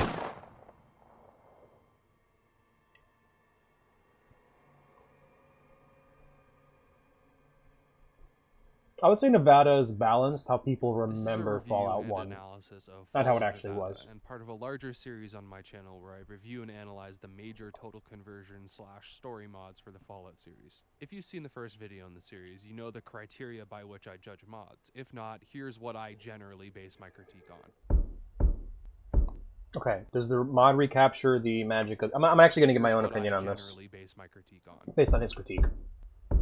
Does the mod recapture the magic of the original game? I think so, yeah. It definitely has that bleak, tough feel, but it's a bit too hard to... It just comes across as frustrating compared to Fallout 1. Does it meaningfully add to / improve the gameplay of story of the original game? Not particularly. Does it work within the limitations as a fan project? Yeah, I think so. But my issue with Fallout Nevada is it's basically just too restrictive in its gameplay. Basically what Jingle said about Dead Money earlier is that it restricts role-playing, but it's the entire game. One more thing. I want to clarify something about the name of this mod. I'm pretty sure directly translated it's called Fallout of Nevada, but in English I hear it switched between Fallout of Nevada and just Fallout Nevada all the time. So I'm just going to be calling it Fallout That's Nevada super confusing. because it's one less word to say, but I do recognize that technically it is called Fallout of Nevada. The mod takes place before the events of Fallout 1 in what's left of Nevada and Utah. You play as a resident of Vault 8, what would eventually become Vault City in Fallout 2. This mod, just like 1.5 Resurrection, involves an amnesiac plot, and everything I said about the amnesia in that mod is present here. While it is cliché, it works in creating intrigue and motivation to figure out what's going on regarding you, your history, and what it means for the events currently happening. I will be going into more detail on that later, but for now, let's talk about the mod's presentation. When I talked about Fallout 1.5, I mentioned that the mod's presentation was near identical to the presentation of the original two Super games impressive. due to the reuse of assets, music, etc. This worked for the mod because it was their goal to imitate the first two games very, very closely. This is not the case for Nevada. Nevada, while retaining the setting and a few themes from the originals, is in a lot of ways its own beast. Playing 1.5 and then hopping into Nevada was actually quite shocking for me. The funniest illustration of this is that in the opening mission there is thunder. Yes, I thought that was super cool. This caught me off guard immediately. Classic Fallout didn't have thunderstorms. They Nope. didn't have weather sound effects. No like atmosphere this. at all. You just It was just decrease music. the darkness of the zone, and you add some stock thunder MP3s, and you've changed it entirely. The mod is full of things like this, little deviations from the formula of the presentation of the originals that solidifies this mod as its own. You know, The production I'm thinking the mod might be quality worth for playing this on mod easy. is genuinely impressive. Just Who like knows, I might return 1.5, to it next the year. mod features a new opening screen, new ending and opening slides, new animations, new weapons, etc., but it goes further than Fallout 1.5's generally conservative approach to original assets. Voice acting makes its return in the opening and closing narration, and while the narration isn't great, No one's there to impose their rules and opinions on you. No more government, no law, no United States. What's left is a lot of questions. And these questions need answers. I love In the beginning. In the beginning. Yeah. I love how much glad it's Eastern there. Europe loves I assume Fallout. it sounds It's so better in cute the to me. language it was written in, but I don't know for that for sure, so don't quote me. Talking Heads are back. They're different. You can tell that they were made using different methods than the Talking Heads in the originals were, but for the most part, they're a good addition and can sometimes enhance the more personal aspects of dialogue. There are a ton of new assets, and they all look stunning. The visuals in this mod definitely rival the visuals of the original games, and they really reveal the visual quality that this engine is capable of, despite it being so old. In terms of presentation, the aspect that impresses me the most about Fallout Nevada is the location design and the music. Oh yeah, A the large music's portion of Fallout amazing. Nevada's locations are representations of locations in real life like Cheyenne, Reno, Vegas, Salt Lake City, and Hawthorne. Even Area 51 is present, a location that was cut from I really Fallout want to check 2, that out. And the signs in Area 51 mirror the signs in real life. That's one super for cool. one. That is the level of detail that we're dealing with here. The zones are much more populated than the zones of the originals, with at least twice the NPCs in each location, even if most of them are just filler NPCs set to walk around and repeat the same lines over and over again. Even the menus are changed. Fallout Nevada is so stylish, and I love it. The environments and locations are quite varied, and most of them are paired with original tracks like the one you're hearing right now. Fallout Nevada reuses many tracks from Fallout 1, 2, and I'm pretty sure New Vegas as well, but it has a wealth of original compositions that fit the atmosphere of the areas they're placed in perfectly. They blend well enough with the old songs that they could be mistaken for tracks from those games, but they're totally new, unique, and great. They're The awesome. biggest standout track for me is the world map music. It's just so Oh good. yeah, the world mapping Rivals music My is so Crystal's good. Highwayman. I could listen to this all on the bus or something. It's just, listen to it.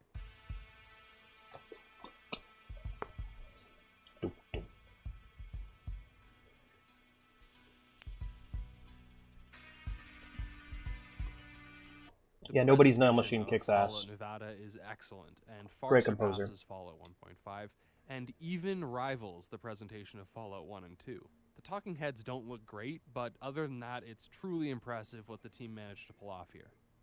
The visual and audio quality contribute to the feeling of this being a world totally unique to itself, but also one that's worth exploring and having a good time in. This feeling is enhanced by Fallout Nevada's contributions to gameplay. Fallout 1.5, aside from adding a couple new perks and modifying how the damage works a little, didn't really change a lot in regard to the gameplay of classic Fallout. Fallout Nevada diverges a lot from this formula, adding a lot of new features that I absolutely adore. There are new perks like this perk called Hints, which adds little wonderful quality of life features to dialogue and other interactions that tell you what skill is influencing what dialogue. Or, my favorite use of it, it tells you exactly what percentage chance you have to open a lock. Really nice quality of life addition. Nevada adds cooking rad. and ammo crafting, a system no doubt influenced by the systems present in Fallout 3 and New Vegas. This system gives use to a lot of the food items and junk items in the classic games that, for me at least, served very little use. At campfires, you can cook meals you find, and you can find ammo parts. Yeah, that's why I always play these games with that on, because I just with needs on, because it makes those items valuable. Enhances the way that sickness works, so that illness is not just a number that goes up from radiation, but something that can occur due to a variety of factors. And infection is much more resource expensive to cure than poison or radiation sickness were in the classic games. These systems taken together create a survival crafting loop that really incentivizes scavenging. In the classic Fallout games, of course you would loot the areas you came across, but there was rarely a time where you went to a location solely for the purpose of looting. You went to areas for their quest significance, and looting was just a reward for participating in those quests. In Fallout, yeah, I don't know what absurd level I'm going to need to be to tackle that military base. At all, and only exist for the player to explore, fight through, and loot. The world of Fallout Nevada is a world of violence and anarchy, more so than Fallout 1 and 2, so it makes sense that it'd take more to survive. It definitely takes a hell of a lot more because Jesus Christ is this mod hard. For me, at least, it was. I did hear somewhere that there is an exploit you could do near the beginning to make the game easier, but I never figured that out. It could just be that I suck, which is very possible, but in my experience, Fallout Nevada really made me earn every meager victory, and most combat encounters ended with me barely making it out alive and then dying due to yeah, the combat balance is stupidly hard. The world map to a place where I could find a doctor and heal up. Every classic Fallout player knows the dread of hitting a random encounter at low health or low level, but here it's amplified because the game is even harder and, crucially, you're alone. I think a large part of my struggle with the mod's gameplay is that my strategy in the original games very heavily depended on the ability of companions to face tank damage for me. Nevada doesn't have any companions until the game is practically over. On one hand, this is unfortunate. Companions in Fallout 2 were great and added a lot to gameplay and in some cases the story, but on the other hand, no companions really solidifies the feeling of dread and loneliness the mod is trying to create in the player. Aside from some of the mechanical changes to the way that the player receives and inflicts damage, the game is also harder due to scarcity of resources. Those crafting mechanics I mentioned earlier are actually necessary in the game, unlike the systems in 3 and New Vegas, which could largely be ignored in a typical playthrough. Stimpaks are rare. Which brings into my problem is, like, there's really no strategy to classic Fallout. It's a controversial statement, but, like, ultimately you don't have that many options in gameplay to help you have a victory. It's not like in Baldur's Gate where you have an entire party of characters and so many options available for each of them, you know? In Fallout, you have your gear, you have your character. You either have gear that's strong enough to get you through what you're dealing with, or you don't. And so, of a classic Fallout game being harder than they already are, which is not too hard for me, but prohibitive for a lot of people, there's no strategy to it. There's no real...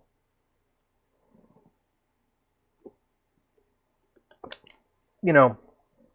And honestly, a lot of challenge to the game comes from knowing how to use your mind and circumvent challenges. And so I think that's where Fallout Nevada completely falls flat, is its difficulty. It's too fucking much. Ammo is less abundant and you run out of it a lot faster, so crafting ammunition is beneficial when you can. Certain NPCs can repair or enhance your armor and weapons in more sophisticated ways than they could in Fallout 1 or 2, which is awesome. Oh, and I love what this game does with power armor. In the classic games, power armor is overpowered. This shouldn't be controversial. Once you get power armor in Fallout 1 or 2, until you start fighting people with power armor, you're genuinely unstoppable. Power armor is a walking tank, and it feels like it. It's amazing. This is somewhat balanced by the fact that in a typical playthrough of Fallout 1 or 2, it takes the player until at least the mid to late game to get access to it, and once the player does, they're faced with much tougher enemies, being super mutants and Enclave soldiers in Fallout 1 and 2 respectively. The problem with this is that it's not actually that hard to get your hands on power armor in the early game. In Fallout 1, it takes a quest and decently high skill check, and in Fallout 2, you can run straight from Arroyo to Navarro with 0 skills of any kind and get a suit of Mark II completely uncontested. Pause. That right there, what he just said, it's not hard to get it if you know what to do. Knowing what to do is the difficulty of Fallout. If you know what to do in Fallout 1 and 2, those games are a breeze. But the fun comes from figuring it out, and that's where the difficulty comes in. Yes, getting power armor is easy if you know how to go straight from Arroyo to Navarro, but a new player is not going to know that, meaning that they're going to have to eventually figure out how to get power armor themselves and then feel satisfied in doing it. That's where the difficulty of Fallout is. Fallout 1 and 2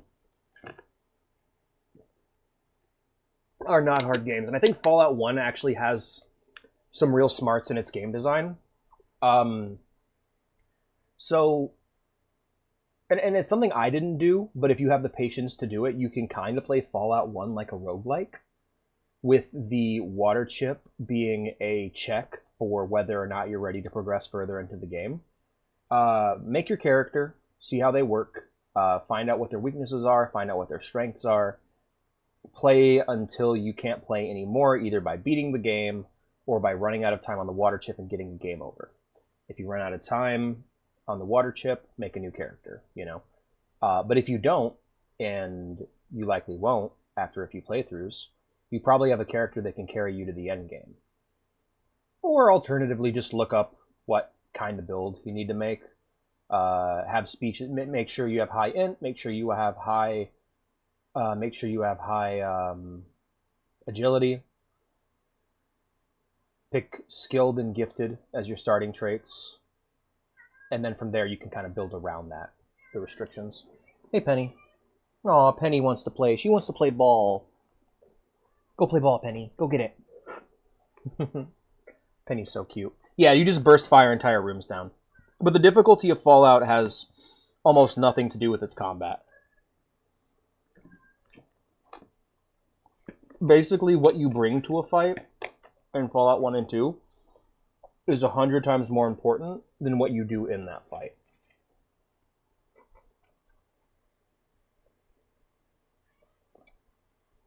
Isn't how the game is meant to be played, of course, but the games have been out for long enough that this information isn't exactly secret. People who will play obscure Russian total conversion mods for Fallout 2 will know what a Navarro run is. They'll know what builds are good, etc. In response to that, the Nevada devs said, no, fuck you. The game's way harder in literally every way. You'll probably struggle in combat even if your build is perfect, and if I wouldn't even say it's harder. Like, what is difficulty?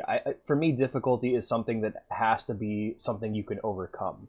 I would call Dark Souls difficult because of the amount of damage you take from attacks and how much you have to dodge and maneuver around attacks as well as block attacks and manage your resources to win a fight. In Fallout, it's literally just resource management. And you either have the resources you need or you don't, and that's the whole game. That's not challenging, that's just a puzzle. Or, I mean, I guess it could be considered a puzzle, personally. Knowing exactly where to go, knowing exactly what to do, that's the real challenge of Fallout 1 and 2 specifically. I would say that the action combat of the later games is a 100% upgrade in every way. If you want power armor, you'll have to build it yourself. I still love the find exploration the and stuff of parts the old and build games. it if you're so tough. This is yet another incentive for scavenging, because once you do get power armor, it's just as overpowered as it was in the classics. This is genius game design. You have to work I for don't think success in so. combat, and the difficulty of combat brings you closer to the game's mechanics, its story, and its world. This wasteland is a tough place, and everyone is struggling to get by, and you know that because so are you. You feel like a part of the world, not just No, because it's that pathologic dick crushing logic I don't enjoy, where it's just game hard, therefore game good, but like there's no real challenge to overcome. There's no real, aside from resource management, which is knowing when to shoot and when not to You shoot. can arm wrestle this guy here. You can fight this guy in 1-to-1 combat and get your ass whooped to 2 HP with no healing items. If your character is female, you can become a Reno If pole this dancer. game, if Fallout was real time, its combat would be less complex than it'd be less complex than Diablo. Hold on, let me turn off Chrome Capture here. There we go. I love Fallout 1 and 2, but those are not hard games in the slightest. Well, we got about 40 minutes left in the stream. Let's see what we can get done. I'll be right back.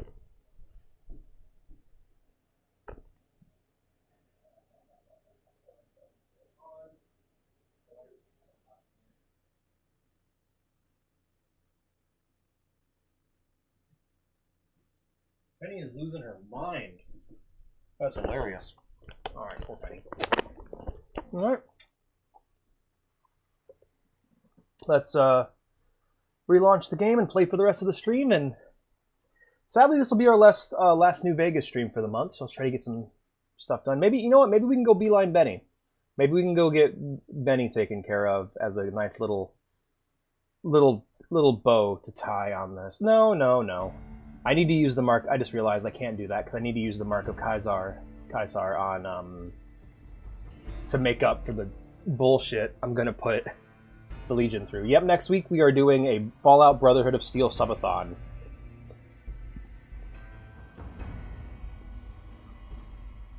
Not Tactics Brotherhood of Steel, mind you, but the PS2 game. So, wish me luck. I'm excited. It is the weirdest Fallout game, probably. I've never played it.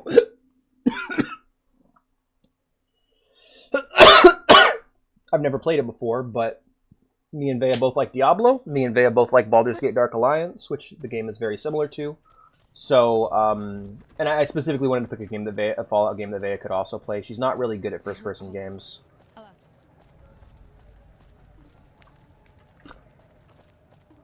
I heard someone say something. They heard Oliver or something. Is there anybody here got a name? Anybody here a real person? All right, no. Sorry, Jingle. Yeah, you missed. Did you miss the other ones? Because is this the first one you're catching? Sorry.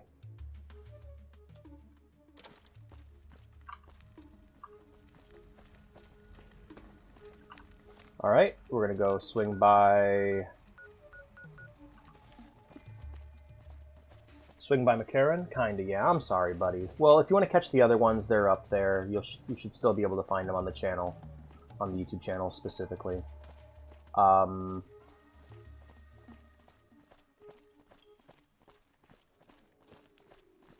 Sorry.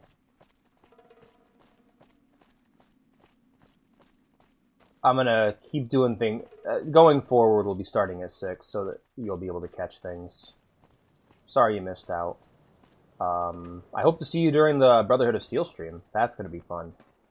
It'll be weird, too. I'll be honest, I'm kind of surprised we haven't seen any Fiends.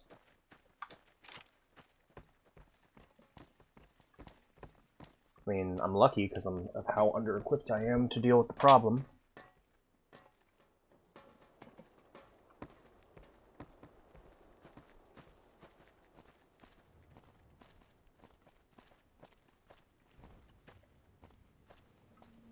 That's kind of one of the reasons why I'm kind of sad about like Van Buren not coming out, is we never got a advancement of the Fallout, of the classic Fallout style, you know? I mean, now we have it with like Atom RPG and Wasteland and stuff, but like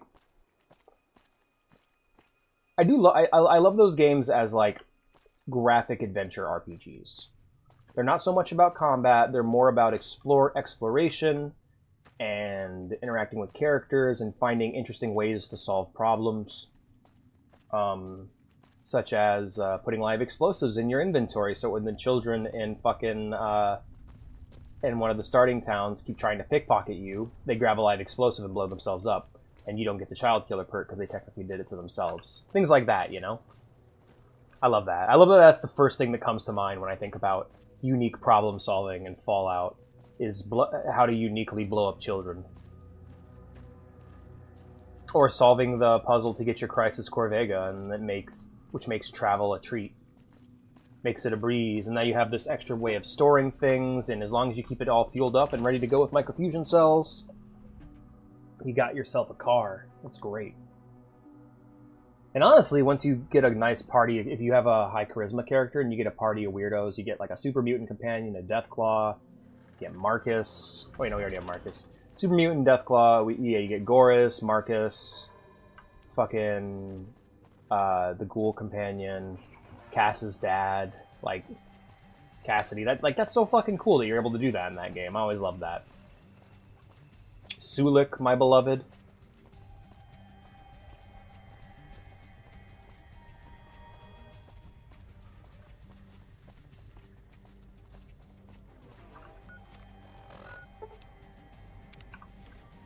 But yeah, I'm just like imagining a game where you could command all of them, you know? They could all take a turn, you could have them use cover and stuff, have it play more like one of the new Wasteland titles, or maybe even like kind of an XCOM type deal. Like Baldur's Gate 3, but it's Fallout, you know? That'd be super cool.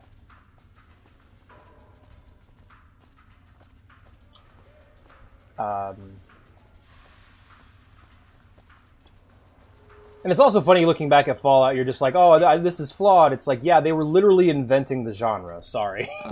We didn't really have games like this before Fallout. I brought the data back from Vault 22. Wonderful. Excellent work. Let me see it. It'll take a moment to decode on my terminal.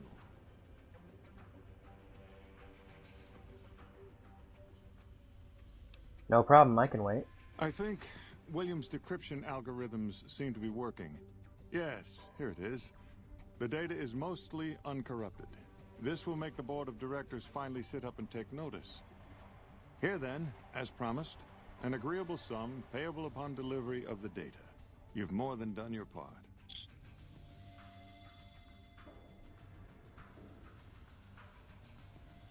Glad to be of service. A pleasure working with you, really. I'll make certain that you're mentioned in the final report. You have my word on it. Yay! I got quests, I leveled up, I got NCR reputation. Yippee! Also, people remember, like, I guess it's just people remembering those games being harder than they are that kind of bothers me.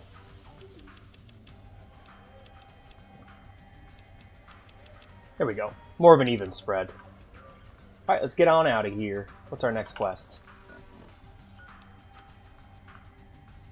Alright, we got 30 minutes left. What's next? Bleed Me Dry, which is Red Lucy's quest. All the way down there. Okay. Nope.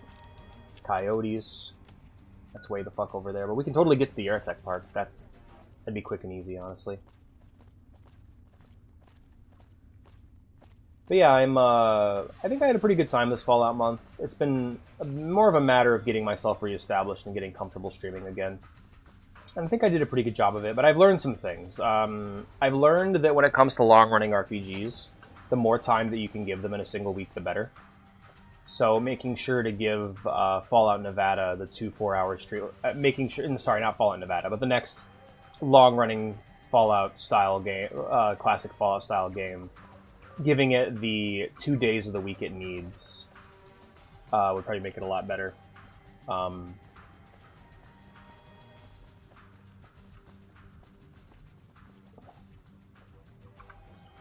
But other than that, yeah, I think everything will be fine. Fallout Nevada next confirmed. Well, Fallout Nevada was previous, but I kind of just didn't like it. I just didn't enjoy it. It was too restrictive. I couldn't do any of the things I wanted to do. Every path in the game led to death, but I couldn't quite figure out where the game wanted me to go or what it wanted me to do. You know. Pretty much what he brought up in the video. He's like, it's so hard. It's so I didn't enjoy that because, well, that's not how I enjoy Fallout. I don't enjoy Fallout being so ball-crushingly hard when I have so little control over the outcome. Like, I'm intentionally playing on a harder version of New Vegas because I prefer it this way, but that's because I can control everything about my character. There's more strategy in the super basic action gameplay than there is in the super basic turn-based gameplay of Fallout 1 and 2. I ended up dropping it because it just wasn't my thing. I think the art is great, the music's awesome, the UI design. Everything he said in that video I agreed with, except for the difficulty. The difficulty to me comes across as a fundamental misunderstanding of what the point of Fallout is. Kind of like what you said about Dead Money, but I actually agree with it here. And honestly, I agree that, to be honest, I agree with you when it comes to Dead Money because it's an issue that I always circumvent by going into Dead Money with a super overpowered character. But with Nevada, that wasn't an option, and I wasn't willing to drop the game down to easy mode. I was just like, you know what?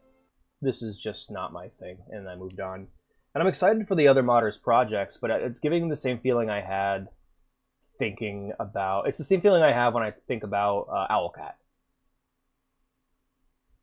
Owlcat and Larian, actually. I actually have the same criticism of Larian and why I'm still kind of nervous about Baldur's Gate 3, despite people singing its praises from the rooftops. Let's just put it this way. I think that if your RPG is all about running players into combat encounter after fucking combat encounter, with them being super duper hard with little chances for role-playing in between, you're not making a very good RPG. What you're making is an open world strategy game.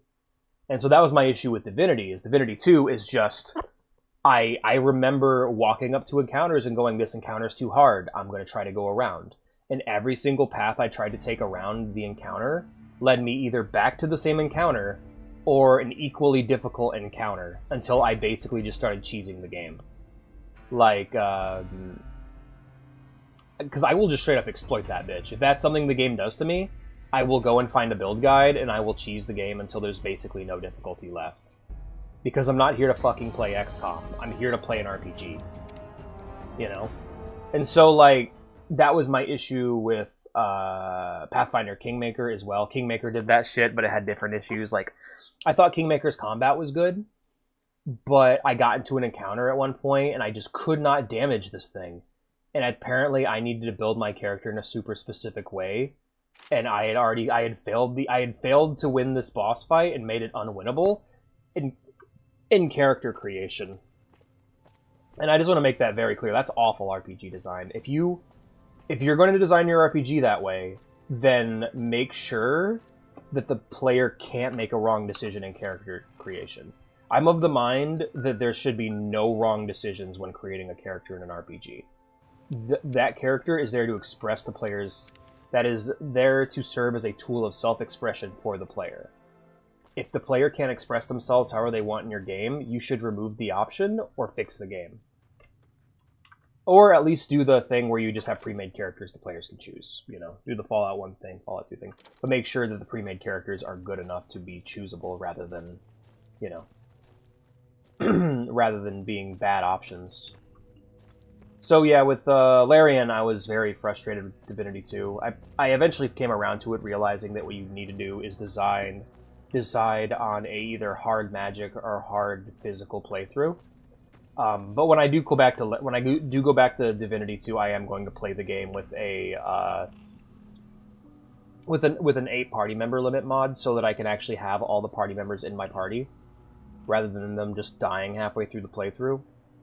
And I'll make a twin party like you have to do in Divinity 1. But and then there's Owlcat Games, and Owlcat Games made the Pathfinder series, the Pathfinder CRPGs, but they also made Rogue Trader, and they're going to be working on Dark Millennium. I fucking hated Kingmaker. Kingmaker, to me, is a badly designed game. Bird Juice. Hey, Basil, good to see you. Bird Juice. Have you found out what happened to those missing refugees? Hey, little Panini. But, like, the fact that game will simultaneously give you a time limit, and then a quest that goes, wait around and see what happens, like, caused my brain to short circuit. So I'm nervous about Rogue Trader and Wrath of the Righteous. I don't trust that developer to make good games because I played one game by them and it was not good. And that's kind of where I'm at with the Sonora dev. I've heard really good things about the developer of Fallout Nevada, Fallout Sonora, and Fallout Dayglow, but now I've played one of their games and I didn't like it. I did not enjoy Fallout Nevada. I thought that was a bad Fallout game. So I'm nervous going in. I'm going to be nervous going into Sonora, and I'm going to be keeping an eye out for the signs, and I'm going to just give up completely if it's got the same fucking problem. St. James and Dermot were behind it. They're dead now. How do you know? Did you find proof? I found this evidence in their room. They attacked when I confronted them. Oh, sick bastards. Can't say I'll shed any tears for them. Here, you've... How you doing, Basil? Good to see you. Alrighty, so... that quest is complete. Yippee! Hydrate. Posture check. Will do. I'll do both of those things. Drink my bird juice. Wouldn't bird juice just be like... pureed eggs? Or blood?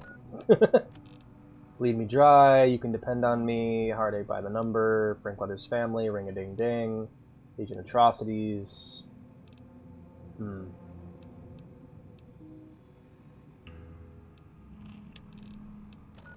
Which one of them is further away? That'll send me all the way across the map down there.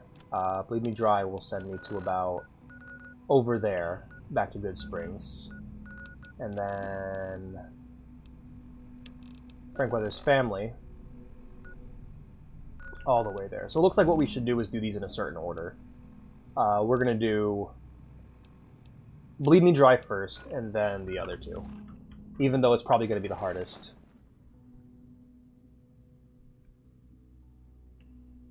Yeah, totally.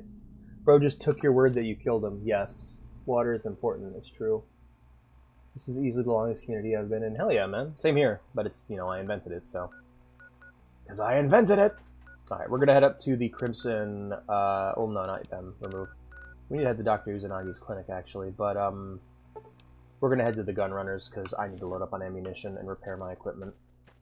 Actually, I should probably go to Mick and Ralph's for that one, so, hold on. Yeah, we'll just head to, Freeside Eastgate. There we go. Yeah, that's fair, man. I mean, I'm happy to have you here. It's been great. It's been a great ride. Yeah.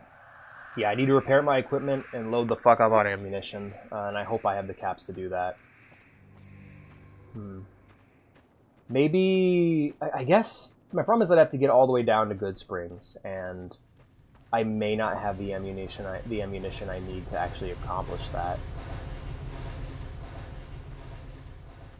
Like, if I have to travel all the way down to Good Springs in order to talk to Ringo, and then talk to... Or not Ringo, but, Chet and, Doc Mitchell. Quietly.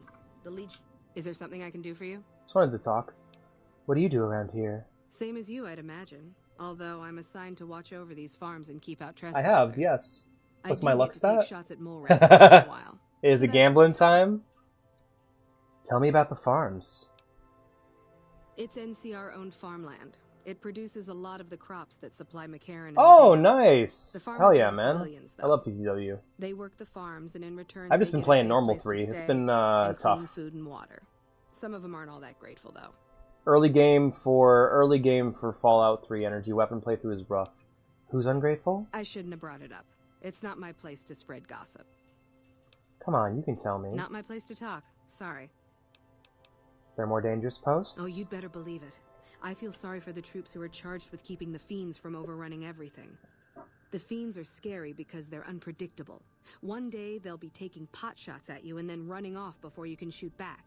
And the next day, they'll come rushing at you, pumped full of drugs and not stopping until you or they are dead. These Fiends are so dangerous, why hasn't the NCR wiped them out? Current orders are to hold the line and nothing more. That's all we seem to do these days. Hold the line. I guess it's a tricky situation since there's a vault in Fiend territory. If the NCR went after them, they'd just hole up. Could use some directions. I'll help you if I can. What are you looking for? I need a doctor. There's a medic at Camp McCarran, but I've also heard there's a civilian doctor in the northeast part of New Vegas. I don't know for sure. Looking to buy and sell things. The Crimson Caravan Company is north of here. They have just about everything you need. But if you're in the market for guns, go see the gun runners. They're expensive, but they have stuff no one else carries. Well, I know Major Daughtry is offering bounties on some of the Fiends. That's the gang that controls the southeast part of the city. You can find the Major at the camp just outside of the old airport. Alright, well, let's... let me take a look at my luck real quick. My luck is 6. So, with a lucky cigarette, I could bump that up to 7, but I would need another buff. Do you think that's enough to...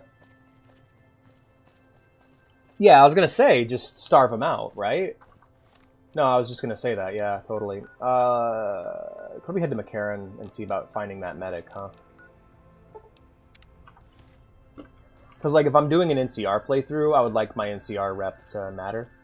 So, the Naughty Nightmare, Naughty Night where you can get another +1. Ooh, okay. I've seen that a bit. I've seen that out in the world, but I haven't picked it up. I probably should have. So with the Lucky Cigarette and Naughty Nightwear, I could bump myself up to 8 luck, which is more than enough to clear out all the casinos on the strip.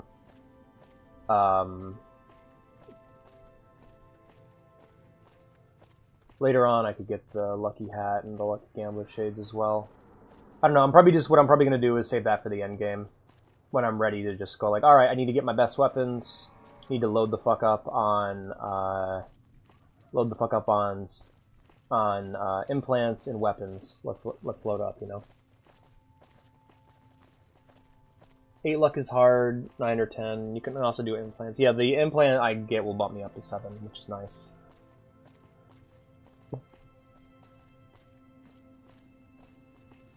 Yeah, it's gonna be a while before I get to that level, but hopefully I'll be able to maintain my resources well enough to where that's not a problem. I'm looking at my loadout right now. I like my automatic pistol. I would like to try to replace it with a Desert Eagle or like a heavy-hitting hand cannon soon. I do plan on getting the dinner bell from Red Lucy, so focusing on that quest line seems like a decent idea. Yeah.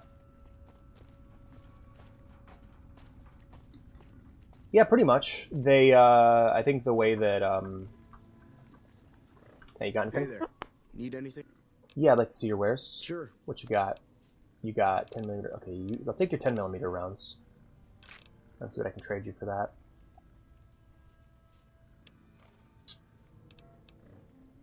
I forgot I was carrying that. Here, I'll sell you this helmet. And all this fruit and shit I don't need.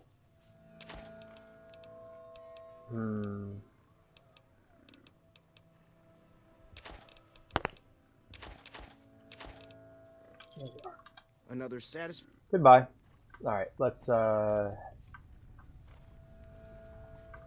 Hey! What is it? I gotta give you armor, because I have armor for you. Fine by me. I bugged him out, and I can't trade him equipment on my other character, which is really funny. There you go. Now you won't die as often. So that's cool. Oh yeah, they were genuinely slaves, totally. But yeah, we do that in IRL. We do that IRL too. Like America does. Our local privately owned prisons do that shit. I don't want to say America does it, but America permits it. Alright, let's find that medic.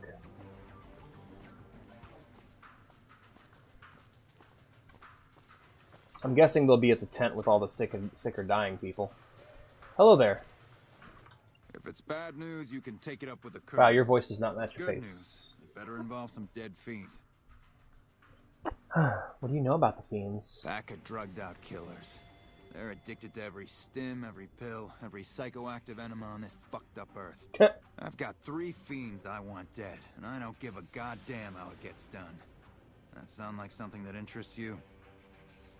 Yes, it does. Good. That's damn good.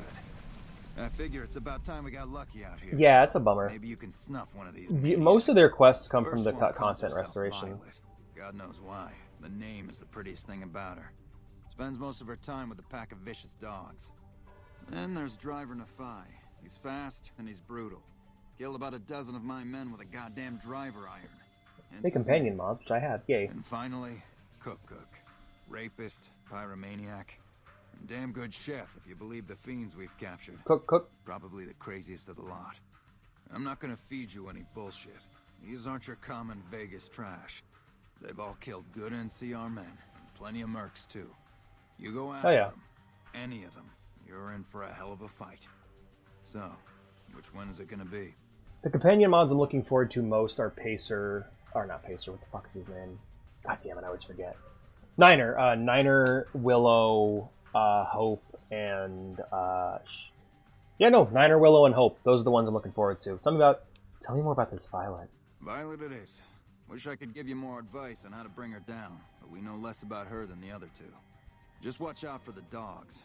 She raises them herself. Might as well be their mother. I never leave her side. I can handle the dogs. Where do I need to go? Good question. Fiend territory is southeast of here, but they range all over the area. None of them stays in any one place. I haven't seen Niner. He's a druggie. He's a junkie. Anything else I need to know? One more thing. If you want the full reward, you need to bring me a recognizable... So if I kill one of her dogs, she goes apeshit, right? Superiors need proof they're gone. That means no headshots, no decapitations till after they're dead, and no damage to the face. If you want to be safe, Oh, aim silly. for the chest. Yep.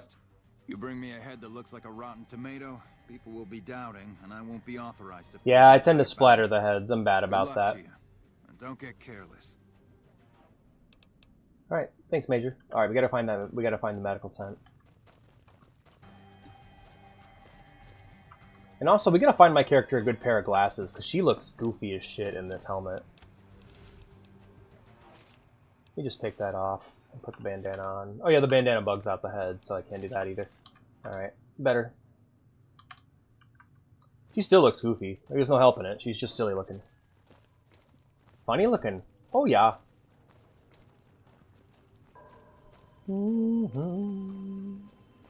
Alright, we got Sergeant Barker, Sergeant Warren Jacobs.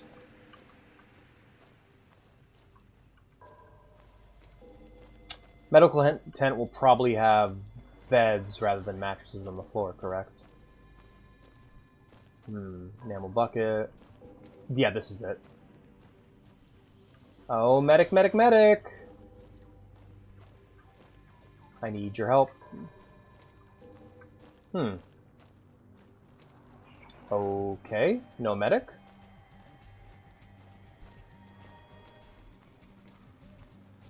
Knock juice? Okay. No, it's fine. Totally, go for it. Is this the medic tent? Where's your medic? There's Boone. I'm guessing they'll be in, like, Wasteland Doctor apparel, right? Hey, little Buster.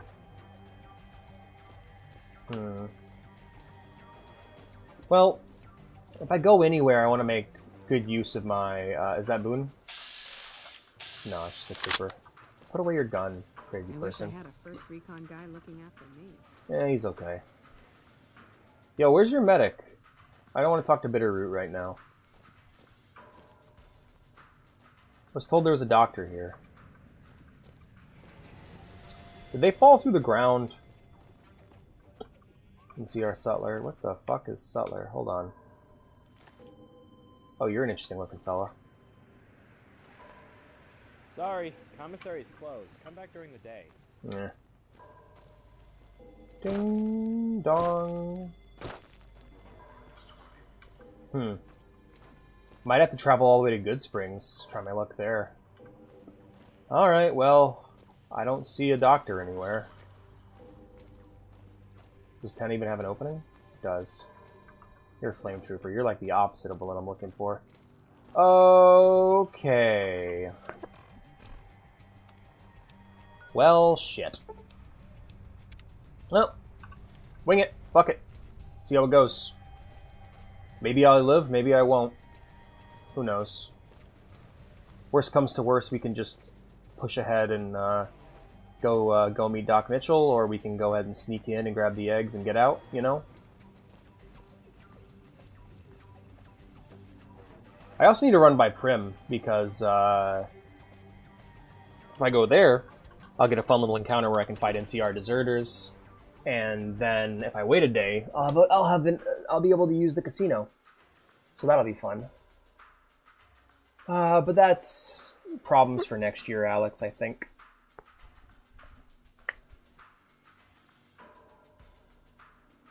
I'll be honest with you guys, after the events of tonight, I'm just really looking forward to going to bed.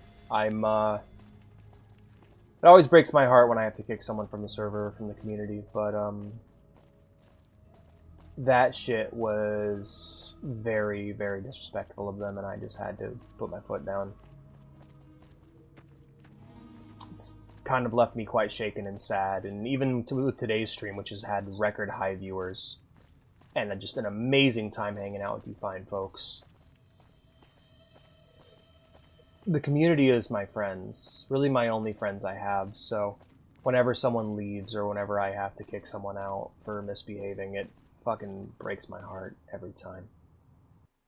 I try to live in the moment and feel righteous about it, but there's a lot of hurt there. And the game just crashed, so I think I'm going to go ahead and call it here for tonight. Thank you all for being here, friends. You have been a wonderful audience. I had a great time tonight, and I hope to see you all tomorrow.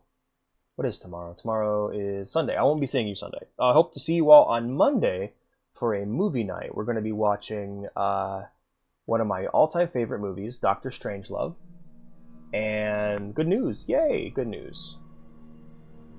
We'll be watching Dr. Strangelove, which is one of my favorite movies, as well as The Last Man on Earth, starring Vincent Price, which is another one of my favorite movies. Huh. Looks like most of the viewers are on YouTube. Thank you all, YouTube audience. Please subscribe. If you're new here and you haven't done so yet, be sure to follow and subscribe. Make sure if you want to join the community or just hang out, be sure to join the Discord down below. And finally, if you want to support the stream, help it grow, and help me achieve my goal of getting a new mic to replace my currently not so good one, be sure to subscribe. Welcome back, Obi. Bye, Obi. All that being said, we're going to go ahead and find ourselves someone to raid real quick. Hopefully it won't be too much trouble. Same category. Sort by viewers low to high. And we're going to look for someone who's got an interesting thing going on and isn't just recording gameplay. Alright, this guy's playing a basketball game.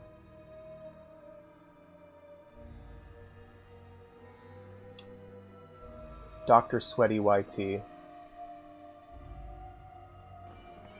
That sucks. Now I gotta find him because they didn't keep him in the same spot. Damn it. Alright, we're gonna go ahead and raid Dr. Sweaty, who is playing Fallout New Vegas. It's their first playthrough, too. It looks like they're trying to decide between a house or an independent playthrough. Thank you all for being here tonight, and I will see you on Monday. Take care, my friends. Raid now.